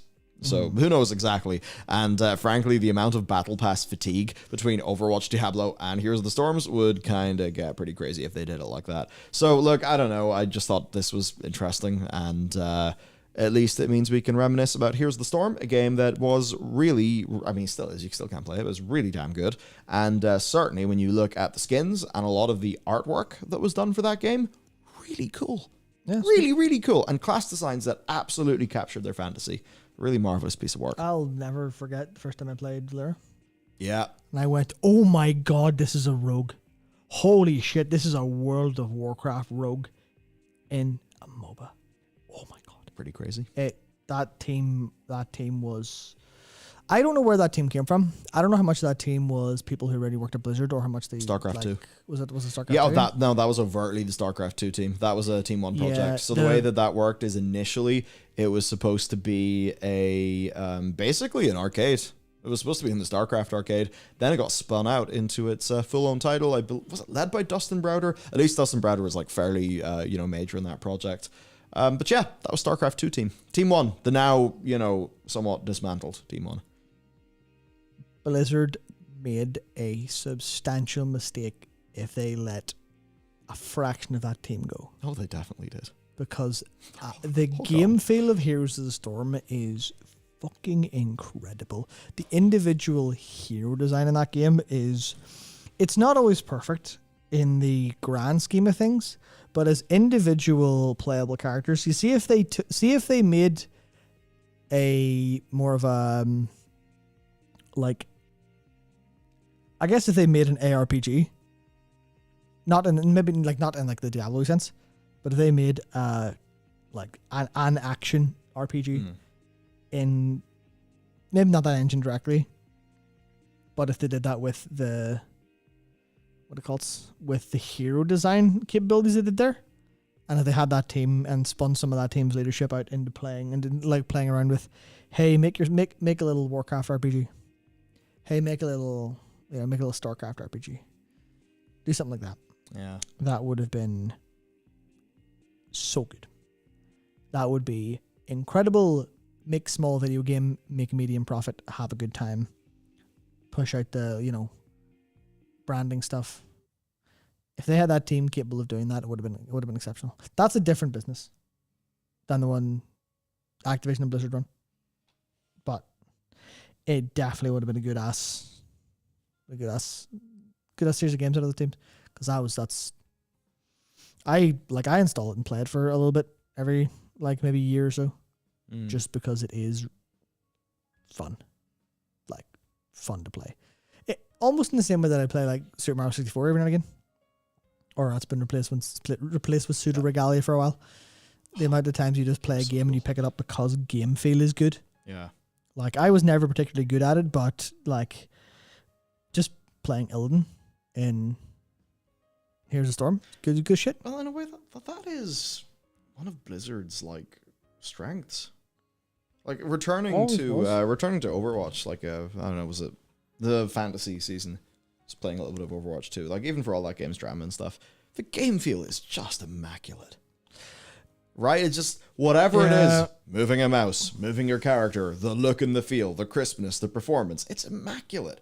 In the same way that whenever people would play, it always would be, people would play a hotkey MMO and it just wouldn't feel right compared to WoW. Yeah. For so many people, actually, that's one of the big barriers as they move into FF14. Button presses don't feel as responsive as WoW. They're just so used to the WoW game feel. Yeah, if WildStar felt half as good as WoW, it wouldn't be dead. A WildStar was a good feeling game generally. It just nowhere close to WoW. I think, I don't think it's that. It killed WildStar. Oh yeah, it definitely wasn't, but it would have been. True. Yeah. WildStar, honestly... I was mostly joking, but yeah. Why would you just go and be let's make a secondary world for players to spend a lot of time in, and then theme it after Saturday morning cartoons?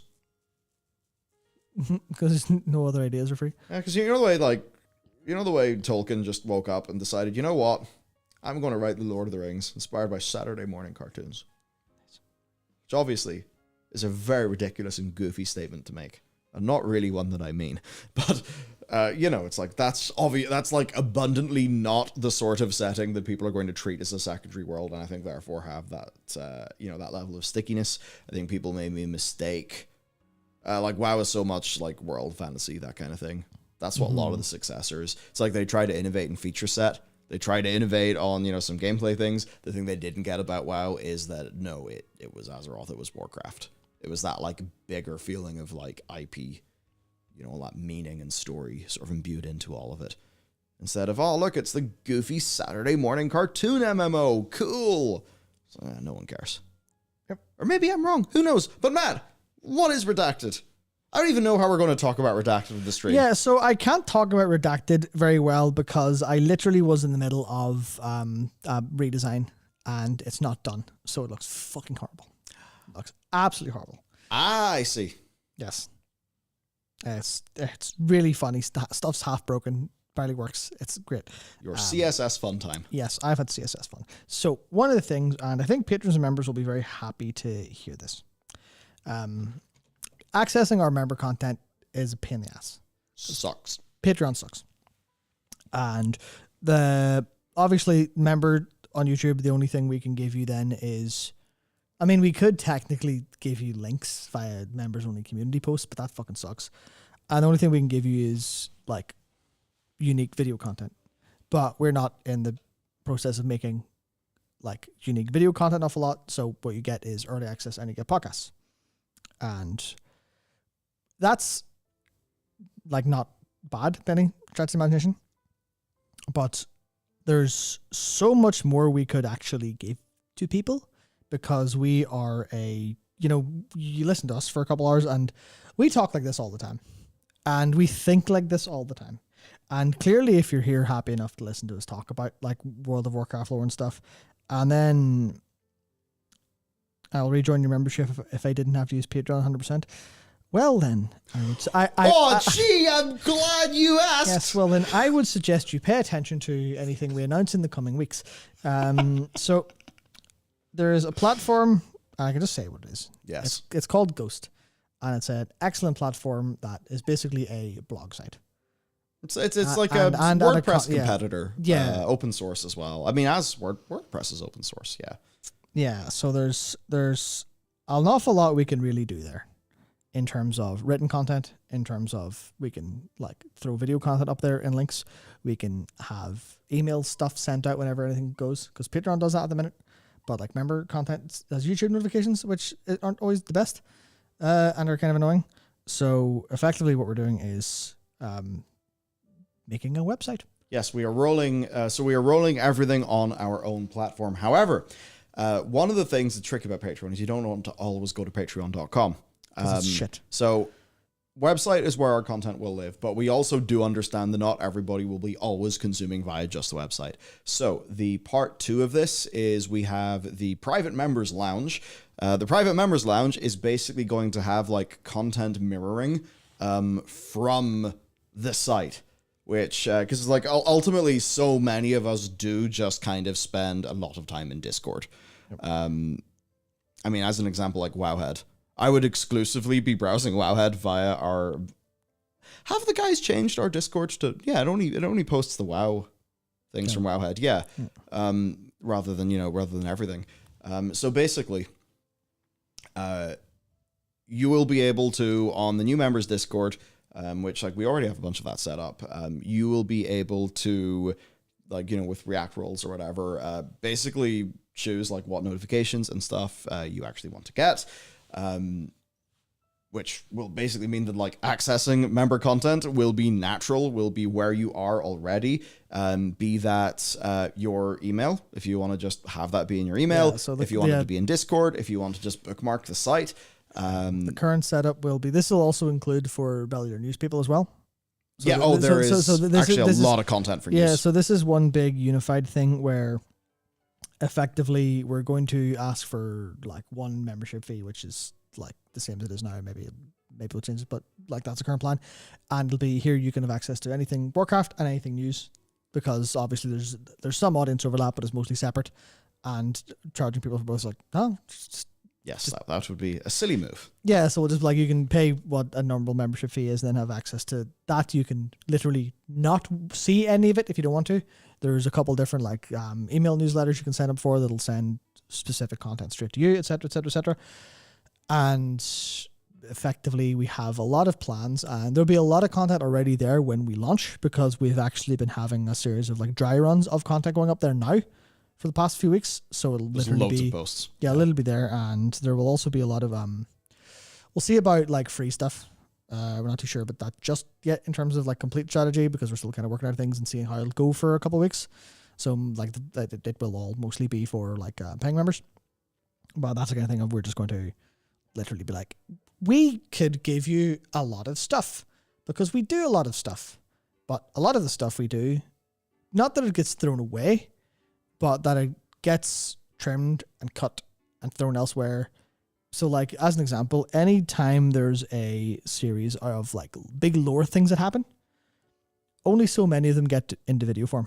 Yes. Because within a week or two, the topics are kind of dead in the public sphere. Or maybe it would only make for a 6-minute YouTube video, and I wish we could. We literally cannot publish a 6-minute YouTube video. I mean, we can, but it will not perform well. It will drag other videos down, and it will actually hurt our unit economics, which is not something that we can do when we're responsible for people's, mortgage payments and things like that.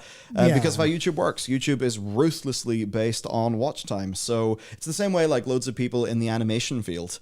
Back in the day when it was based on views, they could do animations. People like the animations, and that'll be that. But now that it's watch time based, if you want to make a 2-minute animation, you cannot fund that via advertisements on like YouTube AdSense. You need to do that on like Patreon or something like that. As for us, like not using Patreon, we want to build it on our own platform. In this case, it's open source, which is a really nice thing too. Ghost, the actual org, are pretty damn great though, so we're happy to go with their hosted solution. Mm-hmm, yep. But as an example, they're just like a flat fee. There's no like Patreon. If you want to have multiple team logins in Patreon, it costs you 12%, and that's before payment processing. Yeah. So like Patreon is just doing banditry. And it's not cool because like if people like ultimately it's like Patreon is more of a payment processor than anything. It's just the most expensive payment processor in like, I don't know, forever. And then also because we're doing this in our own platform, it means that we can develop tools, automations and things like that. We can do a lot of publishing from within our existing workflow, which is really good for allowing us to actually get content to you guys.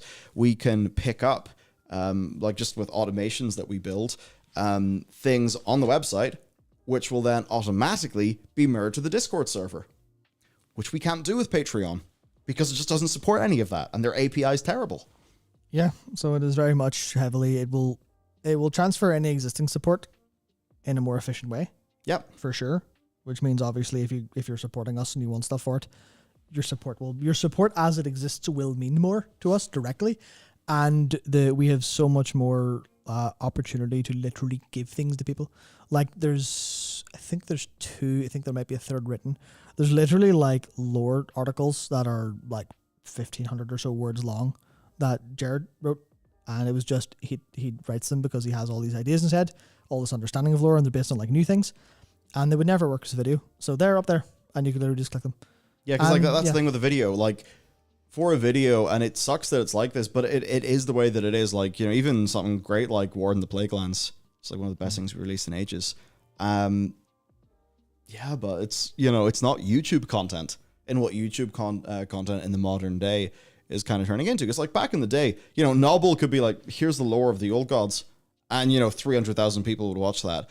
But that is just not how YouTube works these days. Like, algorithm and so on and so forth. But what's nice is basically the less that we are financially dependent on advertisements and sponsors, then the more free we are to do cool things. And we can build all of that under our own house, right, under our own roof, where, if Patreon, because the thing about Patreon, like they keep on raising these very, very, big rounds of funding at a very large valuation. And you look at that and you're like, doesn't go anywhere. But yeah, like your product isn't really developing, and I've seen some of their new developments. It's actually got worse for me. Yeah, the UX. Like Patreon's, oh god, yeah, their new logo and everything is ugh.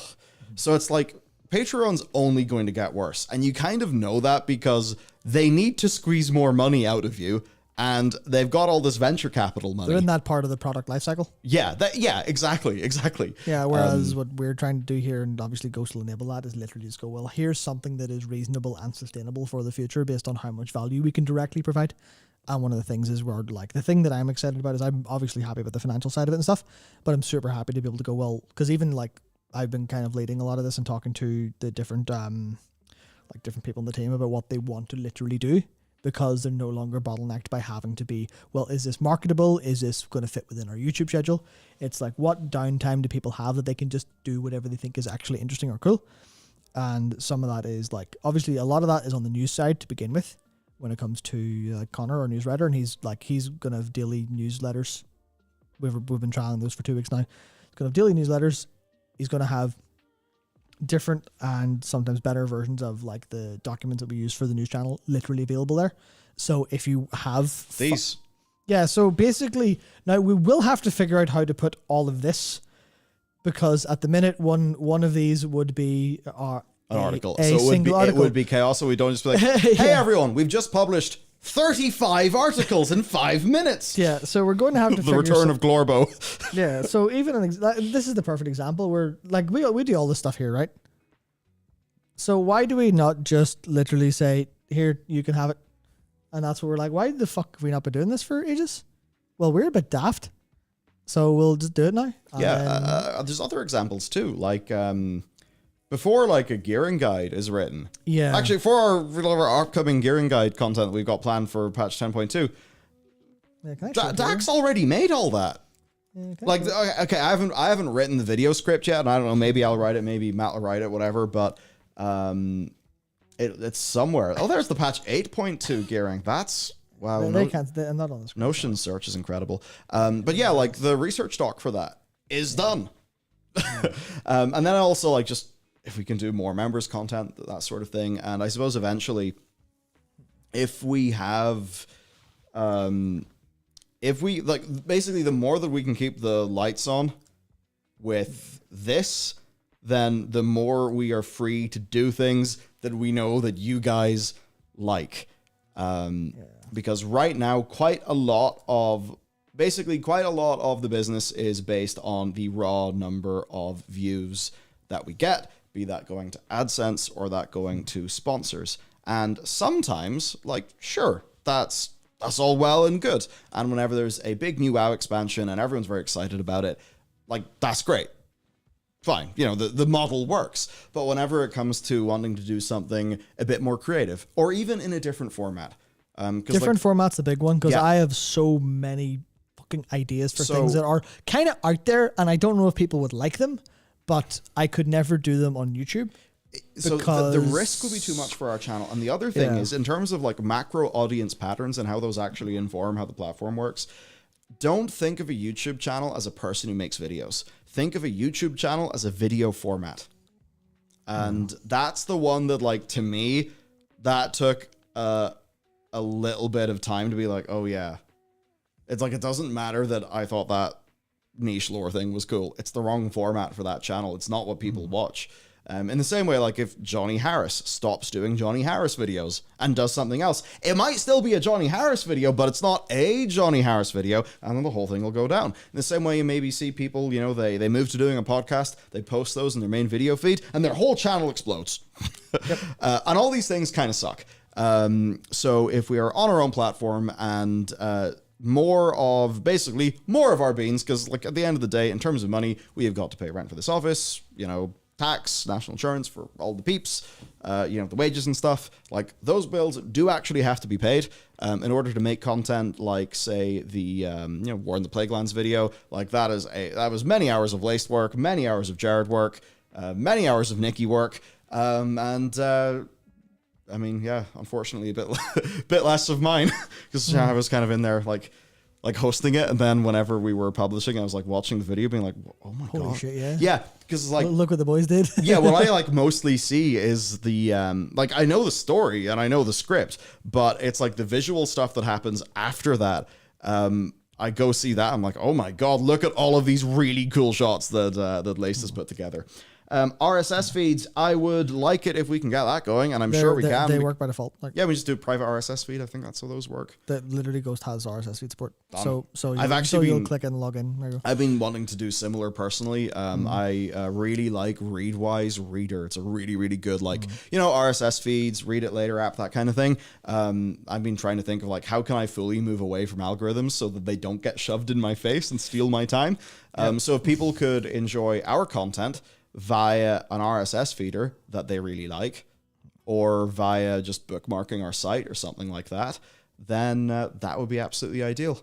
And the other side of this too is game development. So having more open game development that is like, I suppose, more of a dialogue, that kind of thing, being able to show you guys way more of what we're actually working on.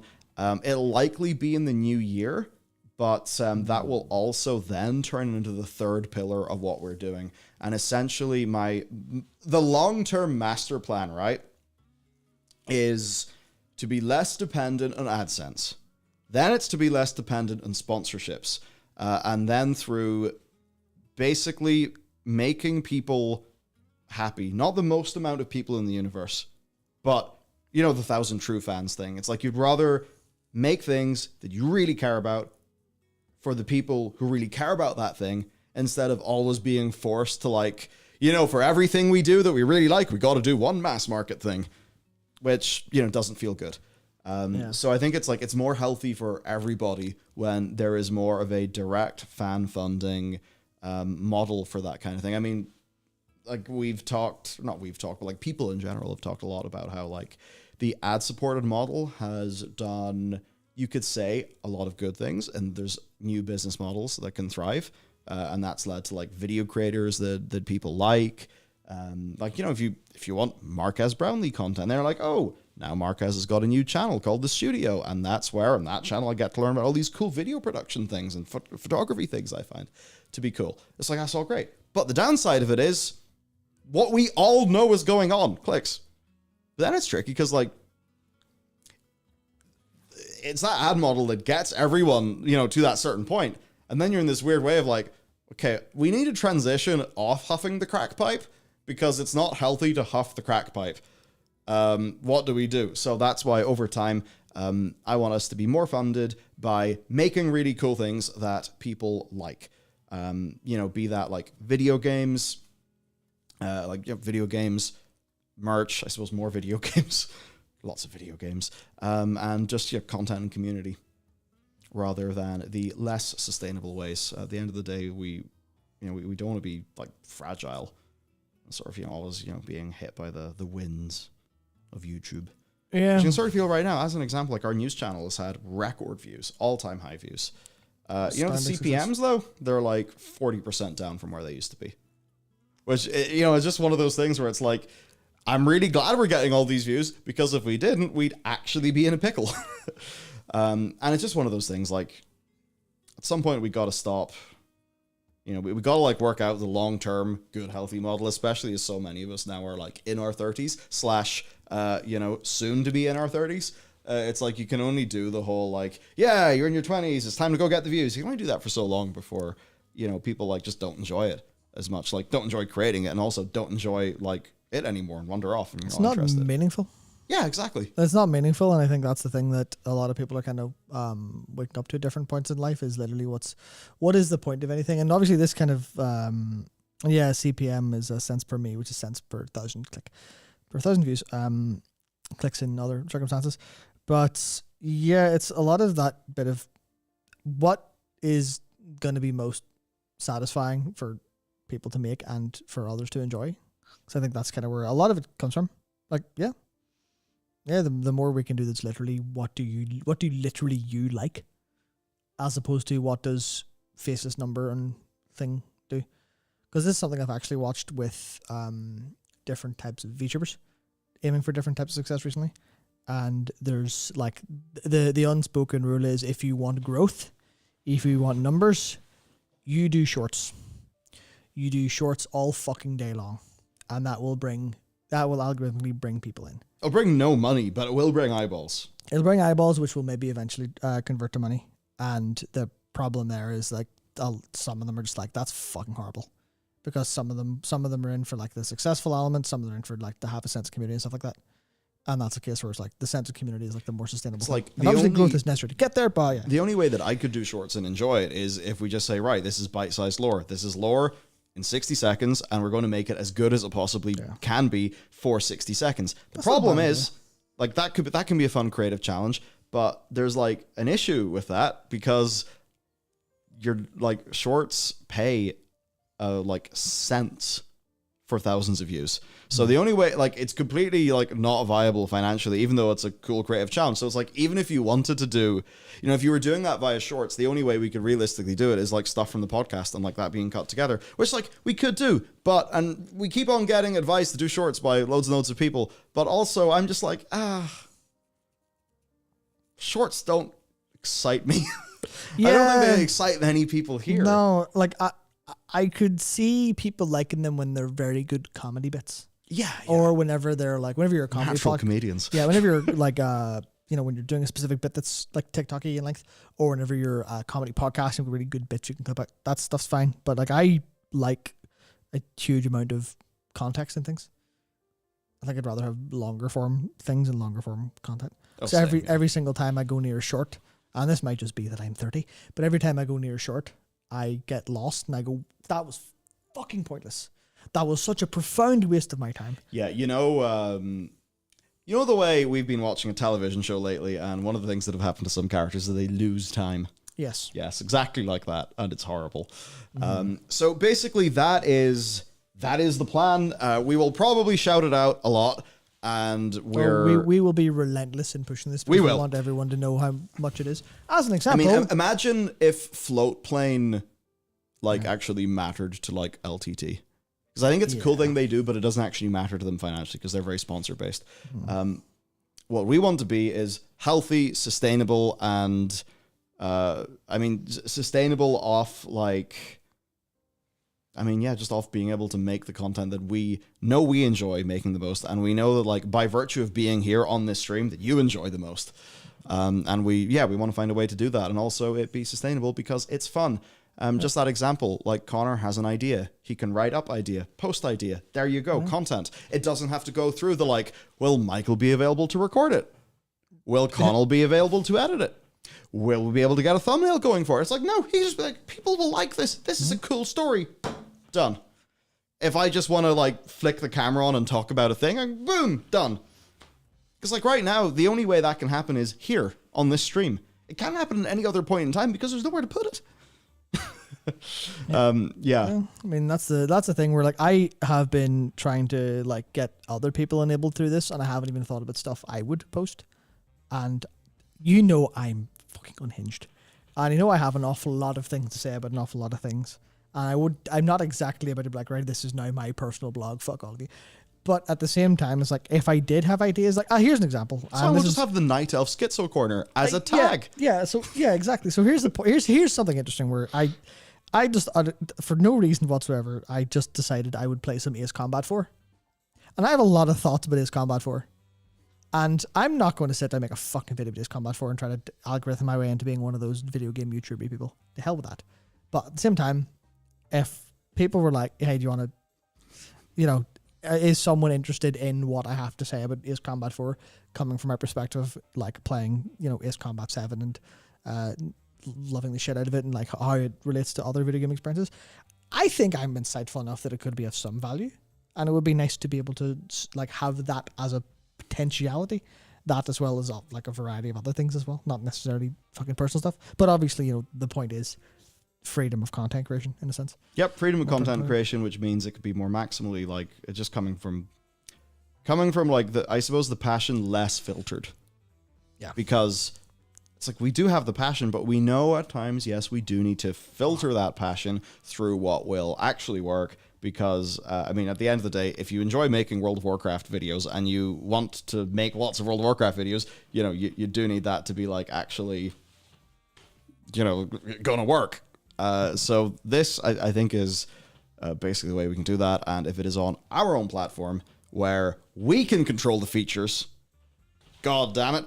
Yep. So here's actually something. The stream VODs are public. They're just unlisted on the main YouTube channel because that's another fun little thing. Maybe it's changed, but I know that Ludwig's suggestion was to do this because, if you put your podcast or your live stream episode live on your main YouTube channel, it would damage your channel's performance in the algorithm. These are horrible videos compared to the rest of the videos we release on this platform. And in YouTube terms of how would kind of YouTube treat considers them, yeah, YouTube would treat them equally. Yep. So we keep it unlisted, and that way you get to enjoy it without having any public algorithm other than issue, which is different story if we were streamers. Yeah, Or we're not. yeah.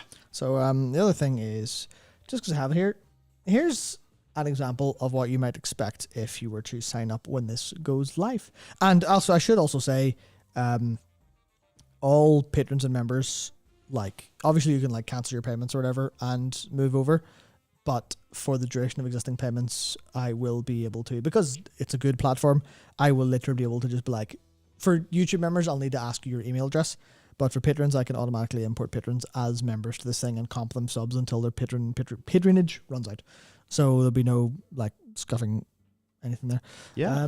But here's an example of what we're looking at. So here's the gearing guide, which is, you're not going to get it in this form because it's going to be turned into video and a script. But here's, it's very verbose, you see. Oh yeah, you could start doing that scrolling faster, and you would be able to go for a while. Yeah. So there's an example. There's the thing, and you could just look, he's color coded everything. You could screenshot it on stream now and not need to pay us. But like here's all the sources for everything. Here's the gear content breakdown for stuff you need to know. You wouldn't screenshot a document. Yeah. Here's the meta narrative. Here's like the meta narrative. What? The meta table of all of the like where you're going to get your gear from, so you know exactly what you're going to do in every capacity. And if we didn't offer this to you, it would just be lying here. It would be repurposed, of course, for video content, but we could just give it to you as well, and then you would be, it would be useful. Yeah. So we're just going to make. Let me just go to the end here real quick. Oh my. So Matt, good luck getting that in the video script. I don't know if I'm going to have this written by the time I fly to BlizzCon. Oh, the plane. The plane is a crazy time chamber. You go into the plane, you are just in the plane, and you get like 5 days of work done in one unit of plane, which is very good. Yeah, exactly. So there you have it. That is that is the thing we're working on. If there's been slightly less content, I don't think there has been, but if there has been, that's why. Because I'm in the fucking mines. Actually, I'm not in the mines. Not in the mines at all. I'm actually in the what am I on? The construction site? Yes. That's a bit different. So yeah, that's pretty much all good and fun. And as time goes on, we'll have more digital things there. I want there to be digital goodies and things that you can get, like like wallpapers, sound, music. Not the both of us. No, just him. Just him. I would love to go. As time goes, BlizzCon. Yeah, they would definitely not let me off a plane. They wouldn't let me into Anaheim. They wouldn't let me. Not Blizzard. They wouldn't let me. United States they wouldn't of let America. me into California. Never mind Anaheim. Yep. Yeah, that's it. Kamala's just coming in at you in Air Force 2, ready to take you out. I don't even think it's called Air Force 2. I don't really know what's going on. What was I going to say? Yes, game stuff. Eventually, like, when the time is right, if we have, like, an alpha build, that is something that we would throw to, that we would put out there. Like little things like that. So it's Air Force 2. There you go. Oh, it is Air Force 2. Huh, neat. Should we expect a BlizzCon stream then? There will be something. We'll have to figure. We need to figure it out. We'll have to figure stuff out. I definitely wouldn't want to not. And yes, the live Q&A for BlizzCon was cancelled by Blizzard, but let's be real, they were never very good. And we are at least getting the opening ceremony, a World of Warcraft What's Next, and a World of Warcraft Deep Dive. I believe in some previous years, they only had World of Warcraft What's Next. I don't actually think they did the Deep Dive, so yeah. Pop off. Should be good. In terms of things, because it's 11, we should probably bounce off. Half 11. We really need to go. Tesco's Tesco's gone. Closed. Tesco's gone. It's very fine. sad. I have something else. So, I've got to go to a Halloween party tomorrow evening. Ah, fuck. So I'd love to go to a Halloween party. I am going to have to thread. Oh man, some needles are going to need to be threaded really hardcore before I get in the plane. But that's the benefit. I've got a few days in California, either side of BlizzCon, which, inspired by Ian Fleming. Ian Fleming, apparently, allegedly, I don't know, maybe Neil Gaiman said this in an interview with Tim Ferriss. Maybe I'm thinking of something else entirely. Anyway, I think it was Ian Fleming. He used to lock himself in a hotel that he hated, and he'd be like, I cannot leave until I finish my writing goal, and apparently that worked for him. I don't know. But my plan is to basically, fucking hyperbolic time chamber in the BlizzCon hotel, and I'll have a little studio set up, so yeah, I'll be all good to make content. There'll just be minor travel disruptions. Fantastic. Yes, I need to get ready for yes, get ready before then. Mm-hmm. Should be fun. And watch Gen V. Yes, What I'll I need probably to do next. remember to do that right now because I always forget. I didn't even watch the last week one because I'm a dumbass. Ah, last week was good. Now if... Oh, no. Hang on. Yeah, no. I can't remember if there's only... Because I've been... Yeah. Sorry, I'm literally just looking at my future. Your future? Yes. Oh, the calendar. Yes, I'm looking at my calendar. I'm trying to think if there's only 2 more streams from away for fucking ages. Whoa, that's just so definitive. Like, look, I mean, I wish I could look at my calendar and be like, that's my future. It's like I try to plan my calendar to be reasonable. I only literally, Somehow my future, literally eh? am away for like 2 weeks. So I'm literally saying that. Dang, That's yes, all. I shall solo stream or maybe rope Jared in or something. Yeah, that'd be cool. Or put John in an iPad. That'd be good. Place the iPad near the microphone. That'd be a good one. No, Jared might not be a bad one if you're the lower topic. Yeah, we can do some specials, or I can just try to do some solos. Yeah, it might work too. Whatever works. But Hang on, what's the time difference? No, it's fucked. No, it's fucked. oh, doing a yeah, a 'Cause BlizzCon one would require coordination. BlizzCon will be hard. Yeah, me streaming would be me streaming from where I'm going would be fucking horrible.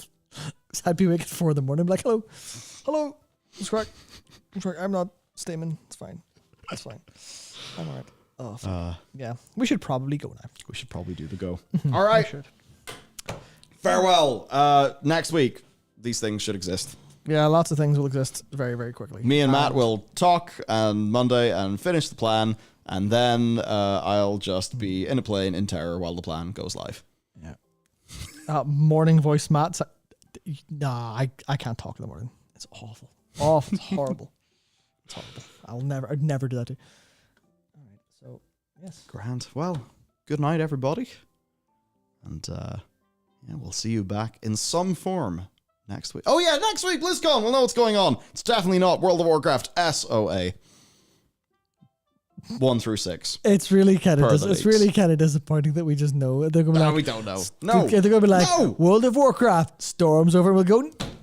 We knew that. They're going to reveal the world revamp. Yes. All right. 100 million% bet. That'd be sweet. All right. Good night. Good night.